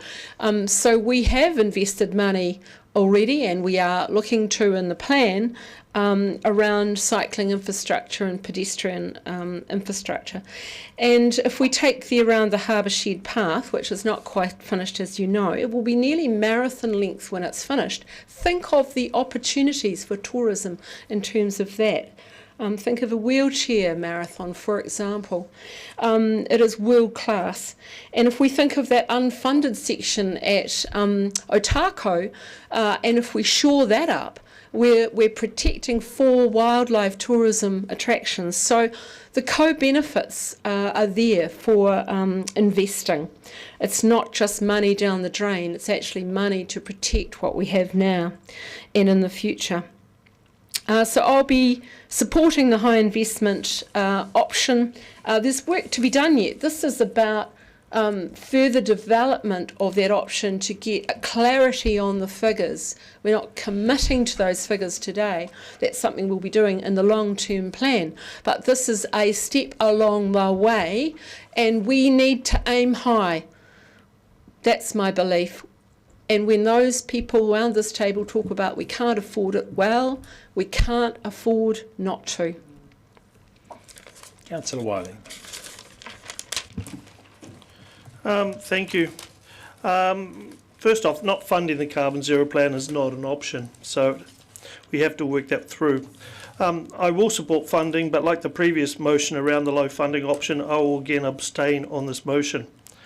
I will support a targeted rate to fund carbon zero project infrastructure and key projects to reduce our city's carbon emissions. I'll bring this motion to Council in the next couple of months and request it as an option for consideration as part of the 2024-2034 long-term plan. So what may this look like across our 58,000 residents? If we have a targeted rate at $10 per week, $520 per year, that would generate $30 million. If we have $2 a day, $14 per week, $728 per year, would generate $42 million. And if we go with $100 per month, $1,200 per year, would generate $70 million. So I look forward to consulting with the community and hearing what their views are. Councillor O'Malley. Hey, Mr. Mayor, if you compare this item to the item that was going to come to us in the past and was asked to be sent back, it was around the budget and putting the budget in. And I think some people feared that that was going to be, because I was one of the people asking for it, there was going to be an opportunity to underfund it. Really what I wanted to do was to say that you don't do anything in a council environment unless you've got a budget for it. And I'm really glad to see pages 132 to 149, 18 pages of budgetary items that are linked to the plan, because now we're actually saying it is time to actually play the plan out and do the job that has been put there. And in fact, the very discussion we're having now probably wouldn't have happened unless we'd started talking about how we're going to fund it. And I'm glad that we brought that to the fore. And I'm confident that, in fact, this is going to pass based on the previous speeches. I don't really see how it's going to change too much. And it really gets down to setting that granularity in place, understanding exactly what we're planning on funding so we know what we're funding. The presentations we had today were to say, make sure you fund on the right end of the scale, the correct end of the scale, and fund it properly. But we need to know those numbers so we know what we're going to do, so we actually commit to doing it. I would suggest that one of the reasons that it's taken a little while to get this plan off the ground and going was in fact we had not made that step, and now that we've made the step, I'm really glad that we have, and I will definitely be voting for seeing what the high and medium investment looks like. Thank you. Councillor Mayhem. Thank you. I just wanted to tautoku the kōrero of Councillor Lefiso. Nobody else mentioned honouring the treaty. And like myself, Councillor Lefiso always votes and speaks for those people without a voice, the people that are too young to vote, the poor, the suffering, the homeless, anyone who's struggling financially or mentally. A little whakatoki, kamura, walking backwards into the future. We need to think about te whenua, te wai and our taonga species that are affected by climate change. Culturally significant places that are coastal around here are being threatened. Loss of taonga species. Our ability to manaaki is also threatened. I think we need to, when we make these decisions, it's not about money and how we're going to finance it, it's about the physical, spiritual and social well-being. If we do nothing, we're threatening all of these things. So as we walk backwards into the future, we need to consider all of these things that affect everybody, all of our residents. Councillor Gilbert. Thank you. Although I voted no for adopting the plan as it was, that's the beauty of democracy, it has gone through. So therefore it would be thick-skulled of me, shall we say, not to support the development therein, because it has been democratically voted on as to go through. Therefore, whilst I do look forward to Councillor Wylie's forthcoming motion and to see the public reaction and the community consultation results of that, I'm leaning towards supporting this one, although I would also point out to Councillor Gary, yes, you're right, there was COVID in the way. However, other cities around the world faced with exactly the same thing managed to get one in between 9 and 18 months up, written and implemented. So I'm not quite sure how Dunedin facing COVID was different to the rest of the world. But as I say, I'm leaning towards this simply from the joy of democracy. Councillor Vanderus. In my view, there's nothing democratic about having done your research, having come to a decision, and then changing your decision because the herd ran the other way. We are herd animals, most of us, and I've seen it happen far too often around this table where there is a consensus which essentially amounts to just simply groupthink. Democracy is actually about looking at the issue as you see it and then making a decision which you believe reflects the interests of all the people that vote for you. It has nothing to do with whether people voted to go a certain way and therefore you're going to follow. If you're secure in your reasoning for coming to a decision in the first place, failing any new evidence, and new evidence has been remarkably absent here, we're looking at making a decision that should have a cost benefit, and we don't know the costs and we don't know the benefits. There is nothing undemocratic about sticking to your guns and saying, look, I've looked at this, I don't believe it has value for the ratepayers, and therefore I'm simply not going to vote for it. And similarly, I'll be sticking to my choice of preferring a low budget option. I think that, whilst the talk has been simply an increase of 5%, that comes on top of 7.5% inflation, plus much higher or double the interest costs we've been paying, and other additional expenses, not to mention other community aspirations, all of which need to be kept in balance. And I think it's important that as we embark on a carbon zero plan, that we take the community with us and start by actions that are that are working with the community, especially in terms of convenience and reliability of public transport, but also other areas that that make it easy for people to participate in carbon reduction and incentivise them to do so, so that we approach the whole topic in a spirit of positivity rather than trying to bash people to do something that they don't want to do. Anyway, so I'll be voting against this. Councillor Fiso. Tēnā koe, Mr Mayor. I just want to acknowledge the mover, and I just want to acknowledge all the work that Councillor Walker does, both networking and a city study, and the vision and leadership that Councillor Walker's shown in moving this motion. I also want to reiterate my comments to the staff, and not just the zero carbon team, but all the staff, because they've been living, breathing, and eating this and sweating this thing for 2.5 years. I want to acknowledge the lessons that I've learned from the staff, tangata whenua and tauiwi alike, and most particularly it's about, again, affirming my belief and my extended community belief that relationships are key. Relationships to each other and relationships to the environment are key, and if we get that right, everything else is kosher. And I just want to emphasise again that staff have taught me how siloed we are as a big bureaucracy, and how they've been siloed, and this has provided them an opportunity to lower those silos and work across the organisation. So kia ora to you, Madam CEO, for that leadership. And I just want to talk about balance, because again, a lesson from the staff has been about bringing the well-beings into all the well-beings into focus.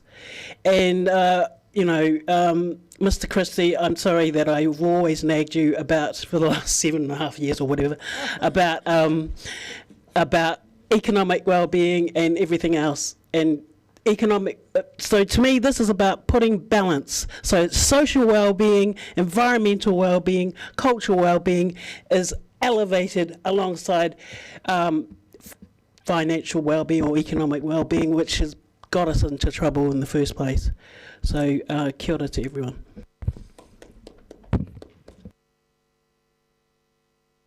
I think with you, Councillor Walker, you're right to reply. Thank you, Mr Mayor. I'll just respond to a couple of points, I guess. Councillor Barker, thank you for pointing out that that 3% figure in terms of the $300 million OPEX budget, and of course the 10% on CapEx, much of which, as you stated, is already committed. I don't know who it was that mentioned aspirations. It might have been you again, Councillor Barker. And remembering the aspirations that we've been charged with coming up with through numerous workshops are also our community's aspirations.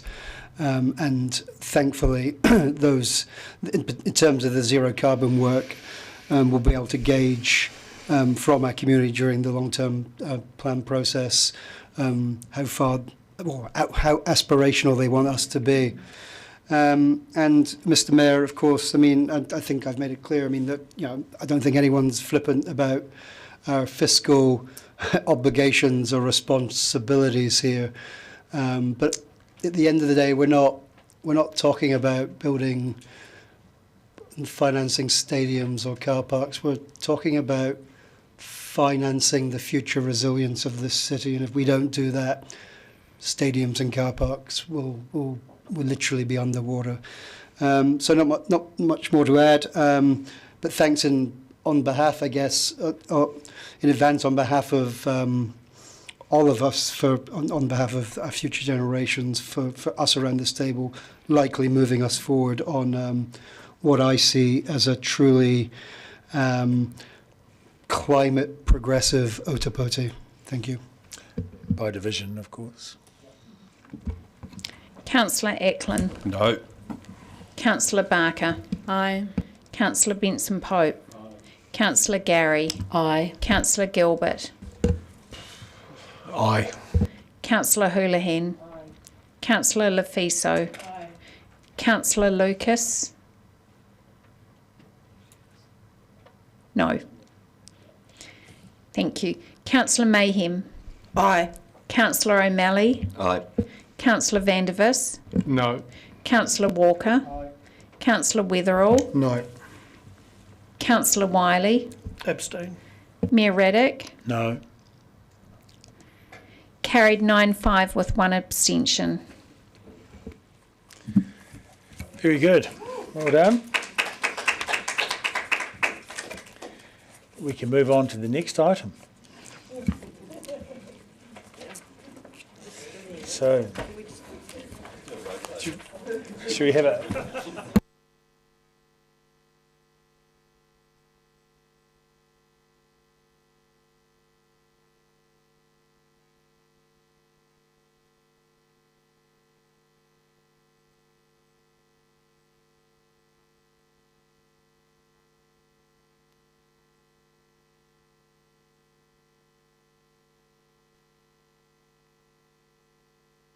Okay, so before we get started on the next item, I just mentioned that the plan was to get to item 15. So this next item is item number 10. And excuse me, could the public gallery leave the room, please? If they're going to keep talking, leave the room to have their out loud conversations. So we've got a few to get through if we're going to get home at a reasonable hour. So I'd just like everyone to bear that in mind. We may have to abandon the mission of getting through to number 15.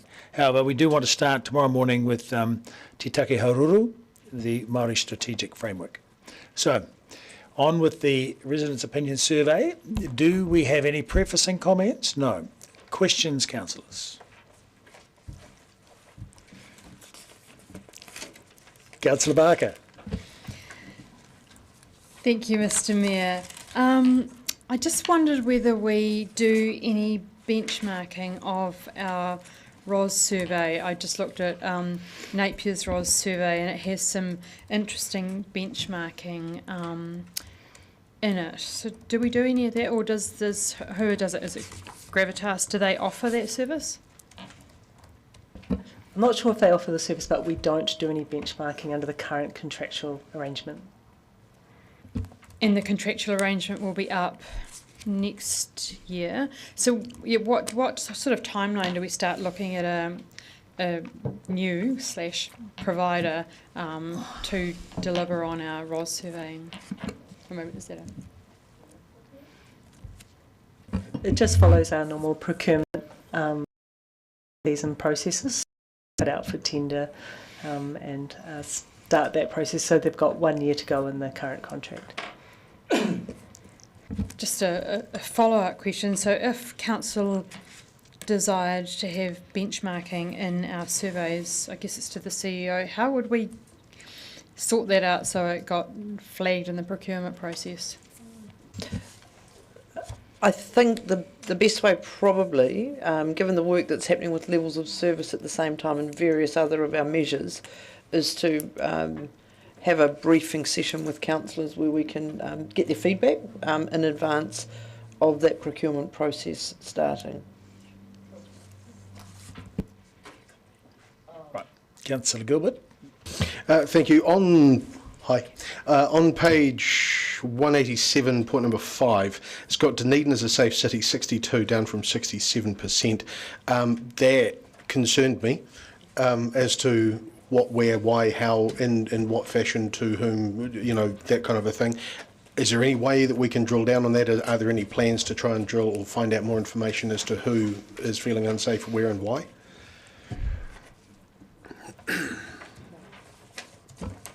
Thank you, Councillor. As the current residents' opinion survey is designed as a really temperature gauge, that level of investigation into that level of detail is out of the scope of the current survey. So, and then we don't have data or this answer to what these are the answers to the question. Just please indicate your perception of the Dunedin city. So that there's no follow-up question either. So we don't have basically no data to look into as to why, unfortunately. So the answer is no, because these are residents' opinions at a point in time. So Cut you off. There is no other mechanism to be able to find this out. no, these are simply residents' opinions at a point of time. Some of them feed through into levels of service, but we don't actively work through and dig into each of them. Correct, and if I can add to that through the Mayor, is that they're completely anonymous as well, which is protected by Gravitas through our contractor. And rightly so. Right, another two questions, both sort of on clarification, really. I am not a mathematician.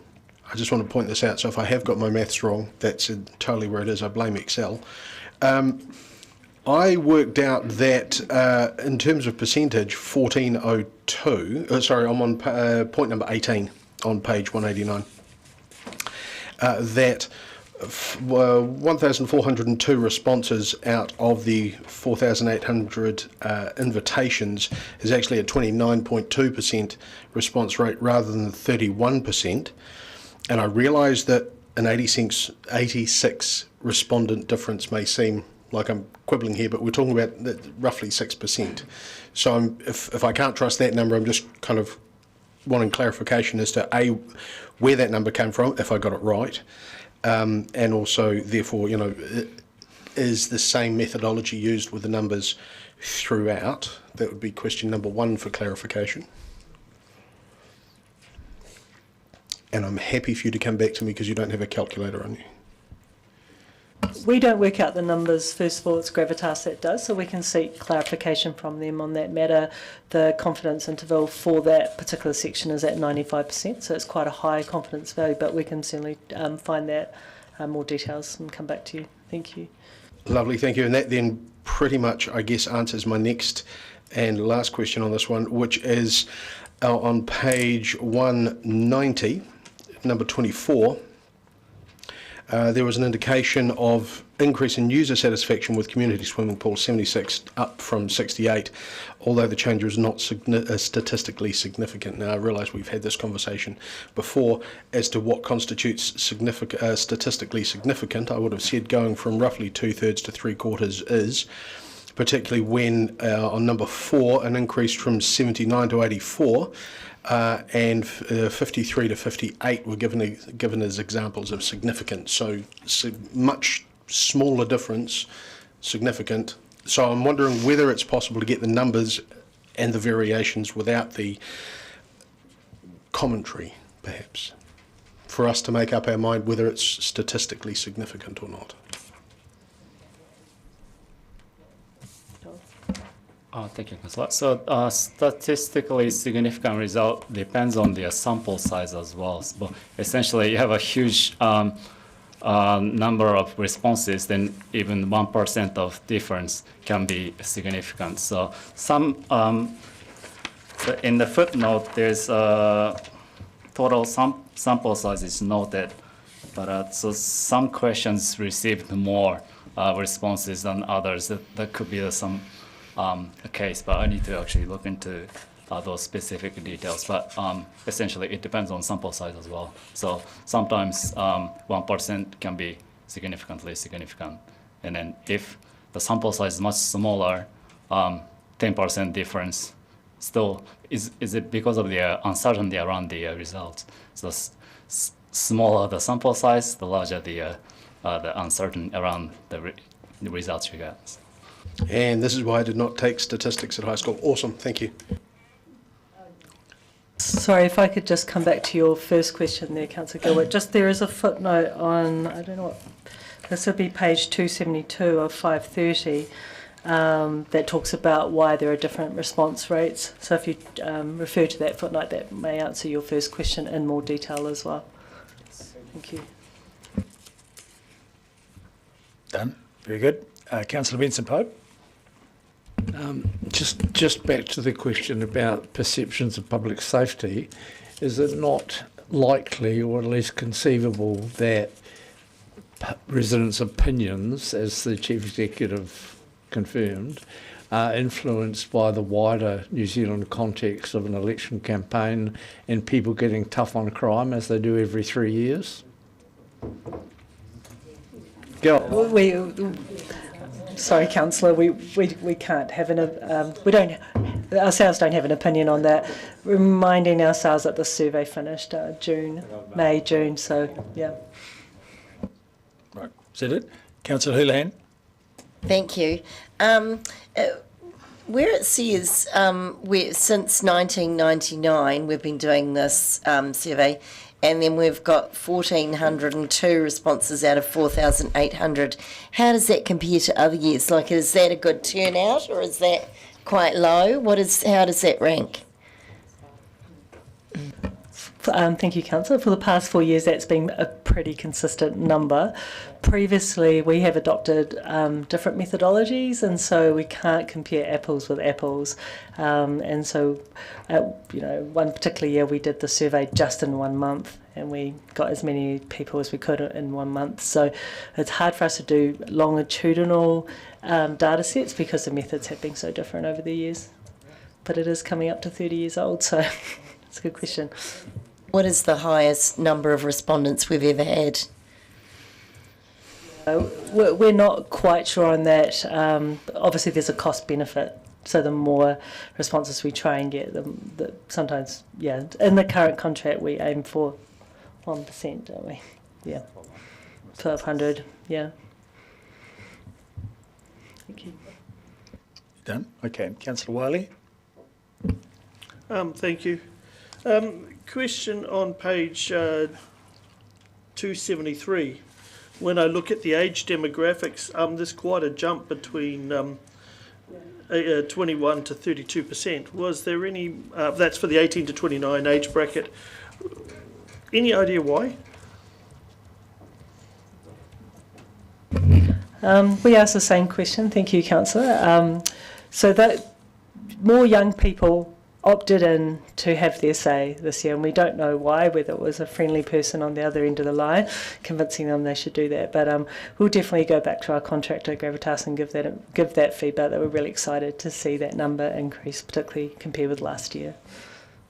Okay, thank you. On page 252, satisfaction of Dunedin Council staff over time. Quite a jump in the last 2 years. Has that been conveyed to staff to show, to tell them how well they're doing and working with our customers? Yes, we've started feeding these results back to the staff. We're really pleased with the progress we're making. You should be. That's really good. Then I'm jumping around a little bit. I've got all these pages dog tagged. Page 230, satisfaction of roads, footpaths, lighting and parking over time. I note this was probably, and again this trending, and I think I already know the answer, but very much from where we started in 216 to where we're at 223, all but one has a pretty big jump. Well, actually, all of them have a pretty big move downwards. Do we have any indication why, or is it pretty much around the George Street work as being a catalyst to that?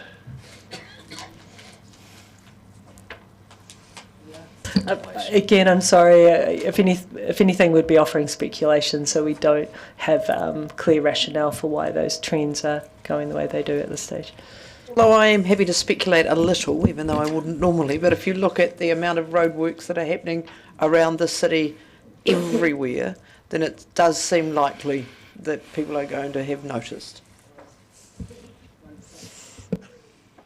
And I guess that leads me into the on page 243, the big drop for the central city retail area, and I would say that's the George Street work effect. They can't speculate. Okay. Yeah. And page 266.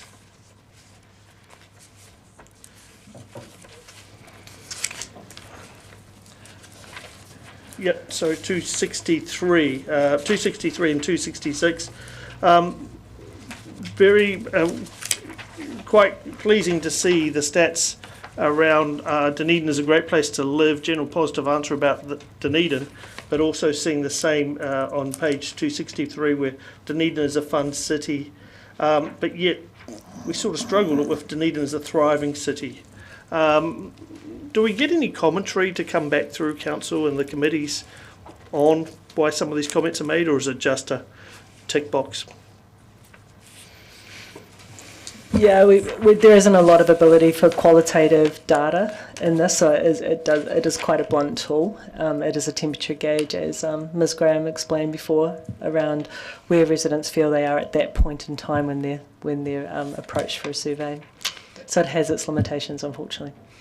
What I would add, though, this council has initiated the quarterly reporting, which does let you look more closely at the data, you know, in line with what might be happening in the community, which lets you consider what might be some of the conclusions.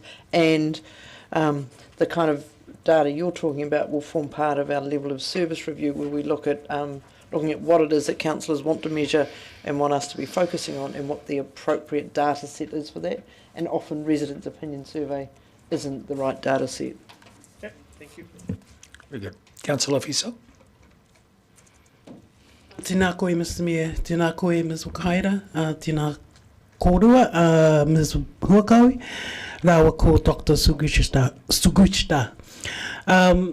I have 3 or 4 questions, and my first one relates to the Māori impact statement about not being able to access the Māori roll electoral data. Is there, I mean, instead of waiting, you know, doing what you have to do to wait, instead of having access to that data, is there any possibility that we're going to have access to that data? Not within the current contractual arrangements. I think with Councillor Barker's question around whether there's an opportunity to revisit the ROS, as then you would design perhaps a survey that would meet that criteria, but in its current form it does not meet the criteria, and therefore we cannot access Māori electoral roll. And then, well, there's sort of following questions, but it's really about the actual design of the survey and the use of the word satisfaction. And I know it's just a snapshot for a time that's passed, really. But have you had to, I know you've been busy bringing 7 reports to this particular agenda, but in your everyday kōrero, do you talk about redesigning the question? That kōrero is coming up all over the place, and particularly through some of the working groups around the 10-year plan, and also through the reviews of levels of services, as Graham's already mentioned. So I think people can really identify and are starting to identify improvements. And so just following on from that, in terms of future redesigns, the category hill suburbs, which I assume covers Brockville and Mornington, or what I'm wanting to do is there any opportunity that you have in your relationship with the contractors, is being able to drill down and extract that data for the hill suburbs, and also former refugee communities in whānau? I will follow up and ask those questions, particularly around the hill suburbs. I'm unsure about whether we have that nuance around former refugee, but we'll definitely follow up and come back to you. Very good. Well, we've covered questions. I'd now like to put the motion that we note the annual results of the 22-23 Residents' Opinion Survey. Do I have a seconder for that? Councillor Mayhem. So, in speaking to this, I think Ms Graham and everyone around this table and ELT all need to be congratulated for the efforts that they have put in on behalf of the city and the residents of the city, and their recognition of improvement is obvious. And so the vast majority of results have improved, and I think there's been a consistent effort all around, and that has definitely made a difference to people's perception. So I'm very gratified by that, and I think congratulations are in order to all of us, and all of us in the room, and all of the staff in the business. Would anyone else like to comment? Councillor Barker. Thank you, Mr Mayor. Always interesting to get the report card and see how we've done. It's good to see some good trends upwards again. We can see quite a lot of COVID impact has happened over our results in the last few years. I do want to congratulate the staff. There's some that particularly relate to some of the frontline staff on those, and that's great. It's useful to get this feedback, especially what our community want the DCC to concentrate on, because that came up quite useful when we were talking about carbon zero, and we knew that it was number 2 thing that had come through on the ROS about what people did want us to concentrate on. It's great to see that the overall satisfaction is up 7%. That's a really great leap.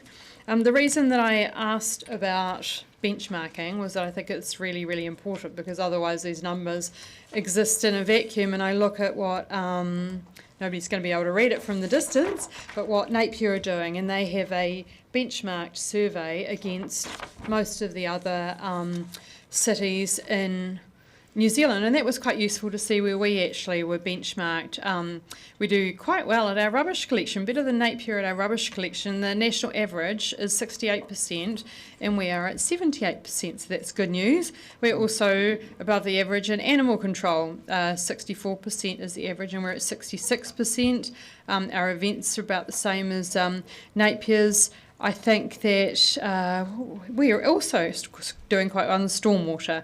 Napier was 37, the average is 60, and we're almost on that at 57%. So here's the value when we're thinking about how we're comparing ourselves to other cities, is if we have a benchmark survey, then we are able to understand where we're going. And I remember back in 2019 when we changed providers, and I raised a red flag then, and I said, I don't think that the way that we are measuring these with the new provider is going to be good, and I think it's going to damage our ability to reach our levels of service. And back in 2019 we were actually reaching 61% of our goals, and then with this new provider that's gone over those 5 years, we're down to reaching about 41% of our goals, our levels of service. So this is quite concerning, the effect of having a provider that has changed the methodology, and that makes all of those graphs kind of go down. And we've got COVID in there, of course, but also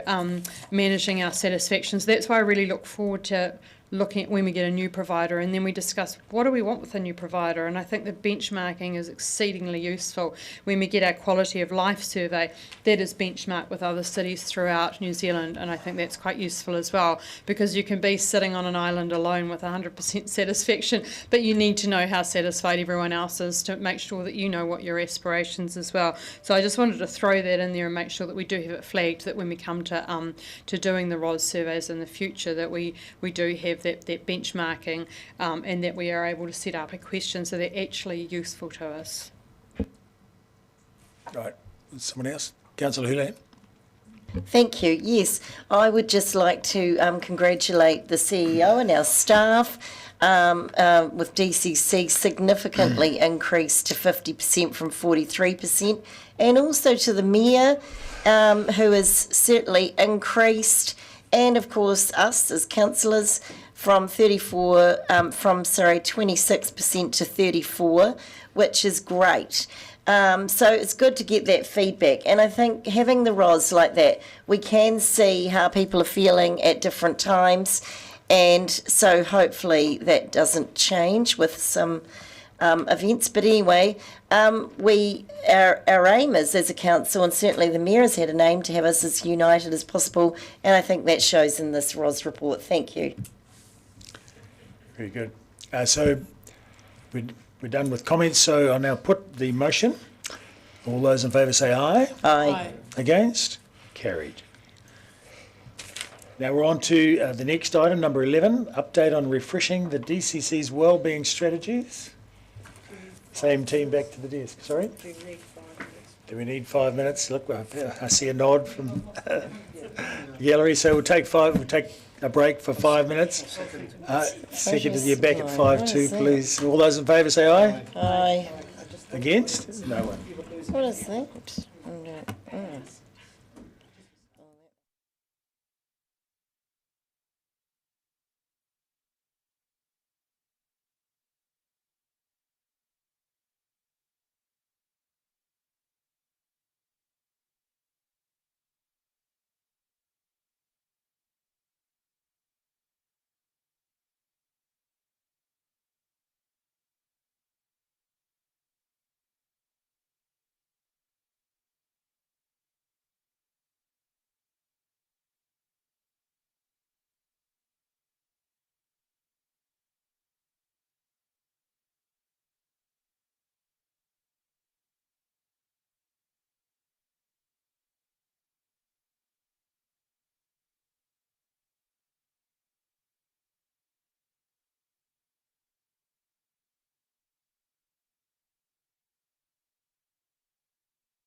Started. Just going to shuffle the agenda slightly. So, when you're ready, I'll just reshuffle the agenda slightly. So we'll move the update, item 11, the update on refreshing the wellbeing strategies, to item number 2 tomorrow. So after the Māori strategic framework. And then we'll rattle through the remaining items for today, 12, 13, 14 and 15, and see how far we get, see how long that takes us, and maybe we'll get 18, 19 done as well. So that'll make, well, I'll put this big chunky item, of which there's likely to be a lot of discussion, number 11, into tomorrow's agenda, coming up second. Does that all make sense to everyone? Okay. So if we turn our attention, please, to item 12, which is, so 12, 13, 14 and 15 we're going to do now. And my expectation is that these are non-contentious and relatively straightforward items. Yeah. Who knows? Sorry? All right. Okay, so let us begin. So item number 12. Are there any... Hang on a minute. We've already had that, so Councillor Vanders is going to move. But before we do that, are there any questions of staff? I see no questions. Councillor Vanders has moved the item. Do we have a seconder? Councillor Houlihan. All right. Does anyone have commentary to make? Councillor Vanders, starting with you. Nothing? Anyone else? Nothing. Therefore, the motion is that Council grants the body and decides the criteria, and acting under its delegation, we approve an easement engrossed to Aurora Energy. Okay? All those in favour say aye. Aye. Against? Carried. Item number 13. Are there any questions of staff?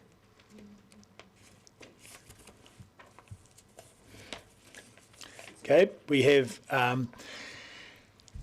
the item has been moved by Councillor Vandevist and seconded by Councillor Acklin. And you have, so where we moved, so commentary, Councillor Vandevist. I'd just like to say that I've enjoyed having Councillor Lucas sitting beside me. I'm sure I'll enjoy Sophie as well. And that she has been something of a moderating influence on me, possibly, and that she may be kind enough to exert a similar influence on you, Your Worship. So very, very keen to have her as our deputy. Very good. Councillor Walker? Just want to, I guess, a few of us may hopefully do this. I just want to put on record thanks to Councillor Barker actually for her mahi and work while she was in the deputy position. You're obviously a very hard worker, and personally I think you did an excellent job. So thank you for all that work, and I'm very glad you're remaining around this table. Also, I applaud the appointment of Councillor Lucas, and I wish her well in her endeavours in the next 2 years. Councillor Garrett. Thank you, Mr. Mayor. I'd like to also acknowledge the work of Councillor Barker as the Deputy Mayor. I know the workload that it involves, and she approached that with her work ethic that she has brought to the role as a councillor, but she took that forward as the Deputy Mayor. So thank you, Sophie, for all that you have done. I also want to congratulate Councillor Lucas on the appointment as Deputy Mayor. As a former student of mine, she was in my third form social studies class with Tom Cadogan and others, I want to congratulate her most genuinely and sincerely, and I ask you all to support her in her role. It's a busy role, and I'm sure that she will carry it off with great aplomb. Excellent. Thank you. Councillor Acklin. Just like Councillor Vandevist, very much enjoyed having Councillor Lucas sitting next to me for the last year, and I can assure you all that Councillor Barker will be well looked after by Councillor Vandervis and myself. Thank you. Thank you. Councillor Gilbert. Thank you. Just as both Councillors Vandervis and Ackland have praised sitting next to Councillor Lucas, I too have thoroughly enjoyed sitting next to Councillor Barker and learning from him. Wonderful to have a bit more bench space at the moment. So, Councillor Lucas, I look forward to learning from you and your role as Deputy Mayor, but also like hopefully to retain a little of the desk would be awesome. Councillor Houlihan. Thank you. Yes, I'd like to thank Councillor Barker for her work, and also say to Cherry that I think she will be fabulous, and wish her all the best for her new role. Thank you. And Councillor Wiley. I agree with those comments. And I'd also like to add my voice of welcome to Councillor Lucas, and also my vote of thanks to Councillor Barker, who's been very diligent in her role as Deputy Mayor and has certainly fulfilled that role and all of those duties with great aplomb and always fabulously well presented. Well done. Thank you. So, having said that, I'll put the motion. All those in favour say aye. Aye. Against? Carried. Item 14, elected member remuneration. It's been moved and seconded, but are there any questions of the Chief or other? Very good. Okay, so it's been moved by Councillor Wiley. Do you have any comment? Any other comments around the room? No? In which case I'll put the motion. All those in favour say aye. Aye. Against? Carried. Item 15, event road closures, October to December. Any questions? No questions of staff, so moved by Councillor Benson-Pope and seconded by Councillor Ackland. Do you have any comments to make, Councillor Benson-Pope? Nope. Any comments in the room? No. I'll put the motion. All those in favour say aye. Aye. Against? Carried. That's phenomenally expeditious. Well done. We'll move now to item 18, the 10-year plan update, page 455 of your agenda.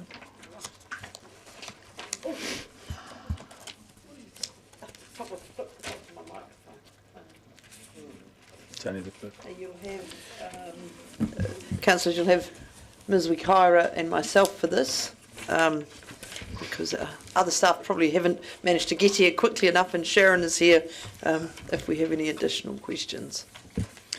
So I imagine no prefacing comments, but do we have any questions of staff? Councillor Barker. Thank you, Mr Mayor. Just one question about the transition to the new resource planning system. I thought that I understood that the councils are going to put some funding in to support the regional groups. So do we know the costs of that funding? Is that something that's come across us? Sorry, Sandy, I can see you flicking through. Which page is it? So, page 457, number 10, the transition to the new resource planning system will occur in Otago. There's a regional planning committee, regional spatial strategy and natural built environment, and I thought that all of the councils were going to have to put money in to support this plan. Am I asking way too far ahead? We are working through that as far as I know, and that will feed any budgetary implications will feed through into the budget, but I don't know what they are yet. Councillor Vandervis. Sorry. Regarding significant forecasting assumptions, I was having a look through trying to find where in the next 10 years we were going to start considering paying back any of the debt. Shall we leave that to the forecasting assumption discussion, or you want to do that now? Yeah, but I thought that it should at least have a passing mention on any update. If I can answer your question with a question of Carolyn, I think we still haven't got the main significant financial assumptions which will come in the financial strategy. Is that right, Carolyn? Yes, the interest rate assumptions and the inflation assumptions will come to council. In terms of the debt repayment, though, we would be looking at that when we start drafting up the financial strategy. So that's still to come. And when will that be? We're doing the significant financial assumptions in tranches, so we still haven't, that one is a work in progress one, as is the infrastructure strategy. So it'll be December, I think we're targeting the December meeting.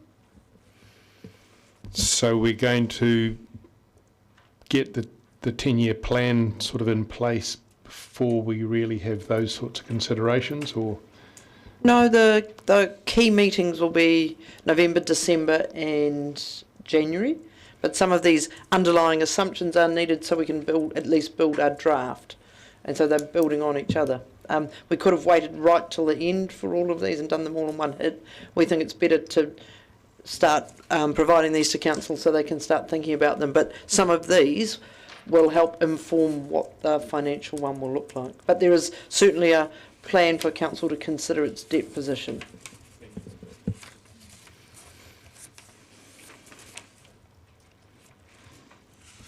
Very good. Any other questions? We're done. Okay, so do we have a mover? So I can move that the council notes the 10-year plan 24-34 update report, seconded Councillor Mayhem. Any discussion on that? No? Okay, so I'll put the motion. All those in favour say aye. Against? Carried. Item 19. Groups of activities. Page 461. So there are, speak to it. Right, the preface and comment. Very, very quickly, councillors will be aware that we've been looking at how we group the activities for the purposes of building the 10-year plan, and we've worked with both staff and councillors about what new groupings might look like, with a view to trying to increase the transparency of some of the services that we provide. This is the draft proposal of new groupings of activities for approval, which then lets us build the budget that aligns with these new groupings. Righty. Councillor Barker. Thank you, Mr. Mayor. Just one question. I think when we were talking about these, we talked about community events, because we have one that's economic development, attract and support tourism, visitors, events and investments for a thriving Dunedin. But we also put quite a bit of funding into community events, where it's got to support our community. So I would just wonder, was it thought about separating out those the events stuff, or was it thought best to consolidate it into one area? We did think about it, but on balance decided that consolidating it was a more transparent way of being able to report on it, even though that sounds slightly counterintuitive.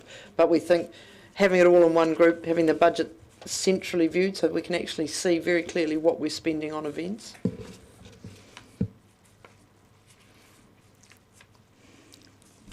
Very good. We're done with, yes. Just a follow-up question, because there's events grants, and that sits in community support. Sorry, this is like real operational stuff. So would the grants move over to the events and the economic development, because that's where they get kind of reported on? Or is that just too low level to bother asking? No, nothing's too low level to bother asking. I'm just trying to understand the question. Maybe I don't think I do. I guess that we've got community partnerships and grants and community support. So when we sit in the grants subcommittee, we are giving events grants out to the community for various purposes. And I'm just trying to see whether the events grants link back up with the with the events mothership. Maybe that's just something to think about. Yeah. Sorry, Carolyn, do you have a sense of that? No, I don't, sorry, but I guess we could look at that as we put together the budgets into these groups.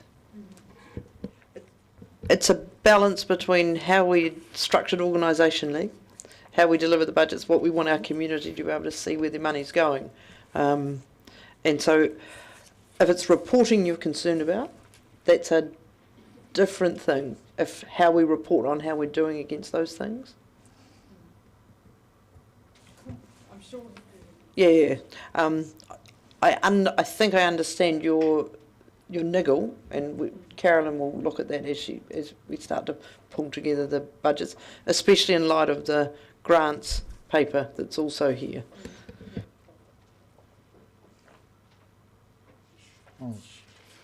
So, looking at these 11 groupings, does this cover all of the work of council? And this will encompass the whole budget? Yep. One more? One more question. Is the PPSO the project over procurement? Is that what it is? Oops, see, there we go. It's the new name for the Project Management Office, and it's now called the Project Something Support Office. Projects and procurement? No. Procurement is project planning. Maybe I don't want to guess what the other P is. I'm sorry. Rightio. Any other questions? No? Okay. In which case I'll move that council approves for the purpose of developing the 10-year plan the groups of activity, structure, grouping rationale and activities as shown in attachment A. Seconded Councillor Ackland. Does anyone have anything to say on the matter? I do not. Therefore I'll put the motion. All those in favour say aye. Against? Carried. And at this point in the piece, we could call that it, because then we wouldn't have to go beyond the 6 hours, even though we're slightly over. Does any, so all those in favour of ending now say aye. Aye. Against? Carried. So we'll ending the council meeting now. So there we are, the council meeting is over. We'll see you all again at 9 o'clock in the morning. We're adjourned.